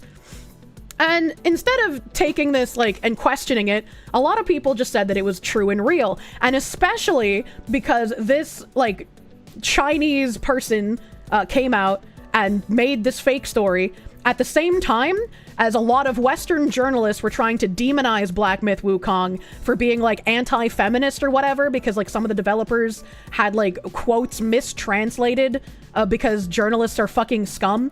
So because both of these things happened at the exact same time, a lot of the anti-Sweet Baby people took this as Black Myth Wukong is based, the developers are based, they're being quoted out of context, they have the journalists seething and lying about them. Clearly this other story about Sweet Baby is true. So there was like a lot of just murky waters around Black Myth Wukong, and I and a few other people had the opinion of like, there's no verifiable source. This guy who is the source of the Sweet Baby extortion thing has posted plenty of fake news before. He's a well-known person on Chinese social media as someone that's basically like just makes shit up all the time. The Sweet Baby killed the sushi squad. The seals clap on either side. Got to ignore the seals. It's just like, even if something like reinforces what your position is, you should still question it. Because not every ally is actually an ally. They could be, another, like, 3 communists in a trench coat, after all. I think some people knew it was a lie, but still spread it because it helped with the agenda against Sweet Baby Inc., which I think is also damaging.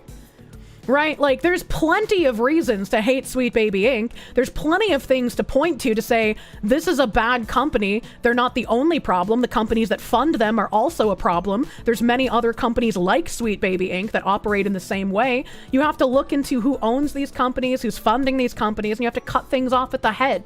Otherwise, the Hydra is just going to keep regrowing. Sweet Baby is part of the problem, but it's not the problem. Which is why I don't have like 10,000 videos on Sweet Baby. What about Larian? I don't know much about Larian. I didn't play fucking Baldur's Gate 3. I feel like they did fine with the character creator, because character creators should let you do whatever the fuck you want. That's always been my opinion on character creators. West Taiwan isn't to be trusted no matter what. Absolutely. Baldur's Gate 3. I think Nim had me play a little bit of it. Maybe? Was it Baldur's Gate 3 that I played a bit of? I can't remember, chat. I know Nim made me play a couple of like really fucking boring turn-based RPGs on stream. A little bit. Yeah, okay. I fucking, oh god, it was so boring. It was so boring, chat. It's not a game for me. Yeah, that was it. Baldur's Gate 3 was made by Russians mostly. Played like the intro mission. Yeah, I did not enjoy it. I did not enjoy it. The World of Warcraft rap, dude. I don't know what that means. It was Nim's fault. Nim likes a lot of paused media because he likes to just turn brain off and not think about what he's consuming. And character creator in Baldur's Gate 3 isn't that great though. It's not like Black Desert tier, but it's still better than a lot of other character creators. I feel like they could have done a lot more, but my opinion on games that allow you to make a custom character and do whatever you want with the character is always more options is better. Was Baldur's Gate the one that did the fucking chest scars though, or was that a different game? Because I feel like that's not normal. All right, we shouldn't be encouraging that kind of thing. That was Dragon Age. Okay, thank you, chat. That was Dragon Age: The Fail Guard. You see, I didn't play any of these games, and I didn't really report too much on them, so I don't remember a whole heckin' lot about them. Veil Guard was that one? Yeah, the Fail Guard. I remember people calling it that. Oh my god, so bad. The chest scars in Dragon Age Veil Guard. I feel like you shouldn't promote that kind of thing, because that's not simply extra customization that naturally should be in a character creator. That's like an ideologically driven fucking weird mutilation thing. Alright, like that's not something I'd be okay with in a character creator. You can play Baldur's Gate 3, it's great. You don't get more woke stuff than you want. See, that's my issue with fucking Kingdom Come Deliverance, right? I want zero woke stuff. And like Kingdom Come Deliverance, the developer basically like LARPed as based to get people to buy his first game, and then reneged on everything he was saying from the first game. So it's like, I understand why people are angry. I don't understand why people are defending the developer, reneging on everything he said about wanting his games to be historically accurate. Because the more that comes out from people who have played the game, the more it looks like absolutely turned his back 180 on the historical accuracy. And if you're going to claim your game is historically accurate, and then it's not, you obviously deserve that criticism. Chest scars were fine, but oddly enough, you couldn't be a woman with a huge saline-injected testicle? What the fuck? It's not woke, like that means anything? And like, the people saying that it doesn't matter, a small loop again here, the people saying that it doesn't matter because, like, the gay sex scenes are a choice, it's like, again, no, that does matter, because the character was canonically straight. The guy that he's having sex with was canonically a womanizer. Why would you take two straight men and then be like, oh, it's just play a choice, you don't have to do it? It's like, no. No, if you take a canonically straight character and then you just suddenly player choice them into being gay, that's fucked up. Every it doesn't matter argument can be refuted with, then it doesn't matter if it's removed. Yeah. Every it doesn't matter is like, well, then why did it matter to put in here? Especially if it's not historically accurate, and especially if it retcons the character. I do not understand the defense. Like, maybe some people are just tired, right? It was just what I said before. And they're like, oh, as long as it's not giga-paused goy slop, I'll accept the tip. But it's like, that's how all of this started in the first place. With people being like, oh, it's not overt propaganda, so I guess it's okay. All bonks on the head may lead to gayness. You almost didn't play Baldur's Gate 3 because you saw the body type A and body type B shit and all the zoomer haircuts and immediately took you out of the immersion. I remember when the Pal World devs were asked about that, they were like, yeah, Westerners like to make really ugly characters, so we let them do that. I feel like they probably still could have called them male and female. Maybe they were just following the trend of like all of the games recently doing body type A, body type B. But now, I guess, like, Pal World devs are working with a paused studio that worked with Sweet Baby or some shit. I haven't looked into that yet, but that makes me quite sad, if true. A bit like how they retconned the main character of Kingdom Come Between Games. He went from straight to bisexual due to current year politics. Well, that's exactly what I was talking about. That's the game I was talking about. This is the Danish vid, you're pretty sure? Am I gonna get copyright claimed for this, Ziz? Am I gonna have to worry about giving you more work? Hold on, let me reset these commissions. We'll stare at another woman for a bit. We've been staring at this woman for a hot minute. Let's get a different lady in here. Or I just crashed my game. The A and B stuff is really, really annoying when you have to pick voices and they just refrain from mentioning which are male and female, so you just have to go through all of them. Oh, I hate that shit. I fucking hate that shit. Because I'm either a fan of, like, either giving my woman the, like, ooh, I'm a cute lady voice, or giving her the, like, I am going to rip your throat out and then make you eat your own cock. You know, like one of those kinds of voices, right? So, like, I like to pick one of those two. And, like, if I have to go through all the male voices that are irrelevant to my character, I'm gonna be kind of fucking annoyed. Same, you only pick one of those two? Oh, I fucking hit the bell, baby. Let's, I don't want to look at this woman. Let's look at this woman. I like this woman. So your voice. A Findom allegation sound alert here. The Danish language. Browser. Music. Play. I'm gonna eat another strawberry! You know, Danish language has always been impossible to understand for most Scandinavians. But the recent years, it has been impossible to understand for us in Denmark. This is absolutely the video, by the way, Ziz. You found it. For me, the Danish language has collapsed into meaningless guttural sounds. For example, the other day, I had a problem with my bicycle. Sounds like a Canadian. I had to go into a traditional Danish ice cream store. And when I came in, I didn't even remember the Danish word for hello. Get good. I didn't understand anything of him, so I just repeated what he said. Hvor sker det? Jeg skal se lille solskin og lille skønner. Skulle jeg have en slagskab for en lille cykelgruppe?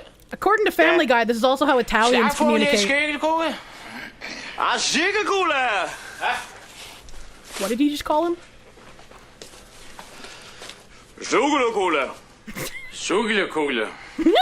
I didn't know what the fuck Sugelcola was. I just gave him some tape rests. Sugelcola. Oh, flawless. Here's some camemberts. I don't know what he gave me, but it was wrong. So then I just had to take a wild shot, and I said the word cameloso. Jeg skulle have en cameloso.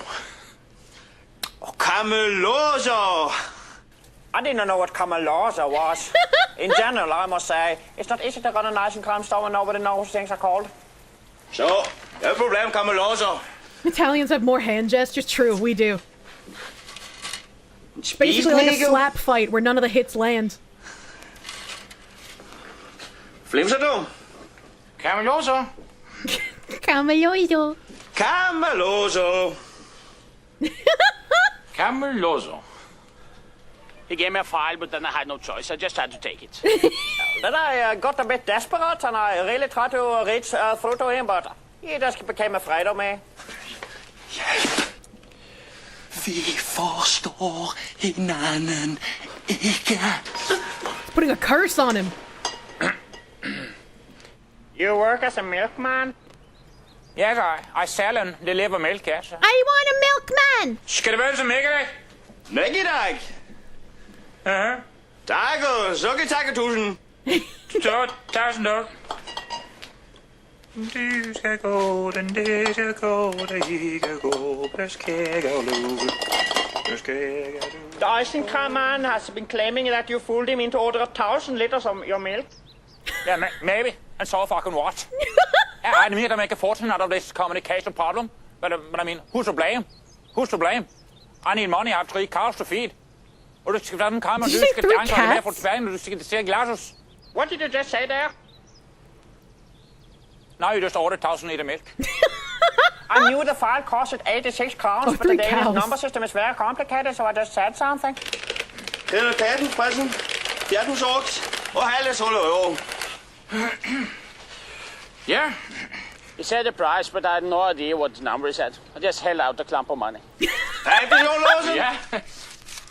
Der er sin 14-fætten. Og 5 cent der.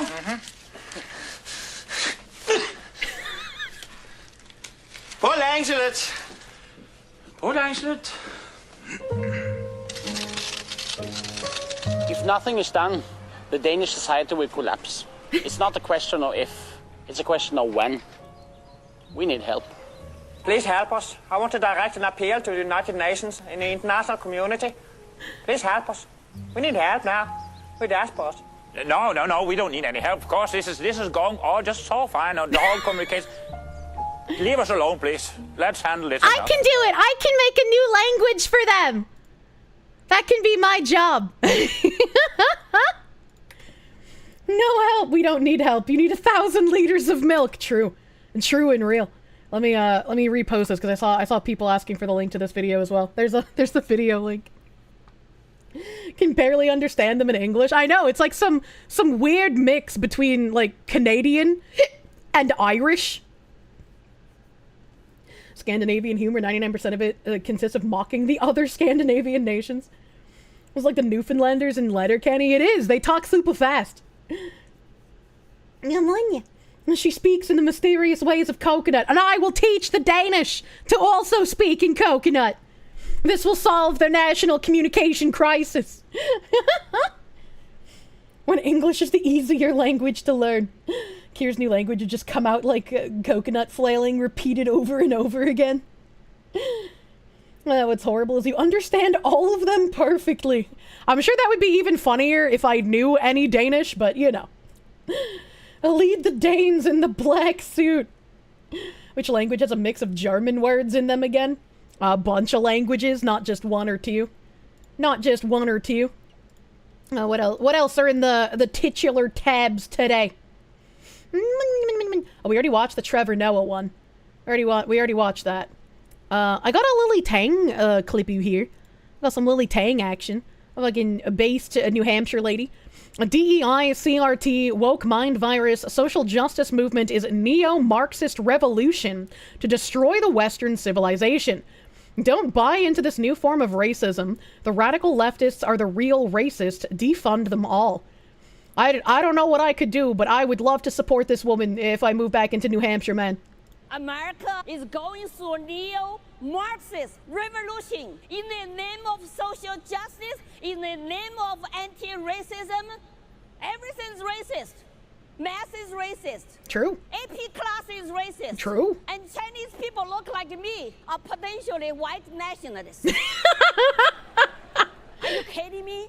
Who are the real racists here? Who only focus on people's skin color and people's race, without looking at their individual merits, individual characters. The radical left are the real racists.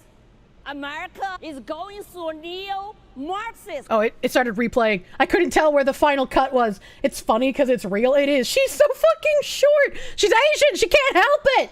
They're short people. And I think I'm naive to think that the Chinese wouldn't use this as posturing to elevate their status. She's been an American citizen for a very long time, as far as I am aware. Like, sure, she could be some sort of, like, weird Chinese infiltrator here to spread dissent because she wants what's best for the American people. Oh, like, maybe. But, you know. Chinese spies can do that. And to be fair, they're ignoring her skin color and judging her on the content of her character when they call her a white supremacist. I don't think a Chinese person can be a white supremacist. Oh, like, even if for some person, or for some reason, a Chinese person is like, yup, yeah, I'm a white supremacist Chinese person. White people are just objectively better than the Chinese. It's like, they would just be advocating for their own death. Like, I don't think that's what people are doing. And Kier doesn't know about the multi-ethnic white supremacy. I know that the most outspoken white nationalists tend to be brown. It's very confounding. Oh my god. The yellow face of white supremacy. The black face of white supremacy. Fuck it, I'll take the Chinese spy over the retarded Marxists. It's like, yeah, sure, she could be some sort of fucking infiltrator, but like, she's a survivor of the Cultural Revolution. So I don't know, maybe she has some experience with, like, hating communists, you know? Maybe she has some experience with not liking these people. Even the white nationalists have their own inclusion director in HR. At least the Chinese spies are competent at their jobs. Oh, white supremacists are very diverse. Yeah, I feel like if I moved to New Hampshire, I would love to figure out a way to fucking support this woman, dude. Absolutely would love to. She's a woman, we can't trust her. Sounds like she'd get along great with the Eastern Europeans in that case. They can bond over hating commies. I love bonding over hating commies. We have white black supremacists. Why can't we have Asian white supremacists? Because the white black supremacists are fucking crazy, man. Like, they're actually mentally ill. Obviously, you bleached her thoroughly. I need to inform my Vietnamese girlfriend that she's white. You'll take her and V for what communism is like over white liberal women and soy-fed manginas? Yeah, absolutely. Abso-fucking-lutely. Dave Chappelle skit. I'm sick of living in a Dave Chappelle skit, man. I'm sick of it. Let's see, what else do I have here today? Oh, I have some, like, gaming news. Some weird nonsense in gaming today. There's an article about, Grand Theft Auto, unfortunately.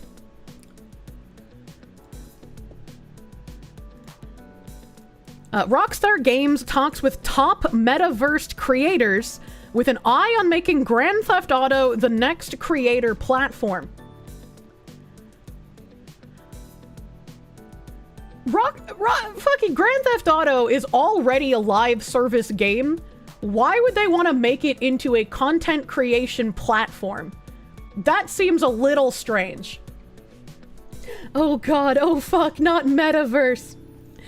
Rockstar Games is gearing up to make Grand Theft Auto 6 the next big Metaverse platform. When Rockstar releases GTA 6 later this year, it won't just be the biggest video game launch of the decade. The launch will represent Grand Theft Auto's attempt to transform from a popular game series into a bona fide creator platform. Rockstar Games has been in discussions with top Roblox and Fortnite creators, as well as dedicated GTA content creators, about the potential to create custom experiences inside the upcoming game. According to 3 industry leaders with knowledge of these meetings, who requested anonymity in order to protect business relationships. These experiences would allow creators to modify the game's environment and assets to bring their own intellectual property, and potentially their brand sponsors, into GTA's virtual sandbox. Representatives of Rockstar Games did not respond to requests for comment prior to the publication of this article. Thus far, the conversations have remained relatively open-ended, and it's unclear exactly how creators would benefit from bringing their IP and audiences into GTA 6, beyond the exposure that would come from having a presence inside one of the world's most popular gaming properties.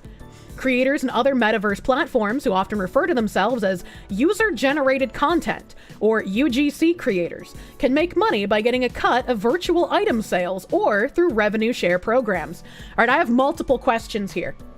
First of all, who the fuck refers to themselves as a UGC creator?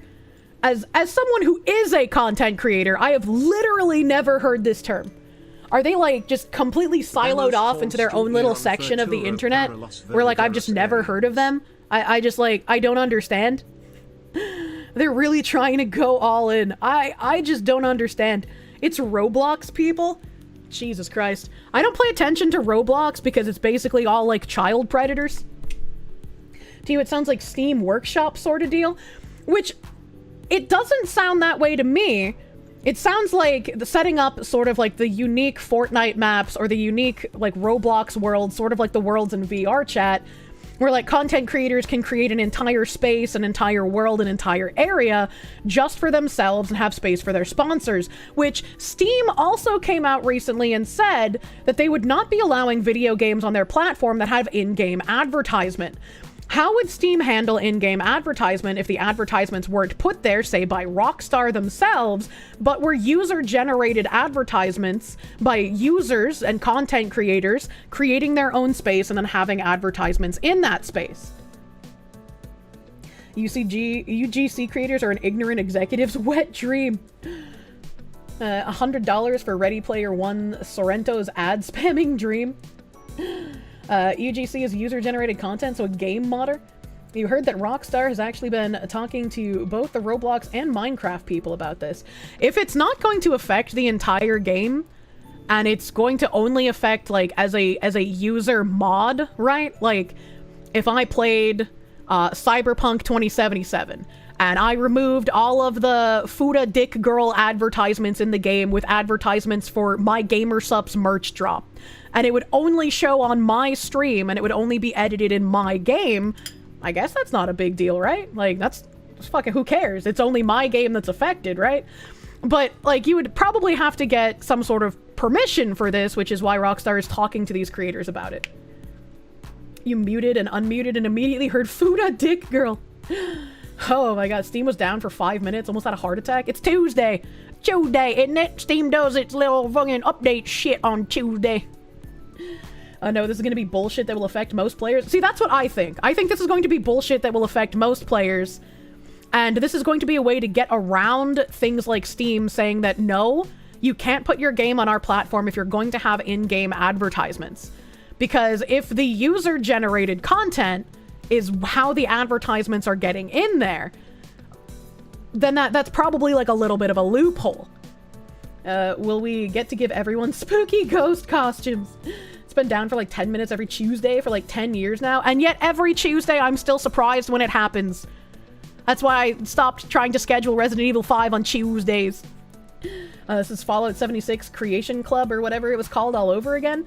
I don't even know about that, right? Because like I am in creator clubs, and like having a content creator get stuff in the game is like a long drawn out process, really.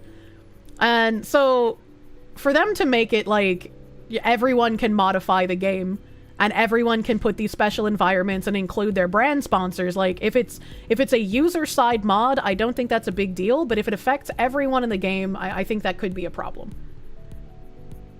A panic for 10 years weekly. Never game on Tuesday, it's forbidden by the Gaben gods. True. This is gonna be a fucking mess. I feel like it's gonna be a bit of a mess here. Representatives of Rockstar Games did not respond to requests for comment prior to the publication of this article. Thus far, the conversations have remained relatively open-ended, and it's unclear exactly how creators would benefit from bringing their IP and audiences into GTA 6, beyond the exposure that would come from having a presence. I think I read this already. I'm sorry for repeating. But I wanted to also say, obviously, if it's one of the most popular games, you would get, like, just natural exposure from having a world that people could interact with. I'm assuming, right, like if you as a creator are allowed to set up a world, you have to sign some sort of agreement with Rockstar. And if you want to, in that agreement, bring advertisements from your sponsors into the game, I'm sure that, like, there would be some sort of like, payment scale going on there, right? Remember when these people asked to just let us be ourselves, and then in Cyberflop, they said the trans flag on the car stays. Fuck you, bigots, an inch and a mile, as always. And then, like, the Nexus mod site, like, taking down mods that remove certain flags and stuff. Kind of weird. Not even like Yakuza, where there are actual products and locations licensed from corpos. I'm so upset that they don't have the Don Quixote license anymore. The fact that Don Quixote is not in Lost Judgment makes me incredibly fucking sad, man. So if the game will be a giant NASCAR driver suit. A look into the creator ecosystem of GTA 5 provides some insight into the potential future of GTA 6 as a creator platform. 14 years after its release, the 5th iteration of GTA remains the most watched game on Twitch, thanks in large part to the tremendous amount of activity taking place inside 5M, a popular game modification that allows players to host and join multiplayer servers, or virtual worlds in which hundreds of users can play together simultaneously. Although Rockstar initially banned some of 5M's creators in 2015, the developer later acquired their company in 2023, signaling its tacit approval of the GTA roleplay community. That is a little strange to me. I feel like there's a big difference between being associated with a developer and then being outright, like, owned by them. Like, obviously, even if you're associated, there's still certain rules and guidelines you have to, like, abide by and be beholden to. But if you're just, like, straight out owned by them, I feel like that makes a little bit of, like, conflict here. They're gonna get streamers to pump this so hard. I've been saying for years, like, as much as I don't want to think of myself as, like, a celebrity, streamers and content creators are the new Hollywood, right? Like, kids grow up less saying they want to be a singer or a movie star, and they say they want to be a YouTuber or a streamer or some form of, like, content creator, like a TikToker, right? Kids are aspiring to do this as a career, and companies are using content creators to push products. And I've talked about before, celebrities are seen as, like, an unreachable class, right? Like, you don't have conversations, you don't have interactions, you don't have, like, looks into the day-to-day lives of, like, Tom Hanks or Scarlett Johansson or Taylor Swift or Beyonce, right? They're celebrity on a pedestal. They're like unreachable, untouchable class of people. And so while they still have dedicated cult audiences, the interaction that content creators have with their audience evokes a different kind of cult with the parasocialism, right? And so content creators naturally have this higher level of trust than what normal Hollywood celebrities can achieve, simply because not being like an untouchable seen as like they know more than the average person, but because they feel relatable, they talk to you, they aren't unreachable. There's someone that can be a part of your life regularly, right?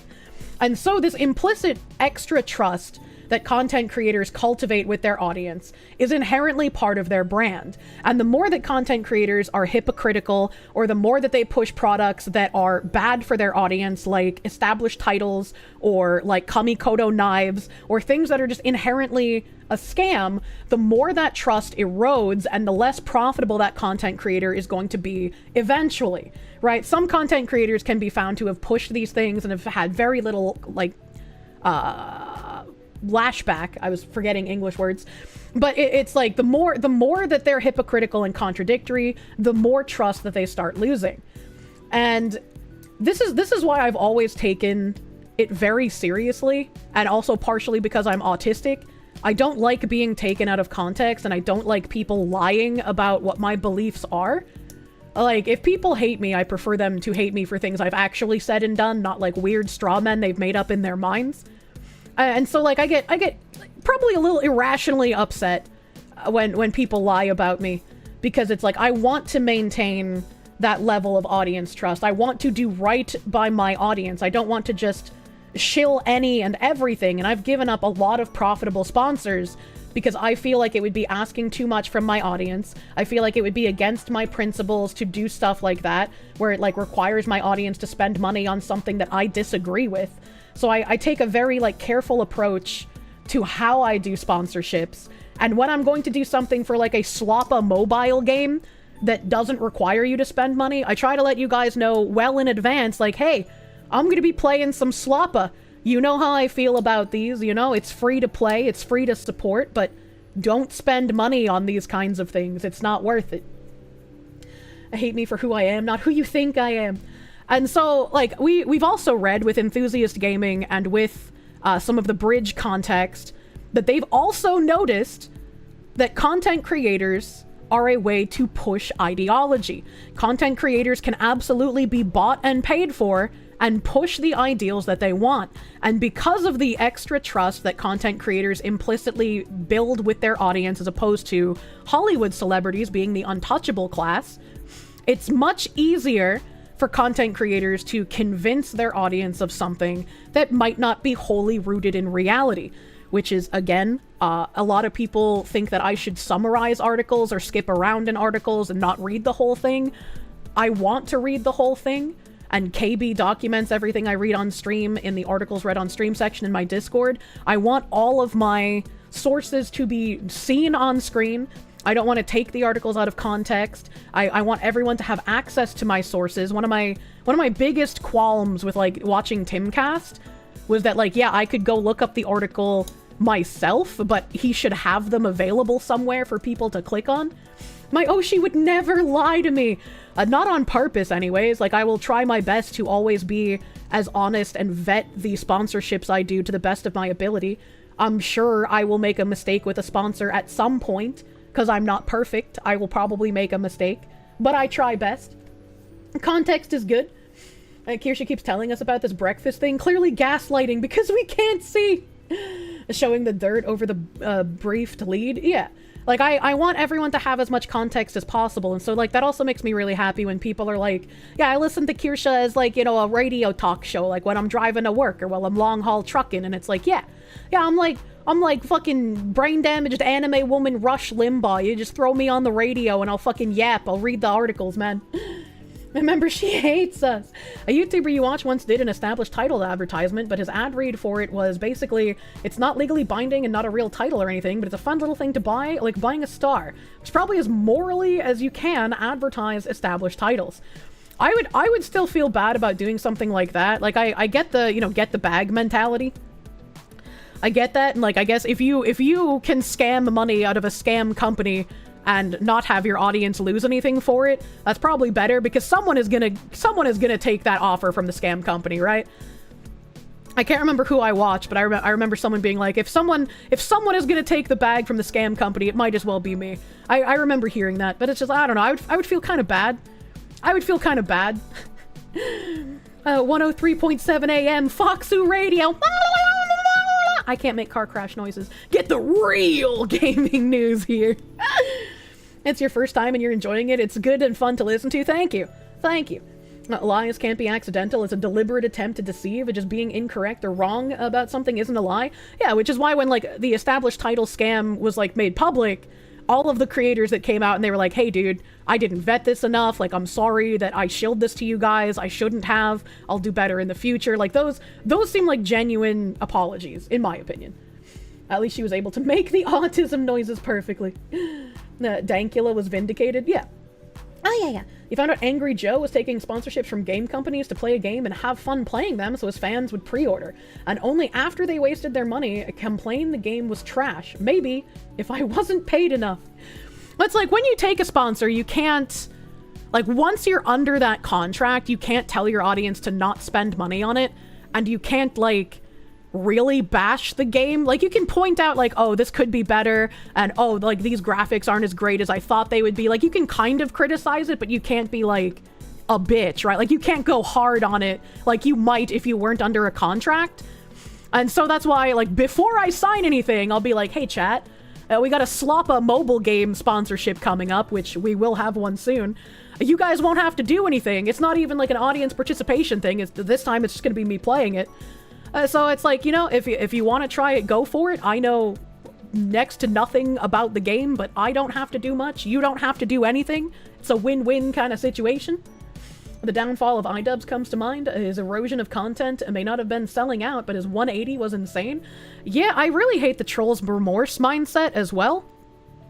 And it's like, once we have, like, the Marxist rooted out of corporations, and we can start seeing the different industries healing, regular companies are just going back to selling good product for profit instead of trying to push ideology, like, I'll have more time to play video games, man.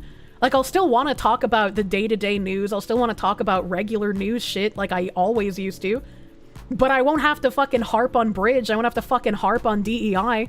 I don't want this shit to continue just so I have something to bitch and moan about. You're very disappointed in one of your favorite internet personalities when you started shilling Shade Ladder regions.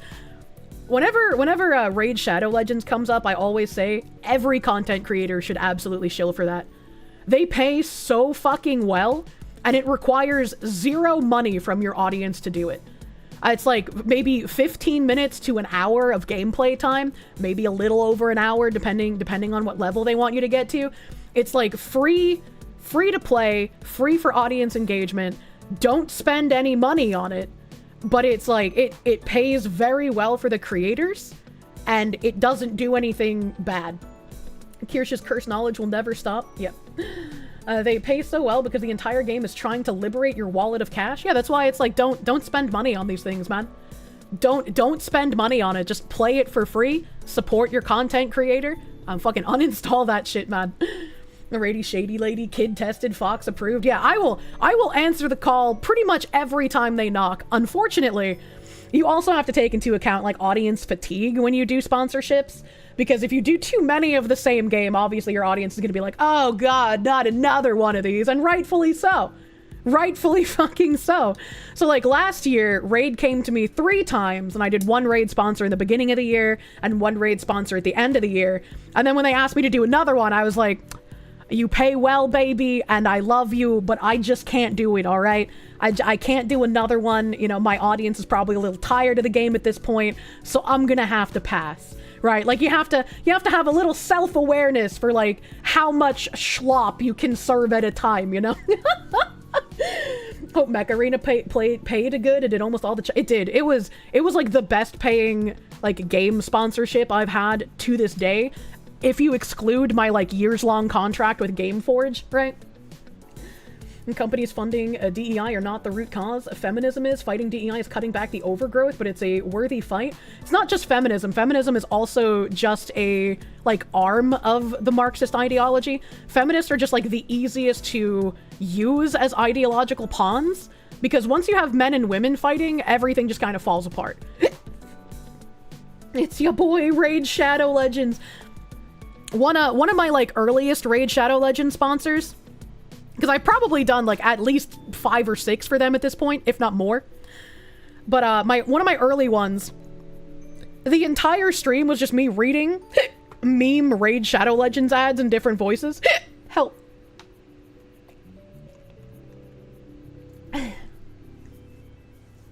Macarena was unironically fun for a slopple game. I loved playing Macarena. Macarena was unironically a lot of fun. Like, you get to a point where the whales just start fucking dicking you down. Why?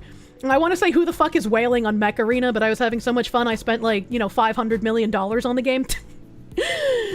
and like this past time, I even had like a little thing to, like, oh, if you spend up to $60, you'll get reimbursed. But I didn't even do that this time because I was like, I know I'm gonna have enough fun that if I spend some money, even if I get reimbursed, I'll want to spend more, and I can't do that. I can't, especially if I'm telling my audience, don't spend money on the sloppa. I don't want to be a bad influence. Call of Dragons was also very fun. Oh, yeah, Call of Dragons was also very fun. That was not the best game, but I think all of us were really fucking missing the, like, tight-knit MMO fucking war-style shit. And so we made our own fucking fun, man. Russian war raid. The Pave the Whales. So many MMOs have been ruined by the whales wrecking the in-game economy. Oh, absolutely. And you guys will really fucking know when I'm partnered with a game that I really fucking enjoy, because I won't shut the fuck up about it. Like, I'm the #1 Quine Bulb streamer. You you can buy Quine Bobs through my special little link. You can't buy everything through the special little link quite yet, but hopefully maybe one day soon you'll be able to. And when you buy through my special link, I get a split of the profit. You're supporting the Fox a woman. Thank you. Had potential for some toxic MMO stories. Shit was so cash. It was so much fun. I don't think it's possible, but I hope we get another, like, real MMO eventually. I miss them, dude. I feel like they're not possible in current year, because people don't have attention spans for long time grinding anymore, but fuck, I miss that shit, man. You refuse to watch Internet Historian because of the blatant plagiarism of the cave story video? That's such a gut punch to authenticity? I don't know what that is. I'm assuming by cave story you mean like the Nutty Putty cave, maybe? I know that one. Quine Bob's Kirsche theme skin when? Shh. There will always be console terror. Fuck you, Skoogie! Kellemus Prime, thank you for 5. You always read out the Raid Shadow Legend ads to scam calls. Holy shit, that's a great idea. If I didn't have to worry about scam callers, like, fucking doxing me when I answered the phone, I would absolutely pick up scam calls while I'm live and just start reading out fucking random content creator ad reads. The algorithms ruined our long attention span hobbies. I am glad that I can somewhat hold on to my attention span even if it rumbles around like a tumbleweed and I take a couple of roads. I eventually get back there, you know?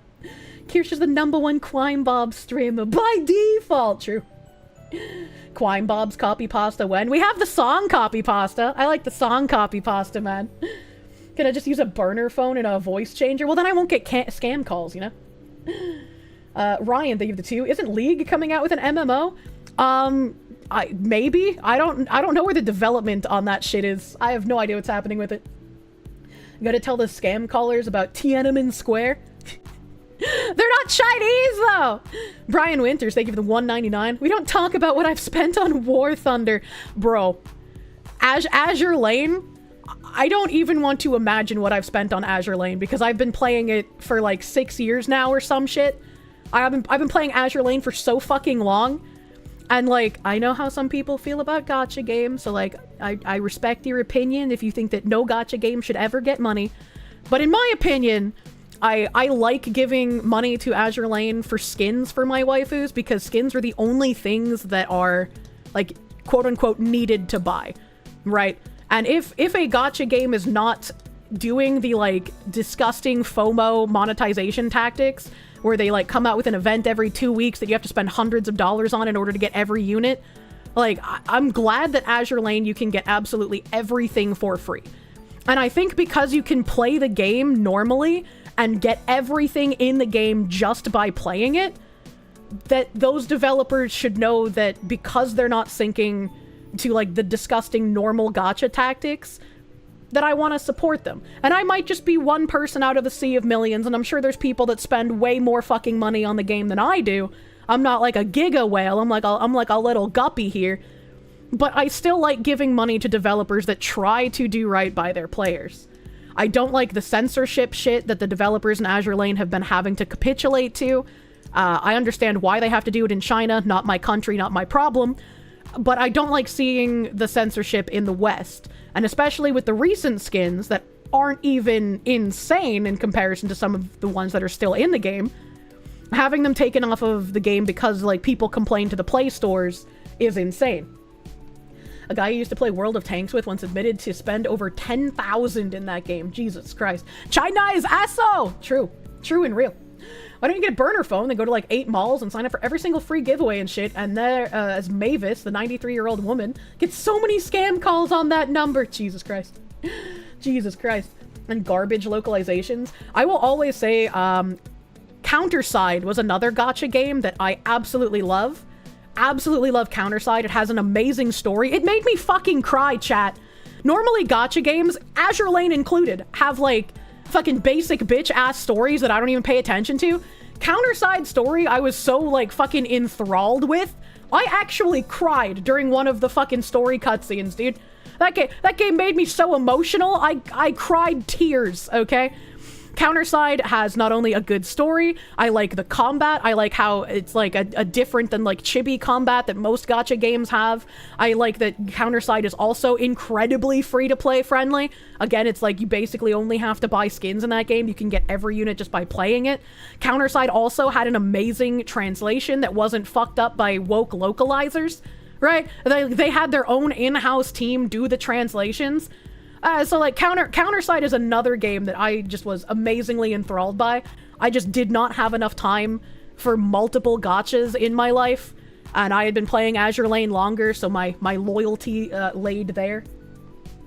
There's also the guy that spent 200,000 on Diablo Immortal. Jesus Christ. Your default mindset with gacha is that you probably won't get what you want as a free-to-play guy, and that should be the mindset you go into. I played a lot of gacha games. I went through like a gacha streak as a streamer.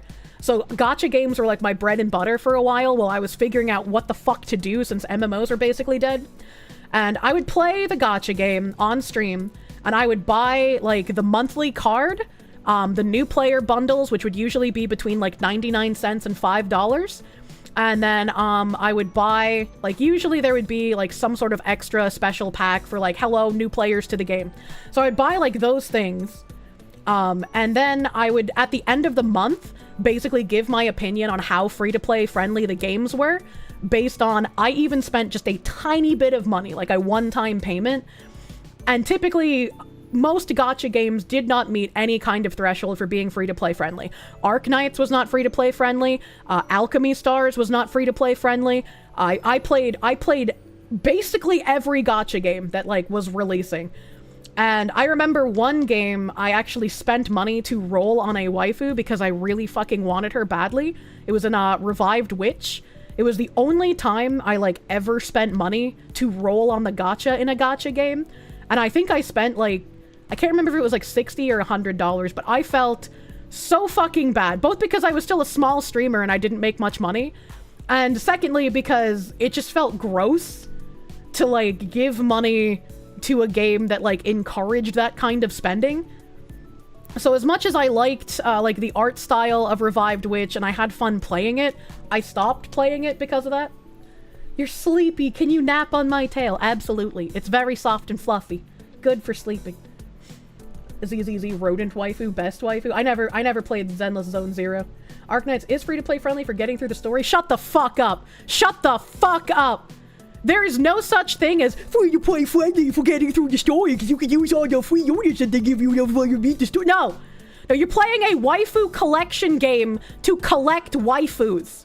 If I cannot collect every single waifu through free-to-play means, it is not a free-to-play friendly game. And I am sick of people trying to do the, but you can beat the story with the free units. Nobody gives a shit. Nobody gives a shit. Finish the comment? No! When you start your comment with something like that, I typically don't finish the comment. You literally say that? Okay, hold on. Let me click on your name. You started your comment off poorly. I do that sometimes. Arknights is free to play friendly for getting through the story and playing the game, but yeah, for getting the waifus, which don't even have huge amounts of service, it's bad. Yeah. It's really bad, but like, don't say it's free to play friendly for getting through the story, because that doesn't fucking matter. No one is starting a new gacha game to play the story. If the story is good, that's like a bonus, right? That's like a bonus, but most people who play gachas and who play MMOs, we all intrinsically know the story is likely going to be trash. Nobody goes into it thinking, I'm gonna play this gacha for the story. No one does that. No one does that. They are waifu collecting games for a reason. And that's where they make their money for a reason. Didn't say the Arknight story was good, but yeah, I know you didn't say it was good, but it's just like nobody is doing that. So like I hate it when people like defend the shitty monetization with the like, oh, but you could beat the story free to play. It's like, shut the fuck up. Girls Frontline was free to play until 2 years ago or something. Girls Frontline 2 is even less free to play friendly. I've heard people say Girls Frontline is just as free to play friendly as Azure Lane, but I've never played that one, so I wouldn't know. Punishing Grey Raven has a decent story. I rage quit Punishing Grey Raven. I didn't even get to figure out how bad that game was as far as free to play went, because its control scheme was fucked on emulator. So like I literally couldn't even play the game because its controls were just fucked on emulator. So I ended up just rage quitting it. You haven't spent a dime in Girls Frontline 2? They give a lot of free pulls in Girls Frontline 2. Woo-wah also has a story. Too soft in Chapter 1, though. You're doing pretty good in Girls Frontline 2. I haven't played it, so like you chatters who play it in chat will have to argue amongst yourselves about how free-to-play friendly it is, because I haven't played it. You literally play Limbus Company for the story. Please play it! Oh god, one of my artists plays this game with cute men. I can't remember what it's called, but like every time she posts screenshots of it, it makes me want to play it. And I downloaded it at one point, and it was not free-to-play friendly. But I was like, fuck, man. I've never played a gacha game that only has men in it. I've never played one of these, like, female fantasy simulators. I play my gacha games like a raging misandrist. I send all the men to the mines to get me resources, and I play dress-up with the women. Like... No, not Love in Deep Space. It was one that was out before that. Twisted Wonderland? No, that doesn't sound familiar either. That doesn't sound familiar. I don't remember what it's called. You can't say anything on Girls Frontline 2. You bought Macchiato. I don't know who that is. I'm sorry. Kirsche has the female game. Tears of Thamus. Thank you. That's what it was called. That was the male gacha game. Like they have some very pretty husbandos, and like every time she posts pictures of it, I'm interested. But then I remember it's not a free-to-play friendly game. And Tears of Thamus has a Teletubbies collab. What the fuck? Kirsche, stop forcing anime men to be sweaty and tired from mining ores all day. Yeah, but that's how I become sexually attracted to them, through their musky smell. Oh my god. Girls Frontline has good rates, but you use a premium currency instead of the abundant in-game currency. As soon as I see a gacha game have like multiple paid currencies, I'm like, this game is gonna suck you dry, boy.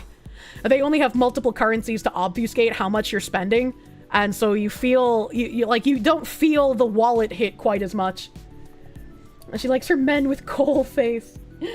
I can't wait until I have a men working on a grill again, dude. That's like, when I get into a long-term relationship, one of the big like birthday gift items I want to get is like, I want to get my man a good fucking grill. Because I want him to grill all the fucking time. And if I want him to make me cheeseburgers and steaks and grilled chimkins and shit, he's got to have a nice tool to work with, man. And then I can just sniff him when he comes inside. The only gacha game you were really into was the Final Fantasy Brave Exvius one. Oh, dude, Tim got addicted to that one, and he had to stop playing it because he was spending hundreds of dollars and he couldn't stop himself. I played Final Fantasy Mobius. Final Fantasy Mobius was egregiously pay to win. Like, ridiculously, egregiously. Like, people would kick you out of parties if you were not basically using paid cards. Olympus Company lets you farm its battle pass for infinite levels and get every unit in the game. Even without that, it's easy to get whatever you want for free. Oh, nice. Oh, nice, dude. That's Square Enix for you. Yeah, I do wish more gacha games would get on Steam, honestly. Like, I'm tired of playing Azure Lane through an emulator. Please get on Steam, dude. But Final Fantasy Mobius had a Steam launcher, and so I played it on PC for a while as well. But, like, at a point, you just feel depressed. And I still remember vividly in my brain, they came out with, like, special classes. And I want to say, like, this was like 2016, 2015 or some shit, so my memory's a little fuzzy. They came out with special classes that were, like other Final Fantasy characters, and I want to say the first set were, like, Titus and two other people that I don't remember. But when they came out with these cards, the only way to get them was to pay $80. So if you wanted to play as, like, these 3 special classes that they released, you literally had to pay $80. And it couldn't be a cumulative $80. It had to be, like, the $80 bundle in the game. And eventually enough people complained that they put those jobs in the job gacha. So now it could cost you less than $80, but it also will probably cost you more. And then they eventually also put in, like, giga crazy rainbow fuck you jobs and cards. And obviously those were also insanely difficult to get in the gacha. You knew a friend in school who was addicted to League of Angels after being hooked on RuneScape? Even worse, scum! Yeah, dude, like, the fucking pay to win in that game was retarded. It was so bad. Video Gamer 25, thank you for the 225. Personally, you'd love to see paid gacha mechanics be limited exclusively to literal casinos. If a game wants to directly sell skins and such for fixed prices, fine. It's the random chance and the rigged odds of the gacha you have a problem with. I agree. And like, again, that's why I'm perfectly fine with Azure Lane, because you can just get everything by playing the game. If you have like a gajillion dollars in real life and you just started playing and you don't want to like wait and you just want to pull absolutely everything, they have that option for you, I guess. But like, if they could remove paid gacha mechanics entirely, that would make me happy, because I really disliked seeing MMOs start going down that route, because MMOs had a ton of RNG in them already, but it was all through in-game grinding. And so once like skin boxes and loot boxes and other paid shit were introduced to MMOs, I was like, they're just basically looking at shit like EA and like gacha games and wanting to monetize in the same way. But MMOs are inherently grindy, so they're trying to monetize to a different type of audience. And MMOs just kind of died out. Steam has a 30% fee for the devs though. And speaking of grilling, ever have a jumbo barbecued mushrooms? I get sick when I eat mushrooms. I cannot eat them. The Korean equipment upgrade gacha thing killed your interest in any Korean MMOs? Bro, my luck was amazing with that fucking Korean upgrade system. Black Deserts was a little too hardcore for me, when you could like just have things literally combust in your face. And then when fucking Jerry started working on Terra after he got fired from Black Desert, and he started bringing the Black Desert fucking upgrade mechanics to Terra, that made me really unhappy. I hate fucking Jerry. I hate fucking Jerry, dude. I don't know what Korean game he's working on now, but wherever Jerry works, I guarantee you it's gonna be a failure. Speaking of loot boxes, seeing people cheering on Overwatch 2 bringing them back made you pretty grossed out. Yeah, that's fucking weird. Why would you cheer for that? Like the same fucking low IQ people that begged Square Enix to put in a cash shop. Let me finish reading this GTA article. We got hella sidetracked, man. It is my firm belief that the reason they purchased 5M is exactly that. To spin up a metaversal universe of custom-built experiences and potentially UGC items, with an attached UGC creator economy, said Pete Baskin, global gaming and esports leads for WPP agency Wavemaker. It will essentially occupy the adult enumerated space at the top of the ecosystem. It's a very natural place there for people that graduate from Roblox and Minecraft. I think that Tarkov does this really well, actually. When they have like a partnered content creator, and then that partnered content creator gets an item in the game that can just be randomly found in any map as loot, I think that is a good way to do things with content creators. I don't know about like this weird content creation space attached with advertisers kind of thing. I don't know about that. The thing that pissed you off with WoW was the Legion legendaries and Titan forging. Have they fixed the cheaters in Tarkov yet? Probably not. I still really want to try the like single player Tarkov shit, but I would have to like figure out my Tarkov login again and then also figure out when to fucking play it. Unlike the virtual worlds inside platforms such as Roblox and Fortnite, GTA servers hosted on 5M charge users subscription fees to participate. Creators have made millions of dollars by charging users subscription fees that range between $25 to $100 per month, in exchange for custom in-game cosmetic items and priority access in the queue to enter the servers, with 5M skimming a cut of all subscription revenue. At the moment, Metaverse platforms such as Fortnite and Roblox lack this kind of subscription functionality. Chat, clearly I'm the wrong kind of content creator, man. I could be charging between $25 and $100 per month for just custom in-game cosmetics, dude. That's fucking crazy. That's insane. Subscription fees, and there it is. There's the sinker, man. And then when graduates from Minecraft, they just wander off for a bit. Holy shit. I don't even, what the fuck? No wonder fucking Rockstar wanted to buy this out. They were like, we need a cut of this shit, baby. We need in on some of this money. I always kind of smile when people lump GTA and Roblox and Minecraft together because the experiences are so different, said Chris Hopper, COO of talent management company Loaded, which operates the GTA role-playing server Prodigy RP. A lot of what you see on Roblox and Minecraft feels so geared towards the direct play experience. What do you, as a player, want to do? The foundation of GTA RP has always been player-to-player interaction. Isn't that the same thing? Aren't you also the player deciding what you want to do as far as player-to-player interaction goes? Like, am I fucking dumb, chat? Rockstar lost their balls when they had balls. We had games like Manhunt. I just wish they didn't drop Red Dead Redemption off a fucking cliff, man. That makes me so sad. I would love to get all of the achievements in Red Dead Redemption 2, but I don't want to play the online. Because anytime I've logged into the online, I just get fucking sniped from across the map because of the cheaters. And I just like, I don't want to deal with that, man. I've seen streamers who monetize large custom stickers and animations they sell that chat can post in their stream. Like a small character in their stream chat and other stuff. I really want one of the like on-stream pets, and I also want one of the like desktop pets. I know like Silvervale put out one, and I think it'd be really fun to make like a desktop pet that everybody can have their own pet Kirsche in their computer. Online-only achievements are cancer. I agree. I fucking agree. Rockstar shut down another launcher that was trying to compete with 5M, and then Rockstar got violent with their DMCA, except for 5M. They bought 5M. Like, 5M is owned by Rockstar now. We read that earlier in the article. Hell yeah, give us desktop Kirsche. Hell yeah. Like a bonsai, buddy? I don't know what that is. In past iterations of GTA, Rockstar has declined to bring in real-life brands or advertisers, infamously preferring to use stand-in brand names such as Spunk for Sprite or Crapea for IKEA. With the game's rumored $2 billion production costs, Rockstar may be incentivized to pull out all the monetization stops to recoup its investment on GTA 6, causing some observers to hope that Rockstar's attitude towards ads will warm up as the release grows closer.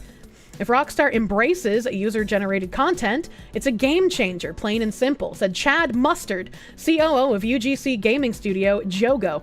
What a fucking name, Mr. Chad Mustard. Did he do it in the dining room with the candlestick, man? The demand for creator-driven experiences is already massive, and this could unlock unprecedented opportunities for studios like ours. The economics are proven, the audience is there, and we're ready to build. This is the moment GTA creators have been waiting for. Mustard on the beating games to death.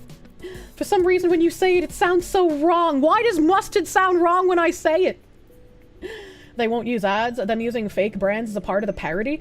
That's what I like. I like fake brand parody, man. I like the fake brands in my Animu. I like it in my GTA. I like my fake brands, man. Please have Sprite called Spunk in there still. Having a drink literally called cum in British slang is too good. We're the cock destroyers. We're going to de-spunk your balls. I love McDonald's. I love Microsoft bimbos. GTA 6 will be ass, but it will sell, sadly. I think that might be one of the few games that I, like, unironically try to play as a streamer that is one I probably won't like and won't agree with a lot of the sloppa they put in. A pisswater beer is the best. I haven't played a GTA game since Vice City, so this will be, like, literally mind-blowing for me. Vice City was the last Grand Theft Auto I played. Mustard is the devil's vomit. But I thought this was an interesting thing. With Rockstar wanting to basically make a Grand Theft Auto more than a video game. Them wanting to basically make it like a content creator platform. I thought that was interesting. And speaking of interesting, we briefly mentioned earlier in the stream, hold on, my throat kind of hurts.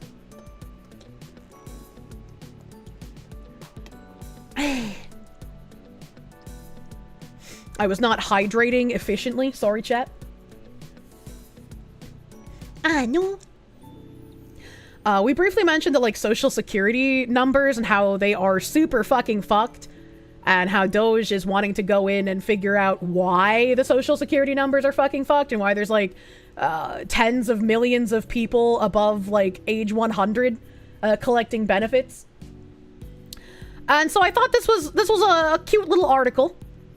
The acting head of Social Security Administration resigns after dispute with Elon Musk's Doge.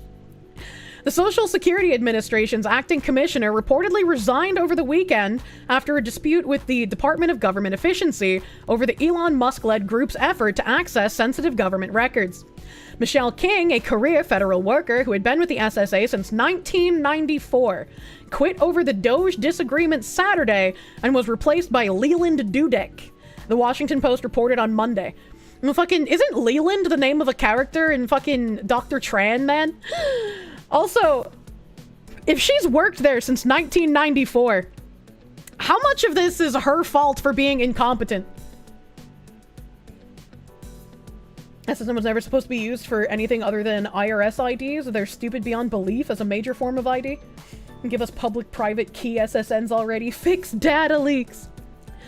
Dudek has been supportive of Doge's efforts to root out waste, fraud, and abuse in the federal government. Will serve as an acting commissioner of SSA until President Trump's pick to lead the agency, Frank Bisignano, is confirmed by the Senate.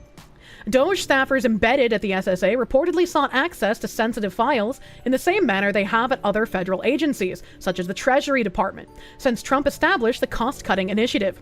SSA, which manages Social Security payments for more than 70 million Americans, holds troves of personal data. The agency has a list of every Social Security number that has ever been issued, as well as work and pay history and banking information for millions of Americans. SSA also keeps the medical records of Americans who have applied for disability benefits. It's unclear what specific information sought by Doge led to King's resignation. I feel like it's not about the information. I feel like that's the smoke and mirrors to make her look like she cares about people. I absolutely feel like this has to do with the corruption and the amount of money going to people that it absolutely should not be going to. President Trump has nominated the highly qualified and talented Frank Bisignano to lead the Social Security Administration, and we expect him to be swiftly confirmed in the coming weeks, White House spokesperson Harrison Field said in a statement to the Post. In the meantime, the agency will be led by a career Social Security anti-fraud expert, as the acting commissioner, Fields added. President Trump is committed to appointing the best and most qualified individuals who are dedicated to working on behalf of the American people, not to appease the bureaucracy that has failed them for far too long. The SSA did not immediately respond to the Post request for comment. King's resignation comes as Musk had recently been scrutinizing alleged Social Security fraud, claiming to have found instances of 150-year-old people collecting Social Security benefits and suspiciously rich federal workers whom he suspects are self-dealing. The Tesla and ex-CEO turned special government employee expressed disbelief on Sunday after uncovering that 20 million people are listed in the Social Security database as over 100 years old. This might be the biggest fraud in history, Musk wrote on X. SSA pays out about $1.5 trillion in Social Security benefits annually. Trump has pledged not to cut Social Security benefits for seniors. Lich Lord Air not the Undying and his Social Security check. I also feel like her resignation shouldn't mean anything. And she should absolutely be fucking investigated after they're done rooting out all of the fraud.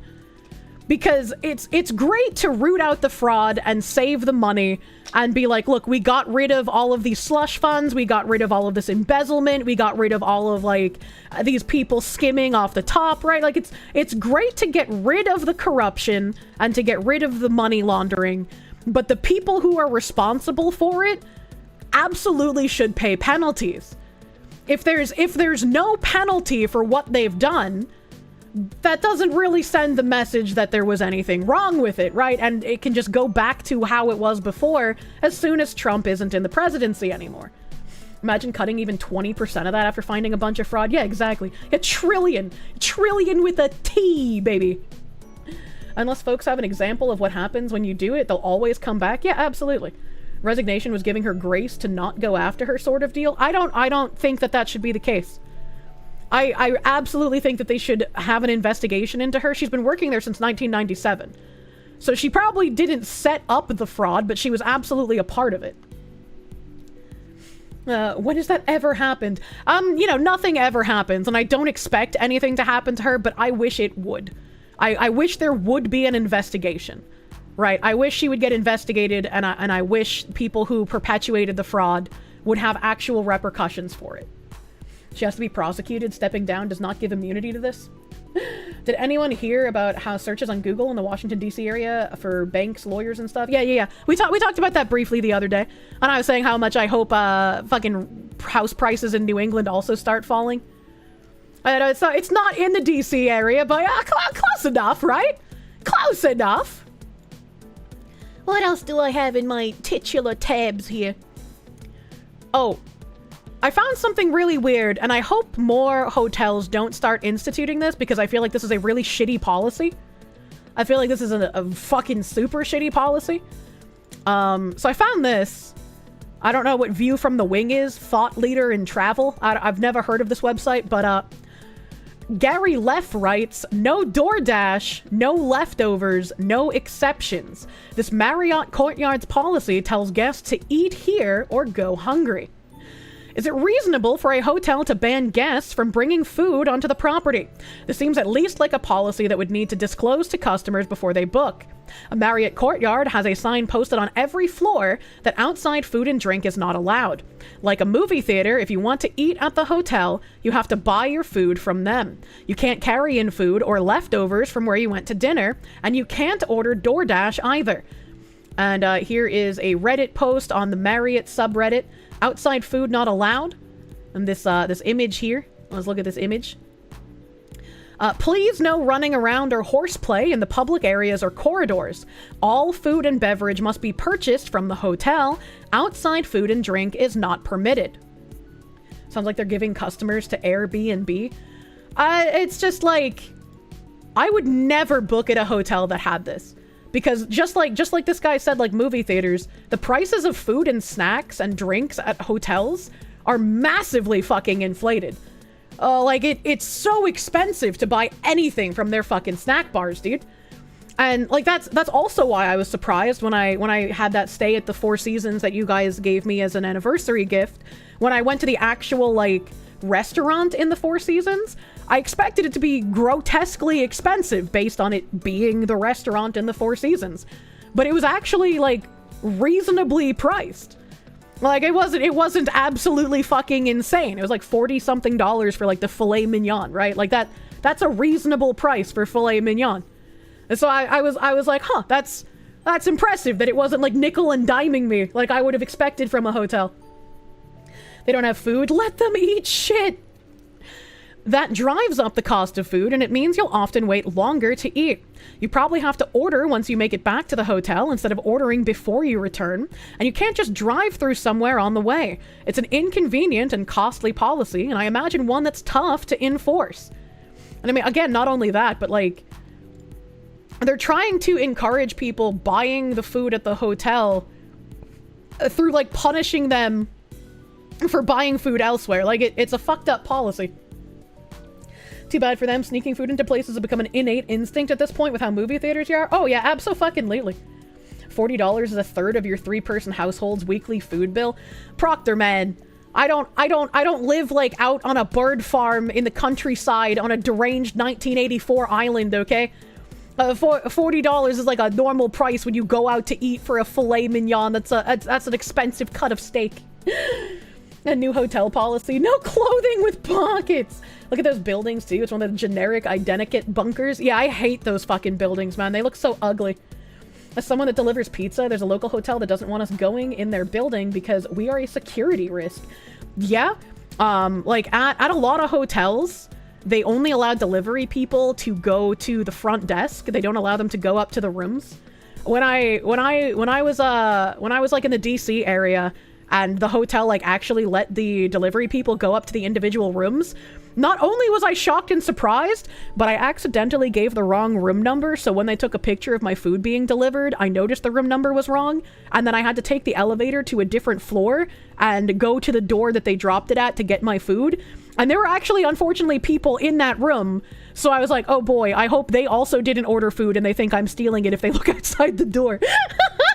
I'm a little retarded, chat, okay? It's a miracle I haven't accidentally killed myself. I'm like a dodo bird. You're in Uber in Tennessee, you can go up to your room in most places. I've never lived somewhere that like lets the delivery drivers go to the hotel room. Like that's just magical to me. That's like a new experience. She's our special Foxu. Hotels rely on vacation brain. Basically, you're willing to splurge since you're on vacation and don't really think about expenses or want to fight over prices when you want to relax. I mean, even I get vacation brain, but even with vacation brain, I'm still like, I don't want to spend exorbitantly on things. And so if someone is just like, oh, in your vacation package, you can buy this for like $120. Like, I'm gonna look it up online and see if I can get it cheaper elsewhere, right? Because like, why would I spend more than I have to? You always gotta rub your hands together and get the best deal, chat. Restricting delivery to the lobby seems reasonable, but so does the opposite. The only time I hate lobby delivery is when they don't leave it at the front desk. They just like put it somewhere in the front lobby and take a picture of it, and then you have to come down from your room and play like fucking scavenger hunt to find where they left your food. That's the only thing I take issue with, because like if I have to scavenger hunt for it, first of all, why? Second of all, someone else can take it. Why not just leave it at the front desk? Like, I don't fucking... It's a free treasure hunt. Vacation brain is for stuff you can bring home or experiences. Pippa still needs to mail me my plushies! Leave it at the hotel entrance. You hate scavenger hunts? I love scavenger hunts. Like, I would love to do, like if I went to, like, a Disney World resort during, like, Halloween or some shit, and they were just like, ooh, we have a Halloween scavenger hunt. If you find these 12 objects hidden around the park, you're gonna get the free ice cream cone. I'd be like, yes! Get scavenger hunt, free ice cream! Like, I'd get so fucking excited, dude. You don't even know. She's waiting for you to come and take them. That's true. She's holding them hostage, so I buy a house near her instead. And then she'll be like, oh, look, I could just move out of my parents and move in with you. It's a win-win. Yeah, but denied you plushies.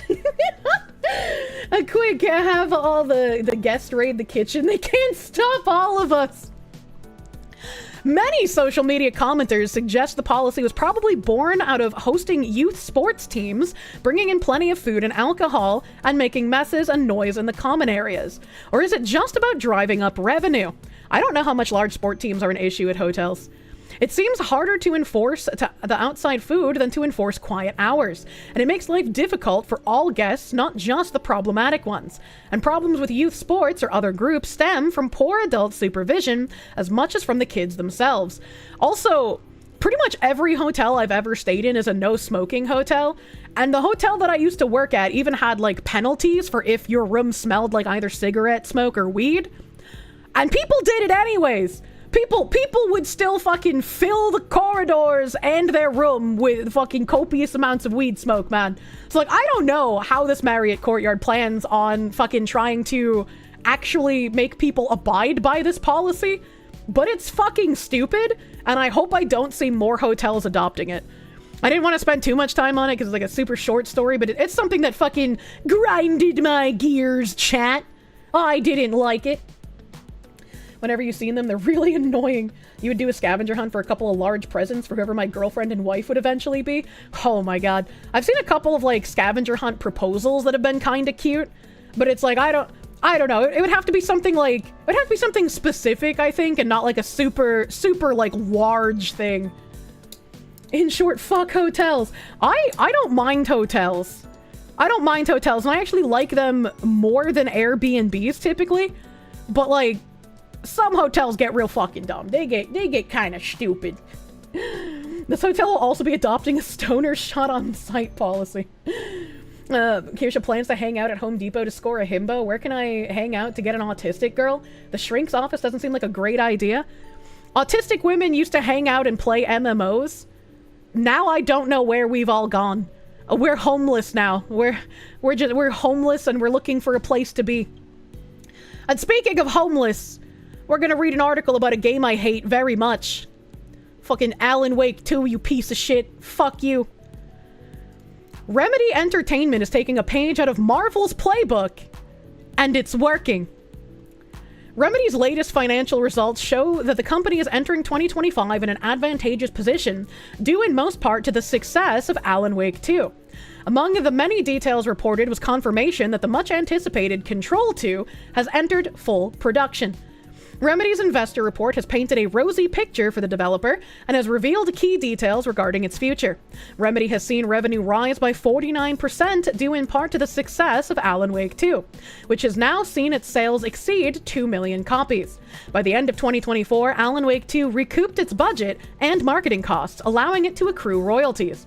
The success was further bolstered by the well-received Night Springs and the Lake House DLCs and its physical collectors and deluxe editions. Now, this makes me really upset because this goes back to the Kingdom Come Deliverance, like, as long as it's not super sloppa, I'll accept just the tip of the Marxist programming. The entirety of the female character that you play is nothing but ideological nonsense.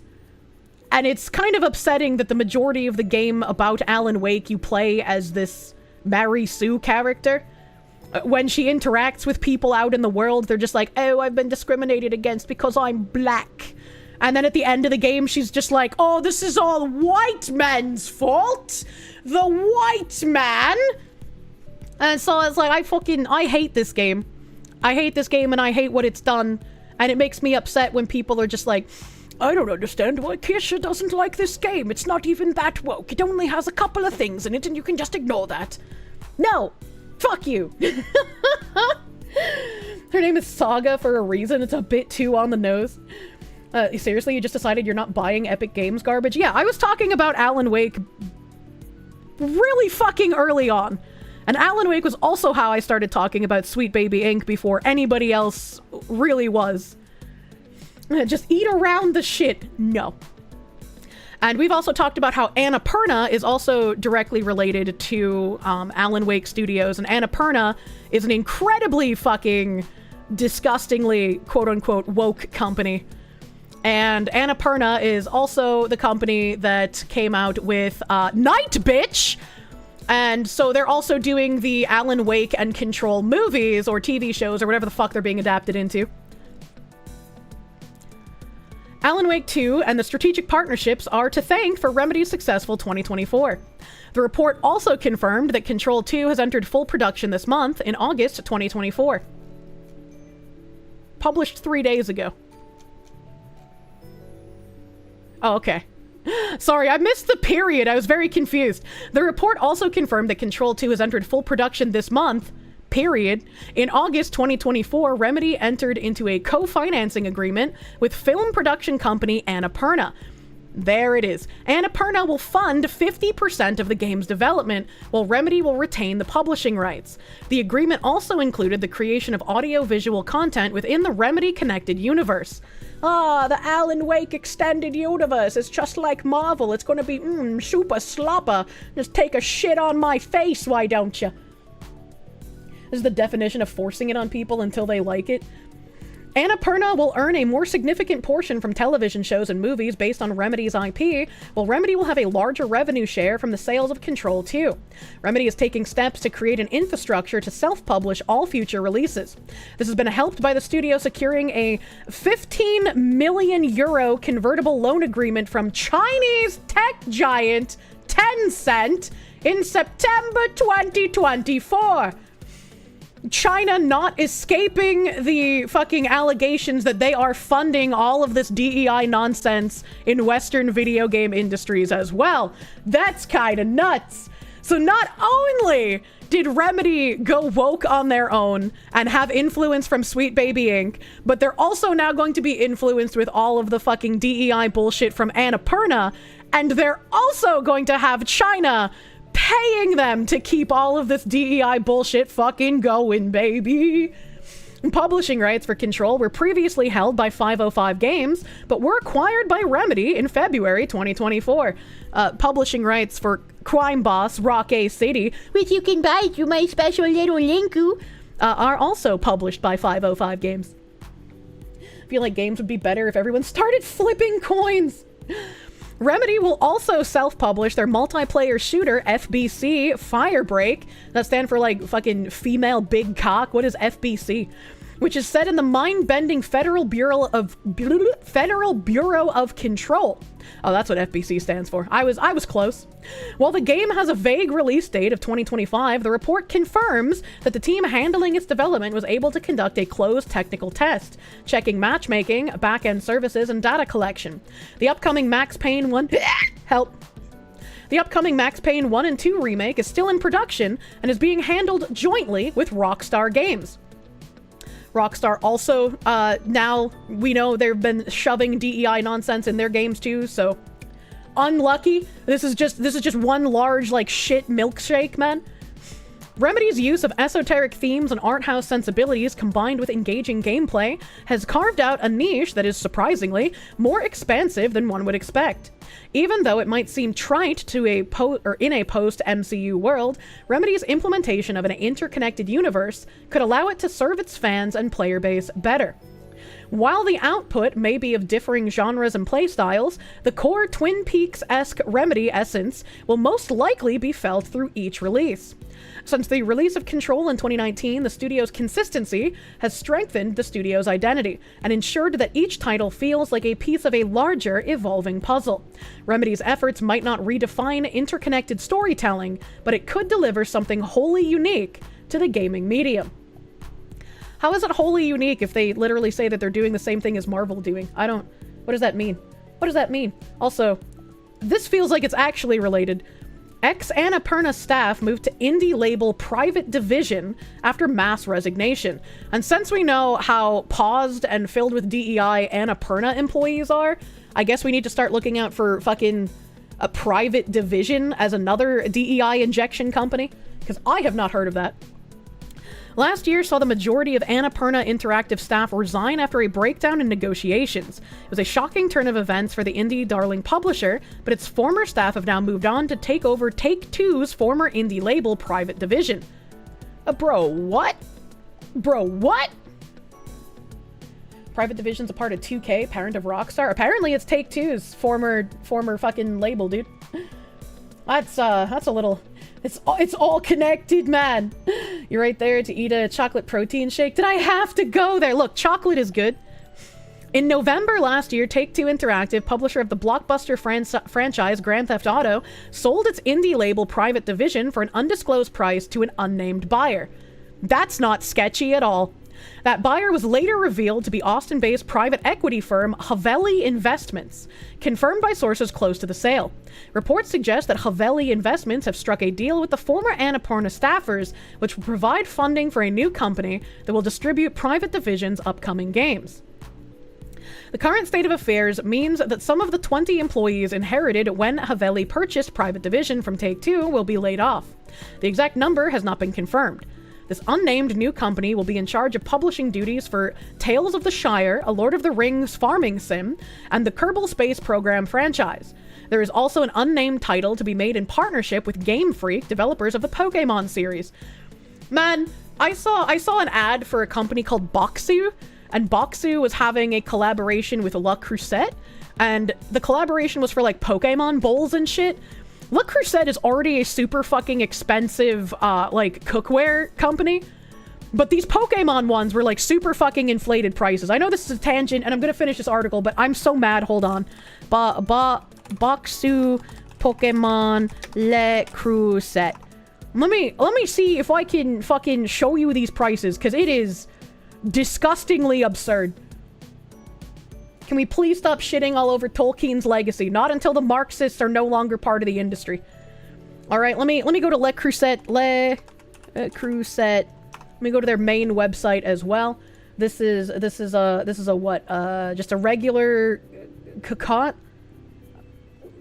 I don't know what size this is. Let me see what. Hold on. I'll bring it up on screen in a second. I just want to make sure I have all the tabs open, chat, so I don't have to keep closing my browser. What is this? Care instructions. I want to know the size. I want to know the size of this. Give me the fucking dimensions. Bright nectar color reflects Pikachu's charm. Iridescent knob adds unique. Black matte enamels, non-stick. Care instructions. Please note they don't tell you the size. They don't tell you the fucking size. Who does this? It looks like it looks like their regular Dutch oven. Let me just go to a regular signature round Dutch oven. And it kind of looks like the 2-quart. I imagine it's the 2-quart because it's not very big. Not a very big Dutch oven, and they do call it a cocotte, and cocottes are usually the smaller ones. Okay. So there's this fucking Pokemon thing with Boxu. I've never heard of Boxu before. I just saw an advertisement for it. This is a cocotte. I'm assuming it's 2 quarts. It might be bigger than 2 quarts, but I'm assuming it's 2 quarts. It's $1,349 fucking dollars. Apparently there's only one left. I don't know how true that is, but like, goddamn, dude, that is small. Like, it could be more than 2 quarts, but I want to say it's 2. And if we look at the actual Le Creuset prices, right? If we're gonna buy the 2-quart round oven, I can't add it to bag. It's out of stock. I'm trying to find something that's in stock so it gives me the fucking correct price. All right. So a 4.5 quart will be $448. $448 for the 4.5 quart. So even if this was larger than 2, it's definitely not larger than 4.5, and it's almost $1,400 fucking dollars, dude.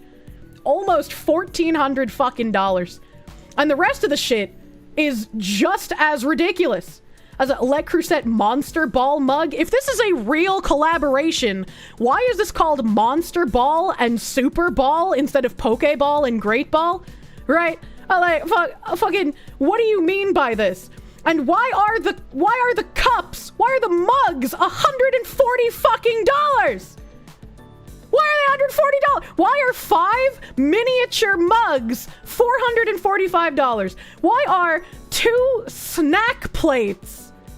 Why are 2 snack plates $485? Why? Fucking what? It doesn't make fucking sense to me. These are mini cocottes, okay? They say they sell.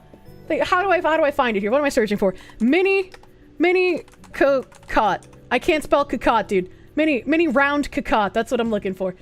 All right, okay. Fucking, they're 8 ounces, $21.99 to $36, dude. Like, they're so fucking, you can get 8 ounce and 14 ounce. So 14 ounces is $36. 8 ounces, it's on sale for $21.99, it looks like, but originally $32. Why are these $250? Fucking why, dude? The literal translations. Remember that Pokemon is an abbreviation for pocket monsters, and Japan is spoken literally as is. I mean, maybe, but also, this says Monster Ball Mug Red, and this one says Super Ball Plate Set. So even if it's a translation, it's a fucking piss poor one, dude. Merchandising! Like this, I would have bought this shit, right? I absolutely would have bought this shit, especially these snack plates. Those look fucking cool. I'm not a huge fan of yellow, so I wouldn't have bought this. I would have bought the stacking mugs, because those are cute. I would have bought the, like, fucking pinch bowls and the, like, mini cocottes, right? I would have bought the small plate set.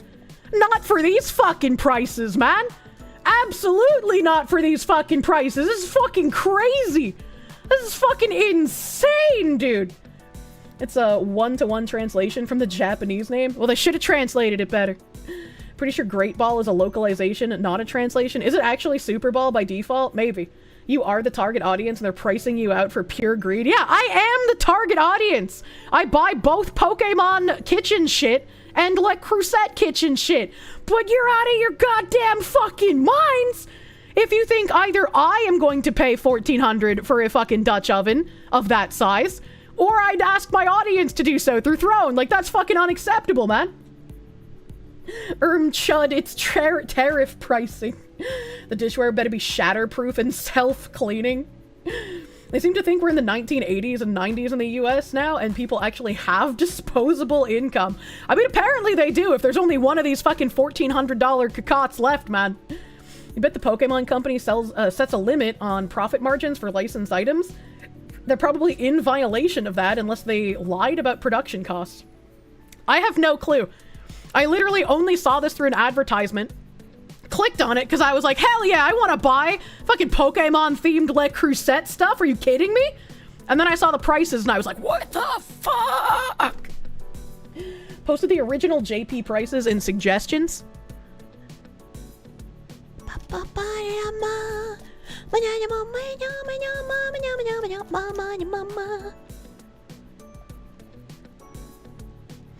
Pokemon Le Creuset revealed all items, prices, and where to buy. Oh, there was a black cocotte? I want the black one.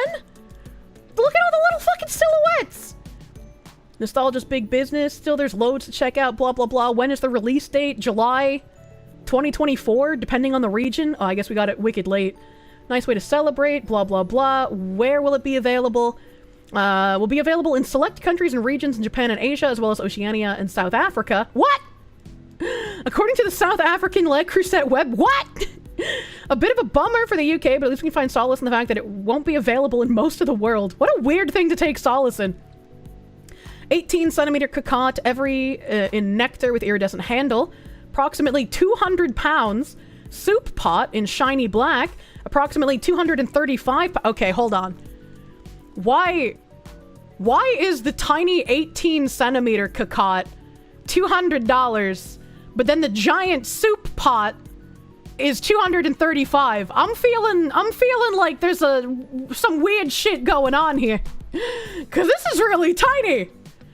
This is really tiny. That should be way less expensive, man. What the hell? Size matters. That's way overpriced if it's 200 funny money. It's like this price for the soup pot is in line with what Le Creuset actually costs. So like this price doesn't surprise me. A whistling kettle, $82. That seems reasonable. 5 stacking mugs, $87. $445. What the fuck? What is this inflation? Why is it $445 here where they're supposed to be 87 pounds? That's like, what the fuck? $82 for a kettle is not for a Le Creuset kettle that's also got Pokemon IP on it. Yeah, that's a typical price that I would expect to pay for that. Resale shenanigans. That's crazy. A Pokemon set of 5 centimeter sphere plates. 82 pounds once again. And here they're $415. A set of 5 sphere rice bowls. 71 pounds. The rice... Do they have the sphere rice bowls? Doesn't look like they do. So the rice bowls aren't here. Pokemon tableware set Pokeball. $55. Master Ball, also $55 or pounds. Sorry, I keep saying dollars. So it's like 110 pounds for both. Oh, when they're 485 on this website, you pieces of shit. You fucking pieces of shit.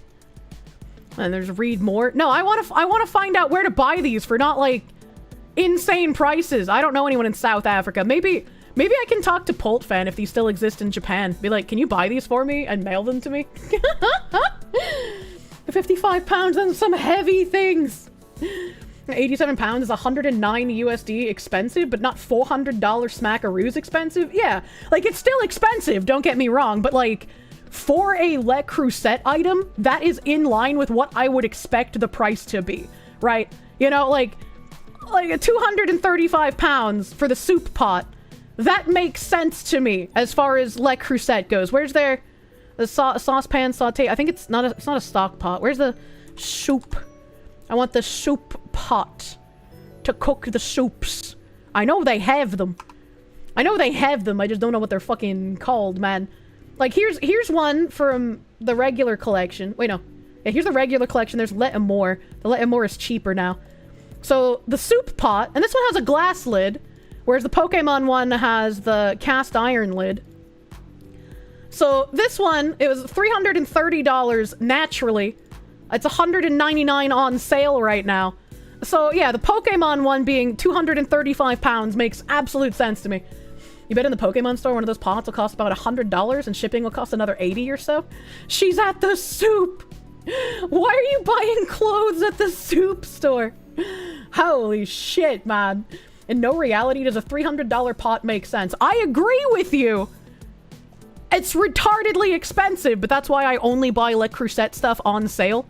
Like, even the on sale prices are astronomical, right? Like, they're fucking crazy high. but I wouldn't buy them if they weren't on sale. I've gotten so many nice pots on like super cheap sale from here. Why not just organize your own prints and put on a blank pot? Because I don't know how to fucking make it so it doesn't come off when you wash it. The mini coquette in Singapore, the Pikachu Eevee set, is less than $50. I don't know anyone in Singapore who can buy shit for me. I just know Polt Fan in Japan land. It's all fucking soup, man. Dragon Master Zero, thank you for the 10. The thick fucking schmeat slapping, no message Chad, dude. Thank you. Thank you. I had to tangent on just how angry I was at these prices because it was fucking absurd. Absolutely fucking absurd, chat. Make me angry. Angry. Back to Annapurna though. Ahem.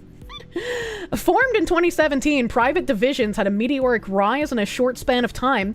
The company published beloved indie titles such as The Outer Worlds, Ollie Ollie World, and Kerbal Space Program. However, optimism tapered off despite its success, and parent company Take-Two no longer saw it as the right fit for its portfolio. Take-Two CEO Strauss Zelnick admitted that Private Division wasn't big enough, saying the titles, though big, were not big in the context of our core intellectual properties at 2K and Rockstar. Adding, we are top 10 hit makers around here. That feels kind of sad. That feels kind of, they're like, your games were successful, but not successful enough for us to care about you. Get fucked. Didn't Take-Two also do that fucking co-op, the game that ruins marriages? What's that thing called? I played that like 3 times now. I love that game. I can't remember what it's called though.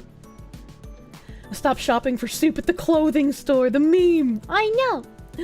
That's It Takes... Oh, okay, that was It Takes... That was the name of the game, not the company. My bad, chat.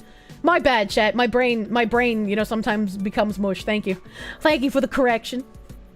You love to ruin marriages. What? No, the game's name was It Takes Two, and it's a co-op game where you have to, like, complete tasks with your partner buddy. And a lot of streamers made jokes about playing it with their spouse and how it was a marriage ruiner. Monya! Thanks for the fun evening. Gained a fan. Thank you, my guy. Glad you liked hanging around. Friendly reminder, Kerbal Space Program 2 was a scam. The Mexican book. Who did I play it with 3 times? I don't remember. I don't remember who I played it with. You hate that game? Evil Scene with the Elephant. I want to play the jail game. I started playing it with a friend, and then they basically, like, dropped off the face of the earth, so, like, I gotta replay it. And it's a good thing that I have coconut brain, because I don't remember anything about the beginning of it. Help. They don't even get the credit by mistake. I'm on you. The experience of former Annapurna staffers was summarily different. In September of last year, the entire staff of 25 employees collectively resigned after a breakdown in negotiations over spinning the publisher off as a separate entity broke down. The publisher, for all intents and purposes, collapsed as its seasoned team, walked out. Former co-founder Hector Sanchez, who was brought back during the company's tumultuous last months, confirmed that the publisher would honor their existing publishing agreements. Among these were high-profile deals such as the cross-media Alan Wake and Control 2 project in partnership with Remedy. Annapurna Interactive is best known for its indie darling titles such as Stray, What Remains of Edith Finch, Gone Home, and The Unfinished Swan. You know, that's a little crazy. I have both Stray and What Remains of Edith Finch in my fucking backlog to play. I have those in my Steam library before all of this fucking DEI nonsense got out of control. The story was pretty wild. Which one? Edith Finch is fantastic. I've wanted to play it. Gone Home was terrible. Oh no. Stray was good. I've heard only good things about Stray. So hopefully that was before a lot of the DEI injections started happening, man. Gone Home is hardly a game. The Annapurna employees leaving. The story was wild about them leaving. I don't remember the story about them leaving. I'm gonna be honest with you. I know we like briefly talked about it on stream because I've talked about Annapurna a whole fucking bunch, but I don't remember the story. There's no DEI in Stray. It's about a cat. I love cat. Gone Home was the walking simulator that was part of the Gamers Are Dead shit during Gamergate. Oh, Jesus Christ. Jesus Christ. Why are they like this? What else do I have here? Oh, I have a fuck ton of DEI tabs. Where do they begin? Where do they begin? Oh, mama, mama, mama, mama, mama, mama, mama, mama, mama. Stray is nothing but DEI. It's about a black cat. I thought the cat was ginger. Gone Home was the reviewer darling walking sim that not many other people liked. I don't remember anything about Gone Home. Alright, I got this Forbes article here. I got some DEI articles. At first, DEI watch list, or as first... Spicy cat raid. What the hell is this? Spicy cat raid. Smuggalana happy dance raid. Hello! Hello, Smuggalana lady! Thank you for the raid. Welcome, raiders. We've been yap-maxing today. Been going through a bunch of different news stories. We're doing news time today. Welcome! I'm your underground correspondent, Kirsche. Yappy raiding. We're big fucking yappers here, dude. Big fucking yapping. The cat's orange. Yeah, I thought the cat was orange. Skewky's crazy. He got his anagram confused. Stinky fox. All foxes are stinky, as it were. Welcome, second white fox and raiders. What's a spicy cat raid? When Asmongold reacted to one of Pippa and I's clips, he talked about how foxes are just like spicy cats. And so when we raided him at one point, our spam message was spicy cat raid. That was his response. Monya. Your pipes are frozen this morning. All you have to drink is Walmart brand cream soda, milk, and beer. Well, at least the milk is healthy, my guy. Foxes are cat software on dog hardware. Exactly, man. We're spicy cats, as it were. Monya. So now we're getting into some like DEI tabs. We're getting died, as it were. Del Phaser, thank you for that gift sub. Tashmogalana, thank you for the gift sub, my guy. Thank you. And Spider God, thank you for the gift sub. Spicy Foxo. That's an imposter. They're not me. That's not me. Imposter Foxo. Beat it with a stick and get some candy. Hey Kirsche, you'd love to know what kind of job I used to do? I have a nice voice when I read articles, like a news broadcast, voiceover type, and you were just curious. I worked in insurance. I did car insurance grunt work, and then I got promoted and did property insurance adjustments, and then I started working on insurance fraud investigations. I've always been told I have a nice radio voice though. Except sometimes in MMOs they were just like, you should work at a phone sex hotline, and I'm like, hold up, wait a minute. And then she started puking. Yeah, hopefully I don't have lasting damage to my throat, because it's like my one skill, you know? If I lose my voice, I have nothing left. Do not make me into the Little Mermaid. Foxy's always been an investigator. It's in my fucking blood. Kirsche the throat goat. Jesus Christ. Phone sex hotline, huh? Yeah, you know, sometimes like I can tell you about how like hot 18-year-old foxes in your area want to talk to you tonight. They're all alone, they're lonely, and they're wearing nice new lingerie just for you. Only $20.99 per minute. Financial domination. Oh my god. Oh my god. So this is where the fandom experience comes from. Oh my god. For me? Take my money. Oh my god. ASMR is the evolution of hotlines. You missed the lewd ASMR redeems. Kirsche was my favorite ASMR streamer. That's gonna get clipped and animated. I don't typically get animations, but you know, I used to say a lot of cursed shit when I was a smaller streamer. Take my money every minute. Indian middle-aged boss voice. Please do not do that again. Imagine thinking I take directions from a fucking Indian. When did you stop? You get Moonshine animations sometimes. That's true. Moonshine does his stop-motion animations. He is a beautiful man. He's a beautiful man. You're not avoiding the fandom allegations. Oh my god, nice new lingerie code for sweatpants and a stained shirt. Yeah, stained with some pizza grease, because I love me stuffed crust pizza. You did manage to generate AI images and edited them into lewd ASMR redeems on your spicy tag? What the fuck? She's so hot. Smuggalana to Kirsche. Yeah, that's why I fucking fluster that other fox when we collab. Did I ever finish reading out Art of War lines? No, but we did get like 20-something pages deep. Oh god. Of course she likes her crust stuffed. Jesus Christ. Fucking DEI articles, by the way. As first DEI watch list and tip line go live, are diversity advocates safe? In my professional opinion, I hope the diversity advocates are no longer safe. I also hope this tip line will be helpful. As the diversity, equity, and inclusion rhetoric continues to intensify across the hallways of our public and private institutions, as well as in media outlets and social feeds, there is a question we should be asking and addressing. When does rhetoric infringe on people's safety? Well, it doesn't, actually, because none of these people are unsafe. What do they mean by this? Recently, a conservative nonprofit group, American Accountability Foundation, posted an online DEI watch list containing 57 federal employees. These employees are referred to as dossiers, after initially being called target. Yeah, target's probably not the right word to use. And are pictured with their full names along with other information. Some profiles list their DEI offenses, such as their political donations, social posts, and their work on DEI programs.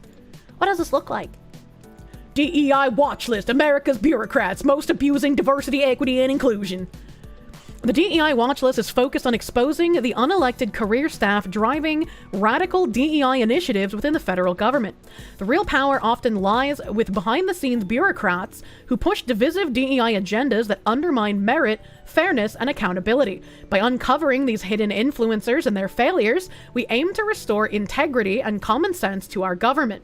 Join us in rejecting the politicization of federal agencies and standing up for policies that reflect real American values. Top dossiers. We got Deputy Associate Director for Science, Office of Health Equity. I bet she can't define what a woman is. Deputy Country Director.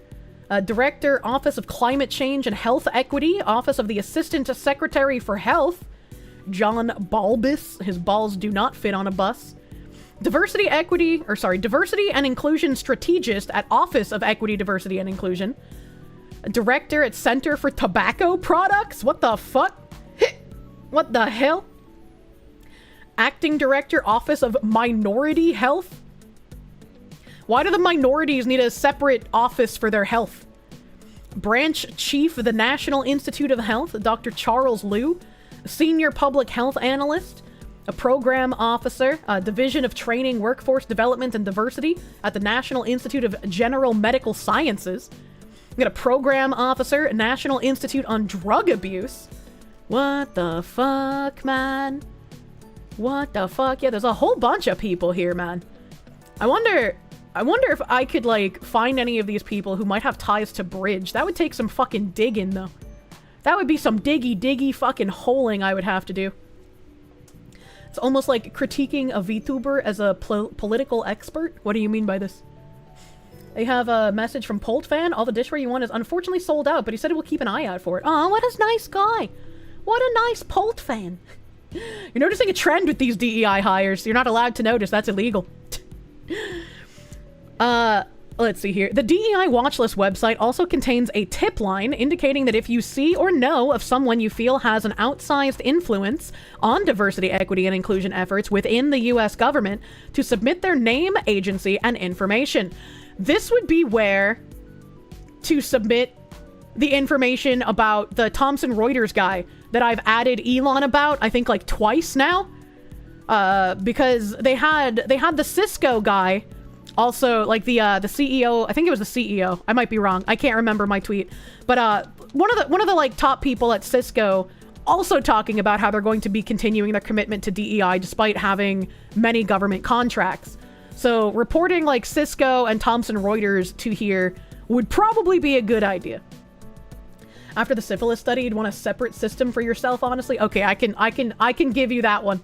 I could give you that one. That might be fair. Also, maybe it would just be worse though, right? Like they call it like the health department for minorities, but instead it's just more experimentation. Foxes are good at digging holes. You're a natural. Diggy hole. No? In President Trump's January 21st executive order titled Ending Discrimination and Restoring Merit-Based Opportunity, he addressed DEI initiatives in the public and private sector, describing them as dangerous, demeaning, and immoral, that they violate the text and spirit of our long-standing federal civil rights laws, and further said that DEI programs undermine our national unity, as they deny, discredit, and undermine the traditional American values of hard work, excellence, and individual achievement in favor of an unlawful, corrosive, and pernicious identity-based spoils system. And that is exactly what it fucking is. It's fucking, oh god, I love reading that shit, chat. I love seeing, like, physical, we're going to make wins. We're gonna root these people the fuck out kind of shit, man. The order goes on to say, as a part of this plan, each agency shall identify up to 9 potential civil compliance investigations of publicly traded corporations, large nonprofit corporations or associations, as well as the most egregious and discriminatory DEI practitioners in each sector of concern. They're not just targeting the ideology itself, but the people fucking propagating it. That's what I want to fucking see. Do not let them just resign. There needs to be repercussions, man. This is your last free article. Yeah, fuck you, Forbes. While the AAF, a nonprofit government oversight and research organization that uses investigative tools to educate the public on issues related to personnel and policy, doesn't represent the administration directly, its actions are operating under the spirit of the executive order's direction, which is to identify DEI practitioners and employees who are actively engaging in DEI initiatives. The AAF also advised Project 2025.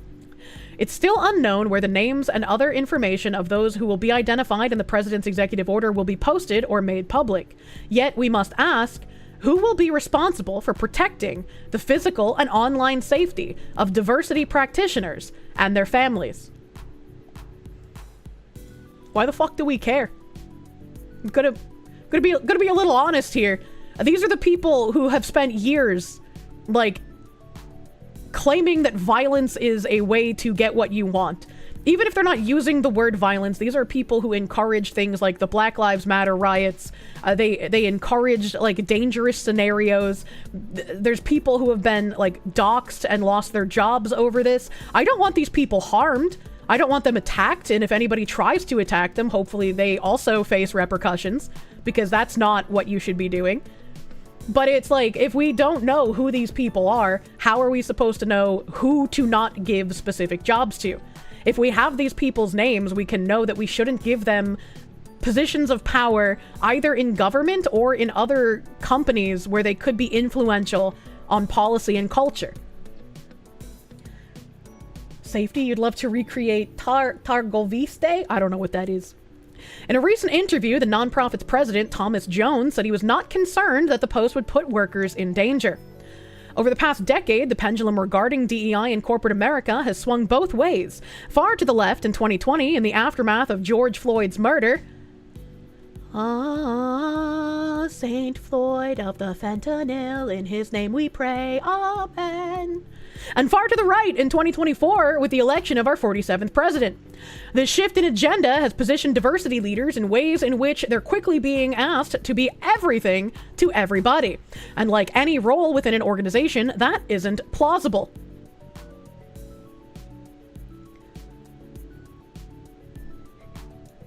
The diversity leaders are being asked to stop being racist and sexist, to stop excluding white people and men as just like blatantly evil and not deserving of things. They're literally being told to stop being racist, and they're just like, oh, we can't do that. We can't be everything to everybody. They're asked to be something rather than nothing. The qualifications and efforts of DEI practitioners, some of which have MBAs, PhDs, and decades of experience in corporations or federal agencies, have, in many cases, been overshadowed by the merit of DEI conversation. Yeah, because their MBAs and PhDs in diversity inclusion nonsense are basically worthless pieces of paper, and their decades of experience in corporations are literally just Marxist subversion of our institutions. They should not be listened to. They should not be taken seriously. These are not real people working real jobs. These are ideological acolytes trying to implement cultural takeover. I was like, what the fuck do you mean by this? DEI greatly expanded as a profession over the past decade in the US, and the reality is that many DEI departments were created to protect companies from litigation and claims made against them, while not offering any protection for the DEI practitioner themselves. Oh god, no. What kind of litigation would DEI departments protect you from? Especially after the affirmative action overturn. Like, what the fuck do you mean by this? Like, just the blatant lies, man. Specifically targeted racism by supposed anti-racism group. True, your academic advisor has a PhD in anthropology? Oh, your fucking little heart icon. Share the love. How did you get that? That's so cute. Lovely badge was earned by users who shared their favorite Twitch clips in February 2025. How do I do that? How do I share my favorite Twitch clips? That's a cute fucking heart. I want that. I want that fucking heart. How do I share my favorite Twitch clips? The only way you'll get upset at Doge is if they cut the budget of the Department of Tomboys, Titties, and Beer. Share a clip to YouTube, set it to unlisted if you want. Thank you! Thank you! Hopefully Ziz remembers that so we could fucking do that. What heart? Look at Neon Genesis in the Twitch chat. Neon Genesis has like a cute little heart that looks like it has eyeballs because it's like the Twitch logo but in heart form. That's fucking cute. I want that. Oh no, she got distracted. Heart. Oh, Victus has it too. It's so fucking cute. You have it too? You just sent a Twitch clip, link it in Discord. Oh, you don't even have to send it to YouTube. You can just link it in Discord. Oh, that's fucking great. That's fucking great. Okay. All right. Thank you guys. Thank you, chat. So many hearts. They're so cute. I got distracted. This is just one of the many reasons many DEI practitioners are caught in a maze. Yeah, they're only caught in a maze because they have to figure out how to continue pushing their cultural change and their Marxist beliefs while not getting fucking shafted by the law. And we want the opposite to happen. We want them to lose their jobs. Get the fuck out of these industries. Stop it. Get some help. Some executives are bringing their chief diversity officers to the boardroom and committing to including their voice, their experience, and their vote in management decisions, as well as providing clarity and commitment to their status and their work. On the other side of the coin, many diversity officers who took on roles originally intended to help companies carry on the important work of ensuring that all have a seat at the table are spending every day in their cubicles and offices in a state of invisibility, in addition to fear for their status at the company going forward. Good! Good, I hope they're fucking afraid, because they should be losing their jobs. Fuck them! They're being minimized and worked around, prohibited from speaking on public panels, and prevented from engaging with their colleagues or remaining relevant internally. All of this leaves their professional pride, self-esteem, and passion to deliver a workplace equity in a state of purgatory. And I'm only speaking about those who stay. As many as 60% of all CDOs, Chief Diversity Officers, have left their roles at S&P 500 companies. Have they left their roles, or have their roles been reassigned to a different name so we don't notice that the chief diversity officers are still there? Is a question I have to ask. And also, a question that I have to ask, right? This goes back to when SHRM announced they were going to be dropping equity from diversity, equity, and inclusion, and they were going to just be using diversity and inclusion as their tagline from that point forward. A lot of these DEI acolytes who are like true believers in the cause, they're taught to respond to words as stimuli. And so when SHRM says they're dropping the equity, even though they're committing themselves to doing equitable practices still, because the word equity is not there, a lot of these true believers see that as these companies abandoning them and abandoning a very pertinent thing that is necessary for this moral imperative. Which is unfortunate, because when some of these true believer acolytes start panicking, a lot of people will be like, oh, well, I mean, they believe in the thing and they're upset, so clearly it must be changing, it must be going away. And it's like, no, they just haven't been reprogrammed yet to quite understand how things are going. Aren't they just changing it to Bridge? They aren't getting rid of it? Bridge is not a renaming of DEI. Bridge is the entire initiative of all of the renamings of DEI. Bridge has been informing companies on how to change their language to prevent people from noticing that they're doing the DEI work that needs to be done. They acknowledge that DEI is a moral imperative and is something that needs to just be an embedded part of culture. But in order to do that, corporations need to stop having a DEI department, a DEI officer. They need to stop having a siloed approach where they just excise it to HR and marketing. And they need to embed the practices and the ideologies of DEI to the DNA of the company and operationalize it as a part of their business practice. So it will be the job of everyone at the company, and it will be introduced in such a way that you probably won't even notice it in the beginning if you are someone who wasn't doing DEI stuff at first. Which is why when a lot of people call out that oh, you can stop mentioning Bridge, we'll just notice this stuff if they keep trying to do it, and it's no. Bridge is them doing it. That's what Bridge is. Look at how many companies are publicly partnered with Bridge, and then look at how many other companies are following in lockstep with what all of those companies are doing. It's the same language. It's the same, goal that they're pushing for. Subversion is their MO. Exactly. Most are also actually abandoned and fired because they're just dumb pawns. Yeah, you don't necessarily need all of the dumb pawns that you hired on in 2020 in the wake of, St. Floyd of the fentanyl, right? You can cut a lot of the fat from these people and just keep on your most devoted to cultural change, because they're all that's going to be needed to keep the company infiltrated. Bridge is the big boss and DEI is the grunt. You can easily change the grunt, but not the boss. Exactly.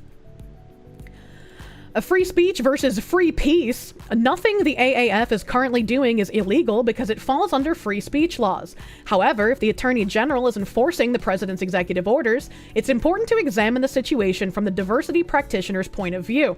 This is really funny that the people who have been trying to censor speech for 2 decades now are going to try and invoke the fucking free speech argument. They're going to be like, you people believe in free speech, and even though I've censored you for decades and I don't believe that a lot of the stuff you say should be included in free speech, this is my free speech, and how dare you infringe upon it? Which is also something I've mentioned before. When we work on the principles of free speech and free expression and wanting people to be able to say things no matter how retarded, how do you fight something like Marxism that relies on people being too dumb to understand what they're saying because they are using subversive language? They're using language that doesn't mean what the regular proles think it means.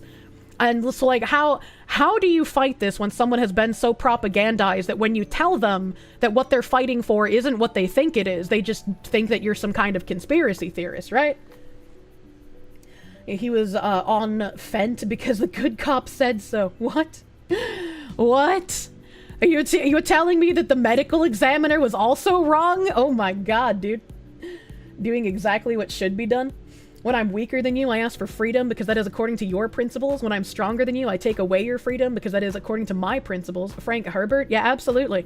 Absolutely. So these people are going to start making it a free speech issue, and there's going to be some people that defend them. And it's I obviously am all for free speech. I want idiots who believe in socialism and communism to be able to speak out loud so that we can dismantle their nonsense. But also, once it becomes incredibly institutionalized and it's actually pushing for cultural change, how the fuck do you fight that without looking like an anti-free speech tyrant, you know? You want them to keep professing their views as loudly as possible so they're easier to discredit. If you're stopping at Marxism, you're not going upstream enough. Gynocentrism is further upstream. Spicy No, cat you're raid. kind of an What the hell idiot is if you believe so. spicy cat raid? I talked about this earlier when someone said that feminism is the root problem, not Marxism, and that's not the case. Marxism, communism, socialism, whatever you want to fucking call it, that is all the big boss of all of this stuff. Which is why feminists have been referred to as useful idiots. Feminists are useful idiots because they're one of the first and easiest ways to infiltrate and create dissent in a country. Once you have men and women at each other's throats, not wanting to make nuclear families, not wanting to have children, not wanting to actually form committed relationships, you've broken down the backbone of the country, and they're going to have easier generations of children to infiltrate with their propaganda from that point forward. Restrict free speech for those who advocate for restricting free speech. You get what you ask for. I mean, I'd be kind of okay with that, but I don't know how you'd implement it, and I don't trust government officials to like actually be able to implement that without restricting regular people's free speech, right? A Doge dividend, hell yeah. You knew women were the problem. Women are just incredibly easy to exploit because people hate when I say this, but women are typically empathetic creatures, and you can exploit that desire for empathy in a way that it is weaponized to hurt women the most, and also hurt those that women should be caring about the most. Once you weaponize that empathy and you convince women to care about all of these things that shouldn't be cared about more so than their close nuclear circle, you start the decline of a nation. Once you start having women advocating for more immigration, for more like medical rights, quote unquote, like the abortion issue, you start declining a lot of the goodwill between men and women that keep things coherent. Also, weaponizing pornography, also true with the pornography. And again, we've talked about the court systems many times. The court systems have been completely rigged in favor of women. The men get completely fucked in the family court systems. Because, like, even if the mother is fucking crazy, if you have a strong father figure, the chances that child will turn out normal are much higher. Men just get fucked. It's unfortunate. But it's like, as much as it's women's fault for perpetrating the ideology under the guise of feminism, men were the ones who allowed this to happen as well. Men were the ones who were in the positions of power. Men were the ones who made women think that this was something that they needed and they wanted. So it's not 100% on women's shoulders. Men share in this blame as well. And I really dislike it when people come in with like the fucking incredible woman-hating black pill of like, women fucked it up, so they have to fix it. Men are stepping out and not doing anything. That's a great way to just have your nation completely fucking collapse, because women are not going to be able to fix this. Men are the architects of society. Always have been, always will be. And behind strong men, typically strong women will follow. And that is how you fix your nation. Do not the weak men. That's why they push women to vote so they can tax them. Spoiler, we all fucked up. Spoiler, it's everyone's fault. You're agreeing with me. A women's empowerment got us here. Do not start hating women. You will turn into a groiper. Nobody wants that. Don't turn into the bad kind of brown. Yes, the AAF's activity is free speech, but what about the free peace of those whose names are being publicized? Of all people, haven't they earned the right to live in peace? What the fuck does that mean? What do you mean, of all people? What the fuck do you mean by that? And also, I would say they should live in peace insofar as people looking at this database with their names, right? In this dossier with all these people's names. Nobody should, like, call these people. Nobody should, like, harass them. Nobody should show up, like, where they live and do heinous things, right? Like, nobody should do that. Insofar as that kind of living in peace, yes, I agree. But these people shouldn't live in peace insofar as them being able to keep their positions of power where they're enacting this cultural change that the majority of people do not want. Nobody actually wants Marxism unless they have been propagandized. It never works. It hasn't worked. It will not work in the future, no matter how much you try and convince people. Of all the people who made a living doxing and getting people fired for what they think, they should be left alone. Nobody in the government deserves peace. Your job is to point the military and police at people and tell them what to do. And it's like, especially as someone in the government, I feel like a lot of government officials have gotten incredibly comfortable not giving a shit about their constituents, not caring about the people that they're supposed to care about. A tiny bit of fear for a government official, I feel like, is a healthy thing to have. Because if your constituents all decide you're a piece of shit, you should be in fear of your job. You should be in fear of losing everything you've tried to build in your career. Why can't you let those subversive and corrupt elements of our government be left alone? Why can't you just let us perpetuate our ideology in peace? After years of navigating such a sensitive role within an organization, they shouldn't be blindsided by finding out they've been singled out and listed online for DEI offenses. No, they absolutely should. They absolutely should, because these aren't regular people. These are ideological soldiers. And people have a right to know who they are. According to the AAF's website, the DEI watch list is focused on exposing the unelected career staff driving radical diversity, equity, and inclusion initiatives within the federal government. But is DEI work really radical? Who the fuck wrote this, man? Who the fuck wrote this article? Doug Melville? He's really fucking familiar. Didn't we watch something with him? Didn't we watch something with this guy? KB, Ziz, I need you to be my memory. I really feel like we brought this guy up before. Look him up. I know we've talked about this guy on stream. Help. Yeah, we went to his fucking website. Yeah. We went to his website. It's fucking purple. He's the author of Invisible Generals. We talked about this book. He's been on The Daily Show. I'm pretty sure this is where we found the fucking, like, interview with Snoop Dogg. Where we found, like, Snoop Dogg pushing DEI bullshit. I'm pretty sure this is the website. Where is this? Invisible Generals, new book, telling book, new book, Doug Melville, TED Talks, nailing your diversity strategy. The Disruptor series. Yeah, Disruptor series featuring Snoop Dogg and Ryan Ford. My brain is so active. Feels familiar. Doug Melville sounds like a soy meme. Yeah, we watched this shit, man. We watched this shit. This fucking guy. Where's my article? Fuck you, Doug Melville. You DEI acolyte piece of shit. Kier's almonds are activated. I'm remembering! According to the AAF's website, the DEI watch list is focused on exposing the unelected career staff driving radical diversity, equity, and inclusion initiatives. But is DEI work really radical? Beyond that, the federal government hired them to do this work.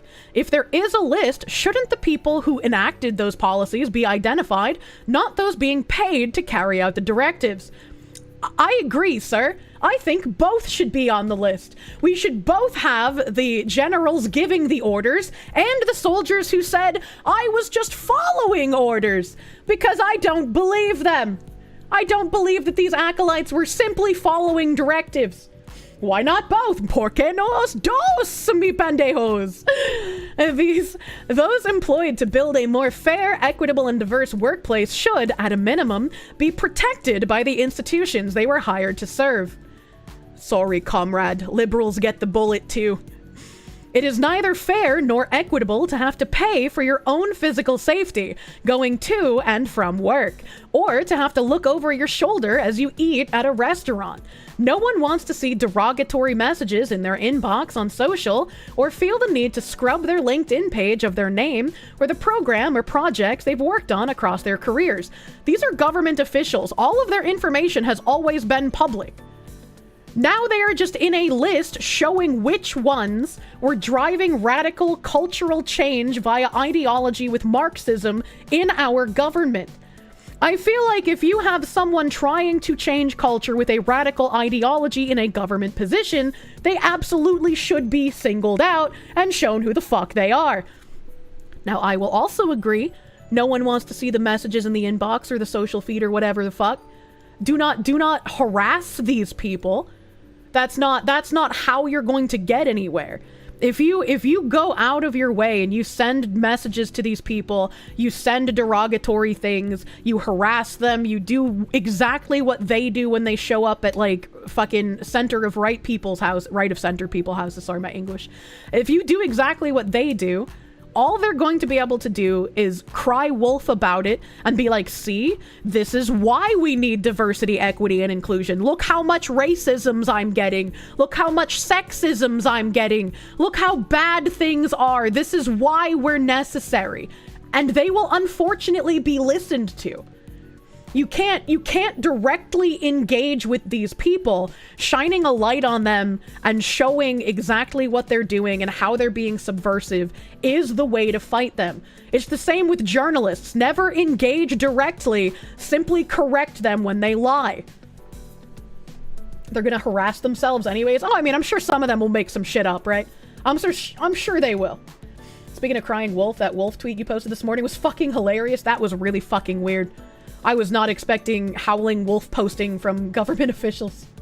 Do not touch the poo. This only emboldens and empowers them. Yeah, exactly. And it's like, if someone gets put on this list erroneously, like they're not a DEI person, they don't have ties to DEI, and they're just put on here because whoever's making the list like dislikes them, right? Like I would also call that out. Because if you're trying to showcase Marxist infiltrators who are subverting our nation in government positions, you don't just add people willy-nilly. You don't just add people for not, like, doing DEI stuff just because you dislike them. This is a specific list with a specific purpose. Adhere to it. Can we send these people to Cuba? I mean, I wish. They probably enjoy it. When is the right time for employers to step in, and what should they do when the time arrives? It's really funny because the people who implement this stuff, right? Like the generals giving the marching orders, they have the money to be protected at all costs, right? Regardless of what their job title changes to. These true believer acolytes that they send out to perpetrate what they want done with culture and how they want things changed are going to be in for a little bit of a rude awakening when they realize that they are simply just a vehicle for the ideology. No one is going to be there to help them or protect them. They are going to be discarded once their usefulness has ended. This moment in history is a test and an opportunity for us to evolve to a new place, one in which we have empathy for those who spent some of the best years of their careers, ensuring that their organization had empathy for others.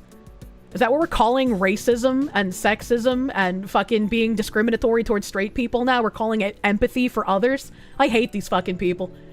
As a society, the last thing we need is a message being sent that potentially puts someone in harm's way. They are a sacrifice their leaders are willing to make, true and real, unfortunately. Unfortunately. And that made me also... Where is it? Doge targets $373 million worth of Department of Education diversity grants. The Department of Government Efficiency axed 70 diversity, equity, and inclusion training grants at the Department of Education, totaling $373 million. This comes as DEI remains under fire from Doge and the Department of Education. One such grant reportedly trained teachers to engage in self-reflection to confront their own biases and racism. On Friday, the acting assistant secretary issued a letter reminding educational institutions that any discrimination based on race, color, or national origin is illegal. The letter warned that institutions failing to comply with federal civil rights law face potential loss of federal funding. Critics were quick to respond. What does this mean? Are they going to take away funding from historically black colleges? Said Democratic political strategist Maria Cardona to CNN. Are they going to take away funding from public schools that have a Latino student union? To me, it just highlights the fanatical obsession this administration has in going against a DEI. Can we have some, like, historically white colleges? Can we just, like, have like a white college segregated from the historically black college? I mean, like, Trevor Noah was advocating for the segregation earlier, so I feel like it's okay to say now, right? Can we get some educational institutions, you know, like, just segregated again? Sure, if they discriminate based off of race. Meanwhile, the Education Department has opened investigations into whether 5 Northern Virginia school districts are violating federal law by allowing transgender students to use bathrooms and locker rooms matching their gender identity. I feel like this is erroneously worded. It should be worded as using bathrooms and locker rooms that do not match their sex.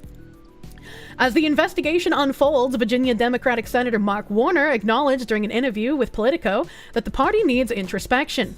I think the Democrat brand is really bad, and I think this was an election based on culture, and the Democrats' kind of failure to connect on a cultural basis.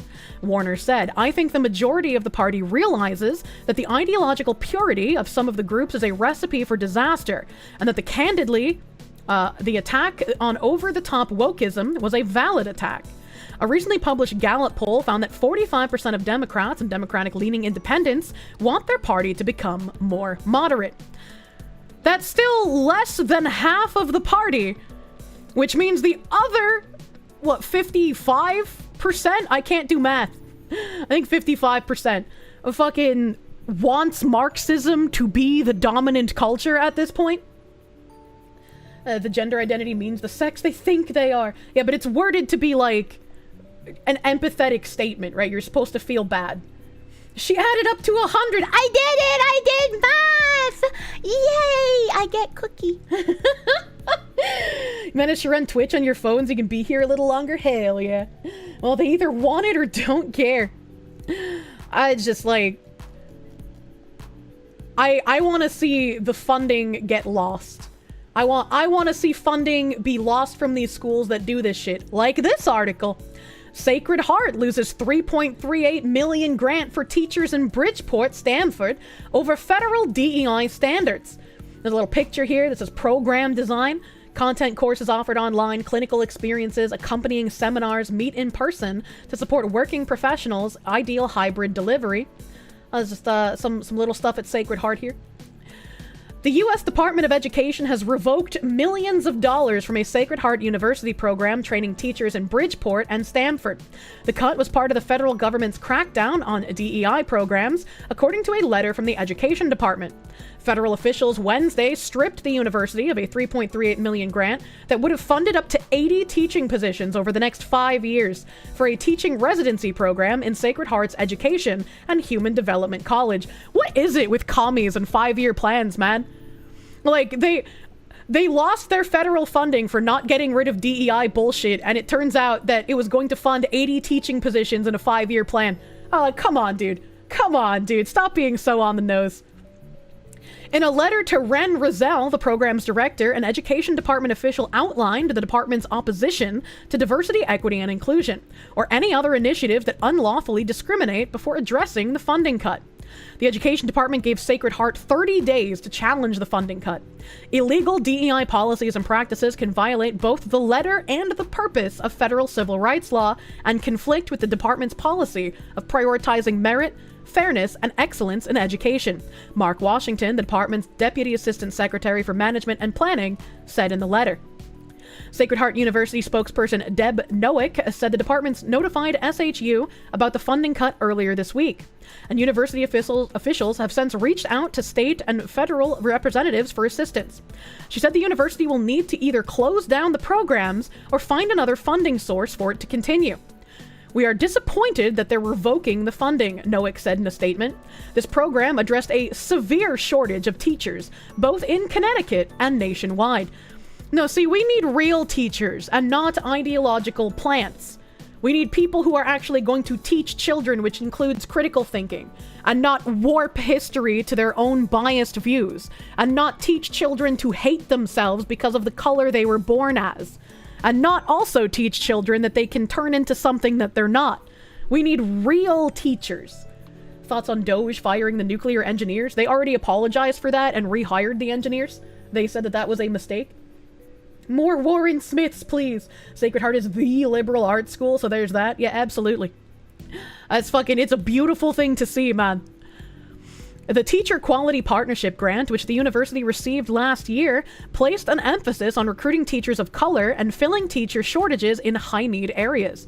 Nowick said the program placed a special focus on fields with teaching shortages, like special education and STEM. Sacred Heart was set to use the funding for teachers at Geraldine Johnson Elementary School in Bridgeport and K.T. Murphy Elementary School in Stamford. Sally Drew, associate professor and director at the Special Education Program for Sacred Heart, said in October that part of the grant would have funded the university's Para Pioneers program, which trains paraprofessionals and substitute teachers to become special education teachers in Stamford. The teaching training program, which is called Teachers at Heart, grew out of Para Pioneers. And if you want to do this, if these programs are actually as needful and as decent as they sound, get rid of your fucking DEI. It's that simple. Get rid of your DEI nonsense, stop prioritizing people based on race, and you will get your funding back. Clearly, you don't care about these programs enough, even though you're trying to elicit an emotional response from people, like, by talking about these other programs. So just get rid of the DEI. Oh, so just fucking get rid of it. As a former para, boo-hoo.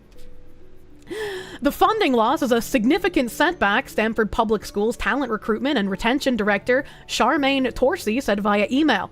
She said school officials had just recently announced the Teachers at Heart program to the district.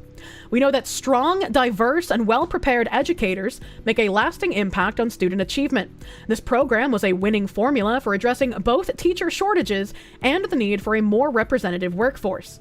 While this decision is beyond our control, we remain deeply committed to the mission of growing our own teachers. Because when we invest in future educators who already know and love our students, we build stronger schools and brighter futures. Growing our own teachers. I like how they make it sound like it's like a really nice, support local educators kind of thing, when it's more just like, yeah, we're not getting rid of the DEI money because we need these acolytes here.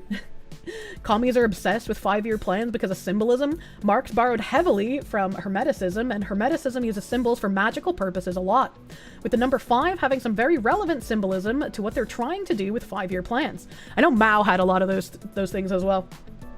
As a sped kid, lol Mao.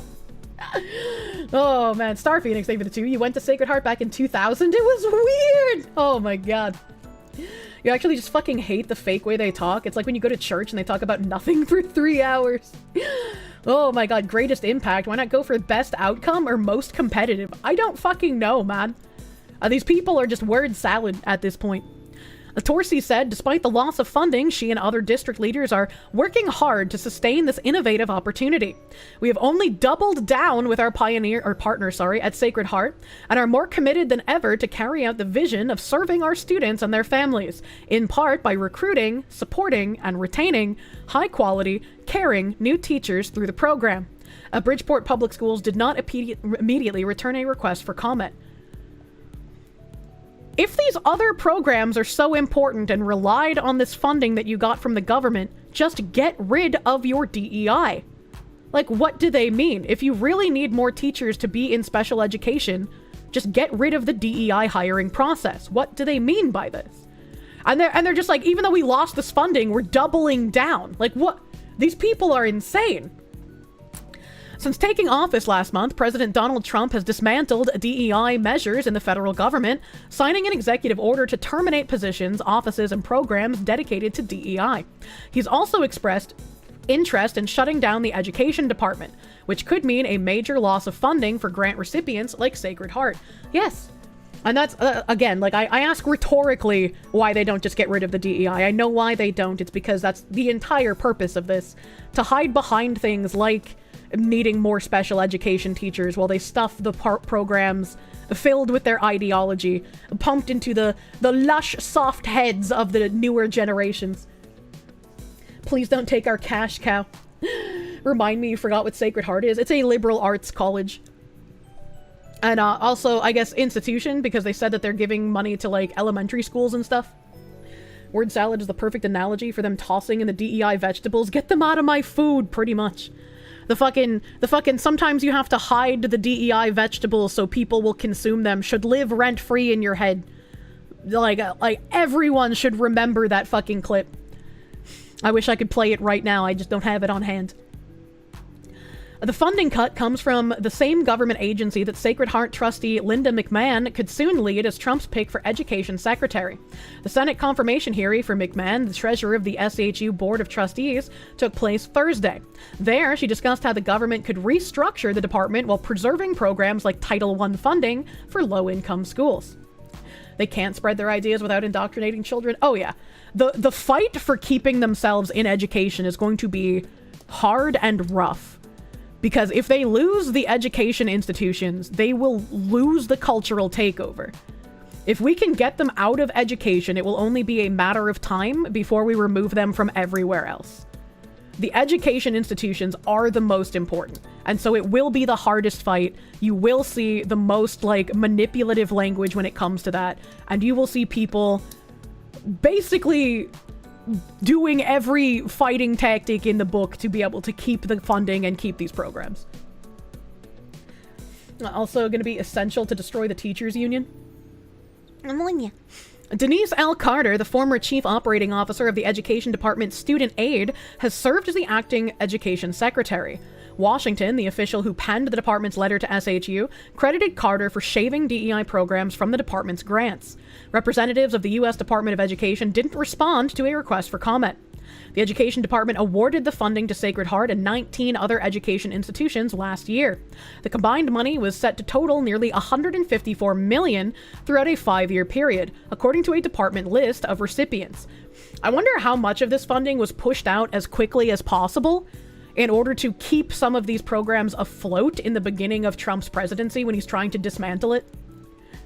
Under the terms of the grant, the teacher residency program in Sacred Heart's Farrington College of Education and Human Development would have trained 4 cohorts of up to 20 teaching residents each, including paraprofessionals and substitute teachers.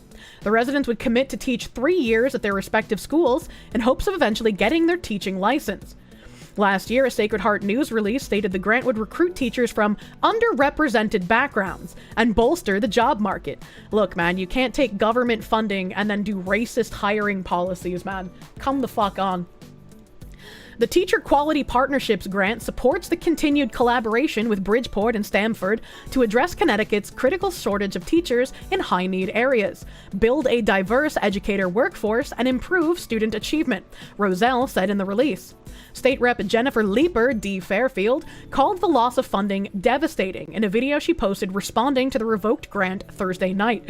Help. She said substitute teachers are meanwhile educating students year-round due to a lack of full-time teachers. And the cut limits the potential for more positions in the future. The chaos in Washington isn't just in Washington, Leeper said in the video. The dollars they are cutting are dollars that come to us, the taxpayers. This is our money that they're stealing from us, and they're crippling our future by making these radical and short-sighted choices. Actually, Creepa-leapa, that's our tax money that they're stealing to fund your ideological subversion. And we, the taxpayers, wish for this to fucking stop. I'm sure some of you Marxists are paying into the tax system and would like your tax dollars to go to this, but the overwhelming majority voted fucking no on your bullshit. We want this shit gone, and it will be cut out. And hopefully, you, as a fucking representative that wants this stuff, will also get voted out. Hopefully enough people in your area will wake the fuck up and say, no, we don't want someone who's going to be espousing this and wasting our money on racist policy. Oh my god, they do not have a right to my money. Get it the fuck out. Been out today, I'll have to catch up on the VoD. Yeah, I went hella fucking over today as well. I have more college articles that I'll have to get to on fucking Yappy Dappy Friday, baby. I'll have to get there on some Yappin' Friday time, because there's like 5 or 6 more DEI articles I wanted to get to. I just do not have the time tonight. I haven't even finished eating my fruit bowl, but I had enough fruit to not vomit from taking my meds, so you know, it worked out. It worked out decently. Ammonia.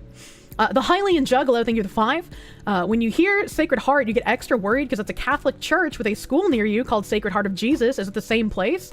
I'm not sure. I also knew a Sacred Heart church. Maybe there's no affiliation. I'm not sure. Sacred Heart just seems like it would be a really like, generic name to use for things, unironically. Jean Bart, she only needs some cats now. I love Jean Bart. Gritty Energy, thank you for the 4-month resub, my guy. Thank you! Star Phoenix, thank you again for that too. Myriad Colors, thank you for the 88 cents. You're traumatized after the Columbia donkey incident. Kirsche, take responsibility. No, now you can shock your friends at your next party. You guys will all be drinking and laughing and telling stories, and you'll be like, guys, I got a great story about some Columbia and donkeys. Seems to be a Sacred Heart church or school in every city. Yeah, right? Gabe Ostroff, thank you for the dollary doodle. You agree that men and women are to blame for the consequences of the Marxist movements through the 1960s? Should men in government not have listened to feminists? Correct. You're curious what my opinion is and how the public would have reacted if men denied feminism. I mean, I'm sure they would have kept trying to get it, right? I'm sure they would have kept trying, but as long as you can dismantle specific things that they had been asking for that weren't in the realm of equality, but in the realm of special treatment, it should have been able to be staved off. Holy hammer strike, Mr. Mans. Thank you for the 28-month resub. Thank you. So many months subbed here, but the tube is your home. I'm sure you were happy as fuck when I started dual casting, man. Thank you. Dual Wielder, thank you for the 19-month resub, my guy. Thank you. Hell, thank you for the 5. Fun fact, Kirsche used to be a Kirsche, but then she found the tabs. The tabs imbued me as a Kirsche with cursed knowledge, and I gained sentience. I became more than a small woodland critter. But occasionally, after 8 p.m., I revert to such state where my brain cells cannot think any longer. Vivo64, thank you for the 1,000 biddies. No justice, no peace. Get these commies off my streets. Yeah, co-opt their lingo, baby. Zen Snowfall, thank you for the subby bubby. Insolent, thank you for the 352. Literally every employee at your workplace has to take a DEI course. Canada sucks right now, but is the model USA DEI bastards want to follow. Yeah, the UK and Canada are like primo for what acolytes here want to do. Man in Black 19, thank you for the 499. Can you explain how DEI is a product of Marxist ideology? You get the gist, but you're unclear on the specific connection. Forgive my ignorance. They're wanting an equitable outcome for everyone. So they're wanting equality in the way that it's not equal. They're basically doing the to every man, for their need, from every man as they are able to provide kind of thing. Which is why we get these racist policies prioritizing people who don't have skills or knowledge to do specific jobs, but they want to hire them because they want to have more specific people in these roles, which then creates more anger and sentiment between people. And when you have all of these people fighting, they can't focus on actually fighting what the root of the problem is. Almond activating. It's past 8 p.m., so my brain cells are a little fucking fuzzy. I've been trying for the last half an hour. Sorry you missed a live chat while I was talking about Ukraine. You do have some points. First, Russia is a massive threat and does want the Soviet Empire back. Second, if Ukraine falls or is left on its own, it will be a disaster for Europe and will lead to Russian influence over Europe. Third, Russia has been committing massacres everywhere. The control. Finally, Russia's suffering great economical and societal collapse within a year. It's like, I mean, again, how do you fight subversive influence? If you value free speech, or if your politicians work against you to allow specific propaganda, what specifically are you supposed to do to fight against that? Because there's only so much showing facts and showing proof are going to do, since the propagandized can't believe actual evidence when they see it. From the river to the sea, get these commies away from me. The absolute state of EU takes. Oh my god. Ukraine ain't my problem.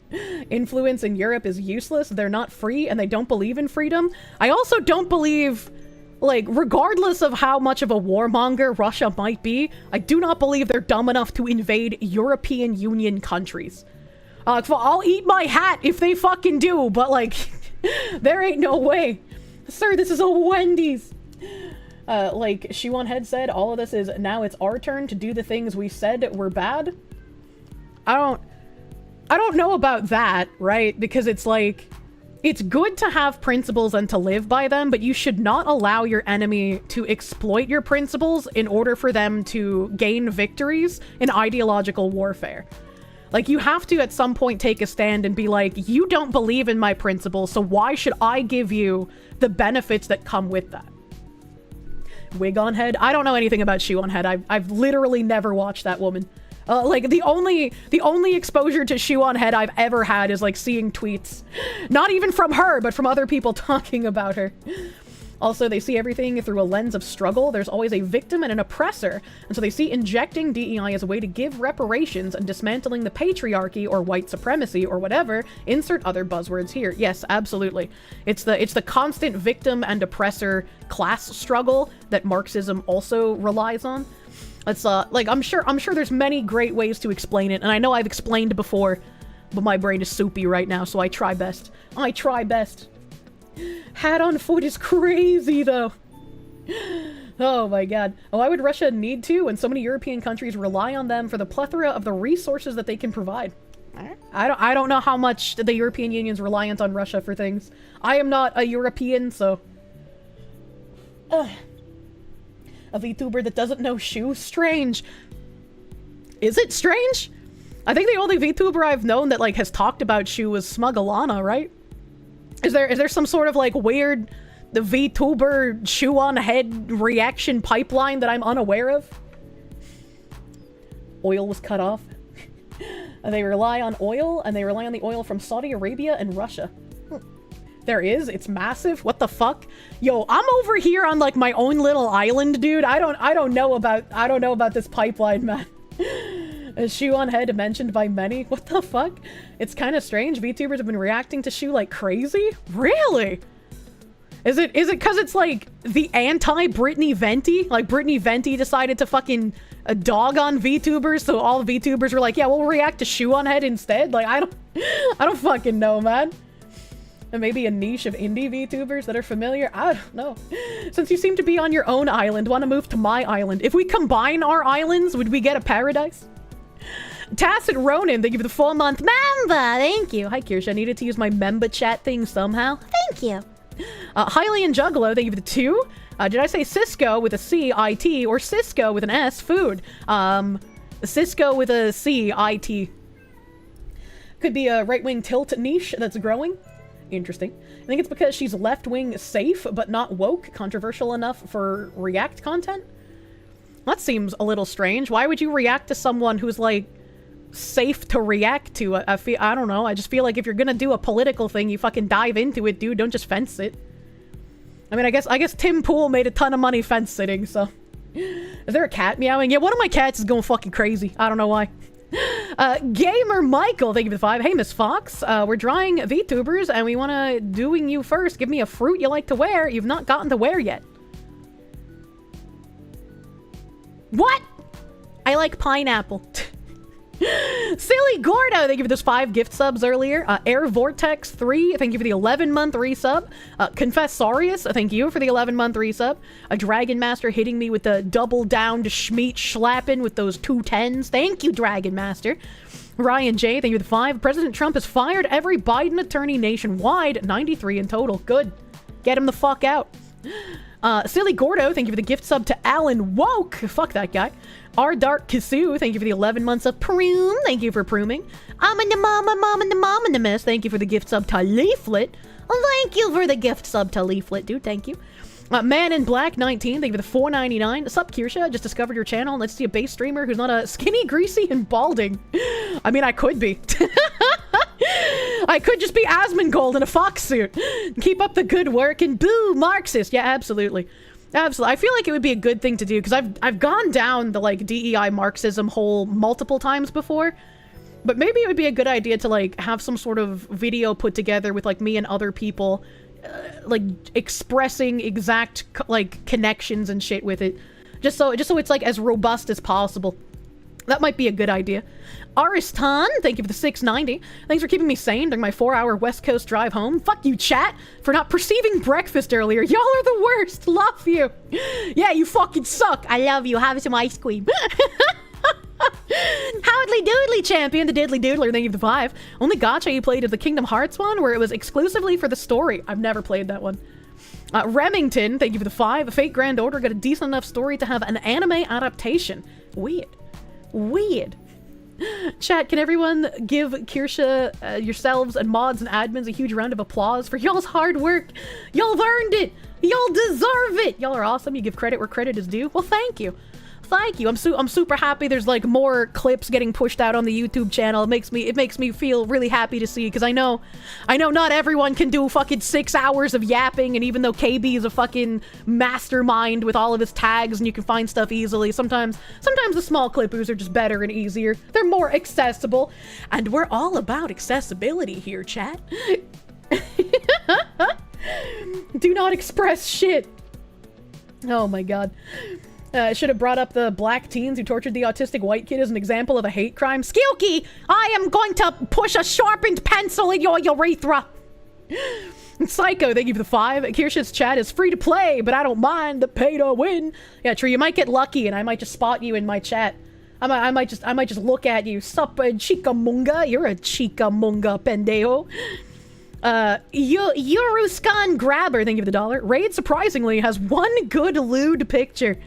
I wonder if there are people out there drawing Raid Shadow Legends Rule 34, man. Zachary Rollick, thank you for the 2. Being murdered by Kirsche in Macarena was peak. I murder you because I love you.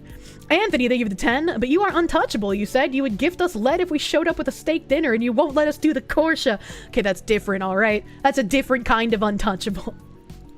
Lugsin, thank you for the $5. Anyone remember the establishment title scam? I talked about it today. Standalone Complex 9, thank you for the 246. Thank you for the $6 doodles. Foxu's best yapper on the tubes. Foxu won't scam me. Foxu is friend. Why food shaped if friend? The special Foxu mod. Yeah, I'm special Foxu. I have a helmet. Yindigo, thank you for the 7-month resub, my guy, thank you. Arismador, thank you for the 25. Debemos construir un futuro para los verdaderos Aryans. What did I just summon? What's happening? AJ the Groundhog, thank you for the 5. Excuse, Kirsche, Ferrari, Monte Monza, Forza Ferrari. You forgot the gabagool, my guy. We can't be friends. You're calling ice on all the wooders. Oh my god. It's kind of weird to be noticed by Foxu as a rando. Nice, but always unexpected. You never know when the Foxu's eye might catch your chat. And then I read it, and then you realize you fucked up your grammar, and so I can't understand it. And then I'm like, sorry, bro, I tried.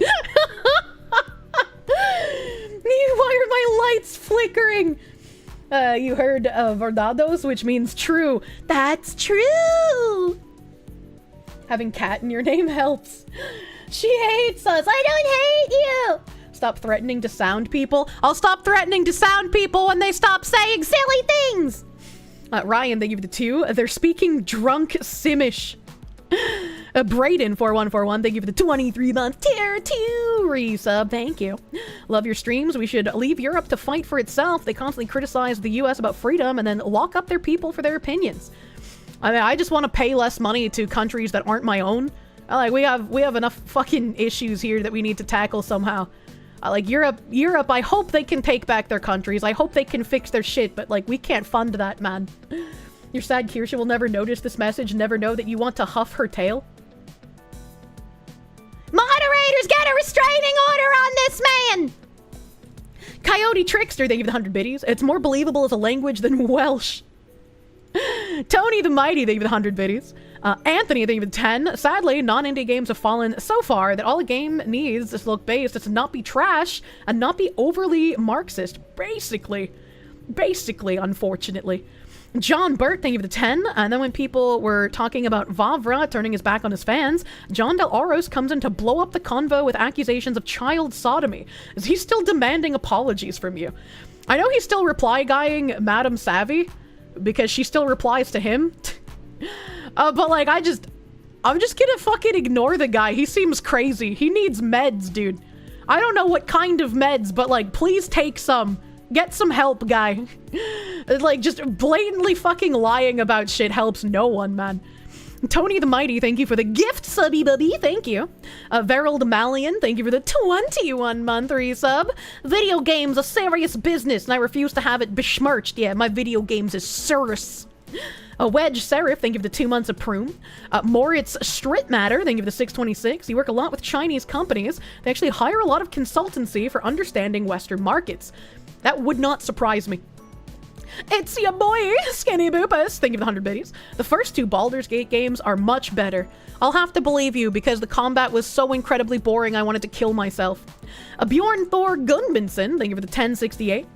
Sweet Baby Inc. is largely bankrolled by CCP-controlled orgs like BlackRock. You don't disagree with you about this being manufactured, but you could absolutely believe they false flagged their own company. I mean, we have no evidence one way or the other, right? And I feel like if they did false flag their own company, there would have been evidence of it somewhere, right? Because they would have wanted everyone to empirically believe that, yes, Sweet Baby did try to extort the Black Myth Wukong developers. But instead, we never got any empirical proof. We had some guy known for spreading fake news on the Chinese version of Facebook just say it with no source and no proof. And that was all a lot of people needed to repeat it as if it was empirically true, which was crazy to me. Please grant me a blessing. You have an interview tomorrow and you want a job so you can buy my stuff. Good fucking luck, Shadow Warrior. I hope you got the jorb, and I hope it's a decent jorb and not one that will make you feel sad. I think someone schizoed out and the Black Myth team was like, we can use this. Yeah, probably. Like, just take the fucking marketing opportunity, man. You've unleashed the business suit clips. Help, they're asking for fox milk. While only good, honorable chatters who don't do the Kirsche will be able to get Foxu milk straight from the tap. You want to be a good, honorable chatter, don't you? Low speed! Thank you for the 5. That's the only article you posted. The Gremlin just isn't the only Euro saying this nonsense. Oh, okay. Okay, for some reason I thought you had mentioned that you posted like an article with the Gremlin lady. So that's what I was expecting to read. The other article was interesting nonetheless, but I was just like waiting for the Gremlin lady to get brought up. Coyote Trickster, thank you for the 100 biddies. The more you see what's happening in Europe, the more you see the founding fathers were right. True and real. Infernal Paladin, thank you for the 2. Kirsche Cube model kit or 3D print would be cool. We had at Offkai last year, since I got blacklisted and I got a moonshine impromptu, my brain, sorry. Impromptu meet and greet outside because Moonshine's a dear friend and he wanted me to still like converse with people and see my friends and whatnot. What a fucking swell dude. But they gave out 3D printed Kirsche cubes. They gave out the 3D printed Kirsche cubes. They were very cute. Very cute. You have a 3D model you made of the cube if anyone wants. That's true. Vaush also has a 3D printing file. SGT D4C, thank you for the 10. Russia simply wants to rebuild their empire despite most countries in the East not wanting to be a part of it. There's a reason Poland, Latvia, Estonia, Lithuania are anti-Russia. And in Poland's case, they're set to have the largest ground army in the EU. Based Poland? Ryan, thank you for the 5. Ukraine can make a deal or lose everything. If they want to get funding, ask Europe. Last time you looked, it's not our problem, it's Europe's. True. True and real. Zentetsu 13, thank you for the 988. Russia-Ukraine is just about oil and natural gas. Russia has a monopoly on gas over Europe, and if Ukraine starts selling gas, which they were about to, they lose more than half their GDP. Ooh, I was unaware of this, like I knew Russia had, like a gas line, and that they wanted to build a new gas line at the same time as we were doing our I think it was the Nord Stream pipeline, the one that went from Canada to the US. And then Biden, like, killed our pipeline and then was like, oh yeah, but Russia, you can actually continue yours, no problem, don't worry about it, Russia.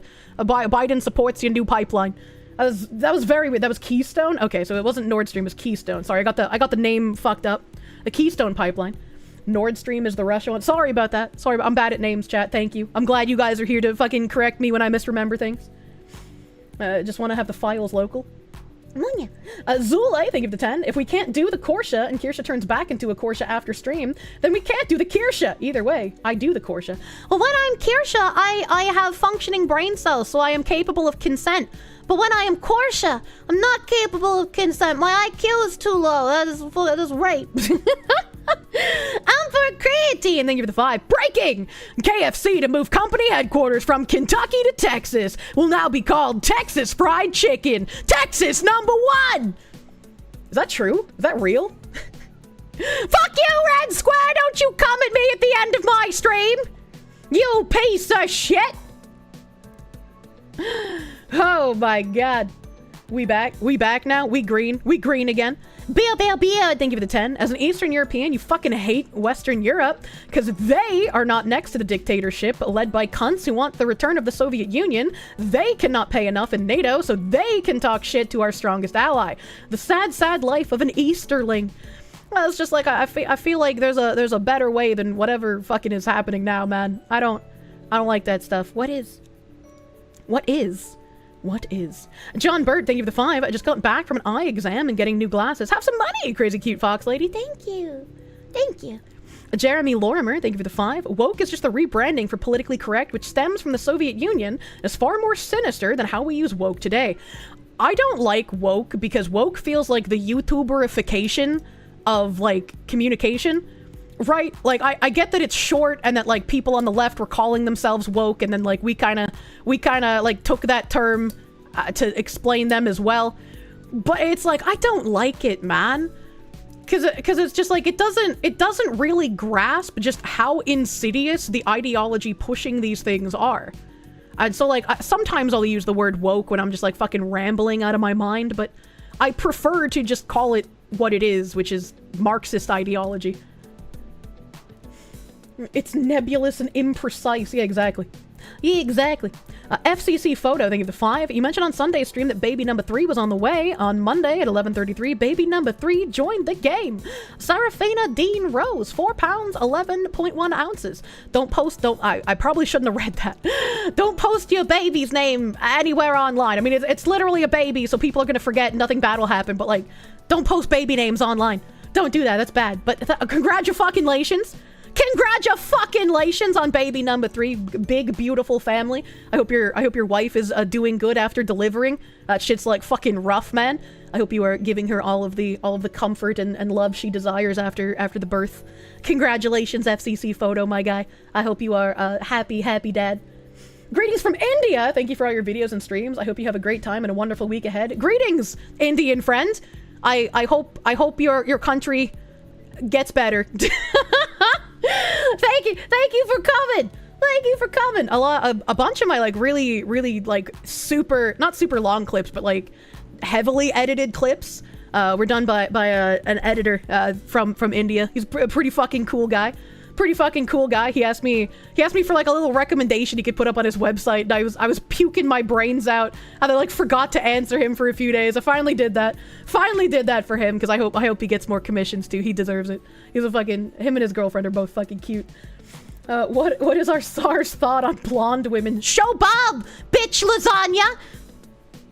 Jen Jacko, thank you for the 5. Did not know Kirsche was a cherry in German. Just thought it was a cute gibberish name. Makes it a bit cuter. Yeah, Kirsche is cherry, not to be confused with Kirche, which is Kirsche without the S, and Kirche is church. So you are in the Kirche of Kirsche. Outsourced her clipping to India. I mean, sometimes. No, what happened to Torta Pounder? I don't know what that means. Mortis Stritmatter, thank you for the 626. The shared values of the US delivering defense and Europe using the saved money for refugees and quote-unquote free healthcare. Thanks, I hate it. 7, thank you for the 352. Fun fact, half of Sweden political have direct access to cocaine and dealers. But why? Why? Is it like an out secret that your fucking guys just do cocaine all the time? Like, what the fuck? Church, you thought this was a crime group. You brought a gun and suit for nothing. It's a church of crime. Because I'm the crime bobs. Let's see. Homestead is online at Je Momento. Let's see what's going on here. Nom.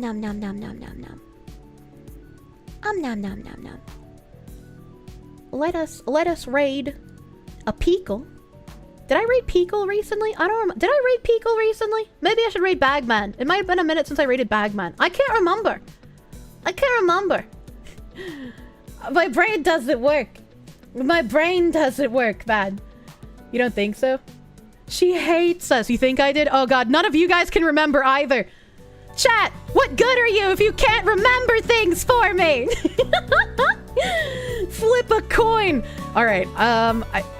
I guess we raided Pickle more recently. I'll go raid Bagman. The dent needs it. he's usually sleeping when I end stream, so he's actually awake now. He's playing fucking Kingdom Come gay. I almost said a slur. Fucking, he's playing the fucking shit game. Go let him know how bald he is. Go tell him that his baldness reflects light so hard you got blind. I'm gonna go before I say something that gets me canceled. If I did not read your resub or your dono or your super today, I am sorry. I am sorry, and I will do some readings on Friday. Hopefully, it'll depend on how many tabs I have Friday. But if I don't, Sunday is always a licking day. Sunday is licking when I make up for all of the supas and the messages that I missed from you lovely little guys. And thank you, as always, for all of the fucking crazy support. Blows my mind every time. You guys are nuts. Thank you.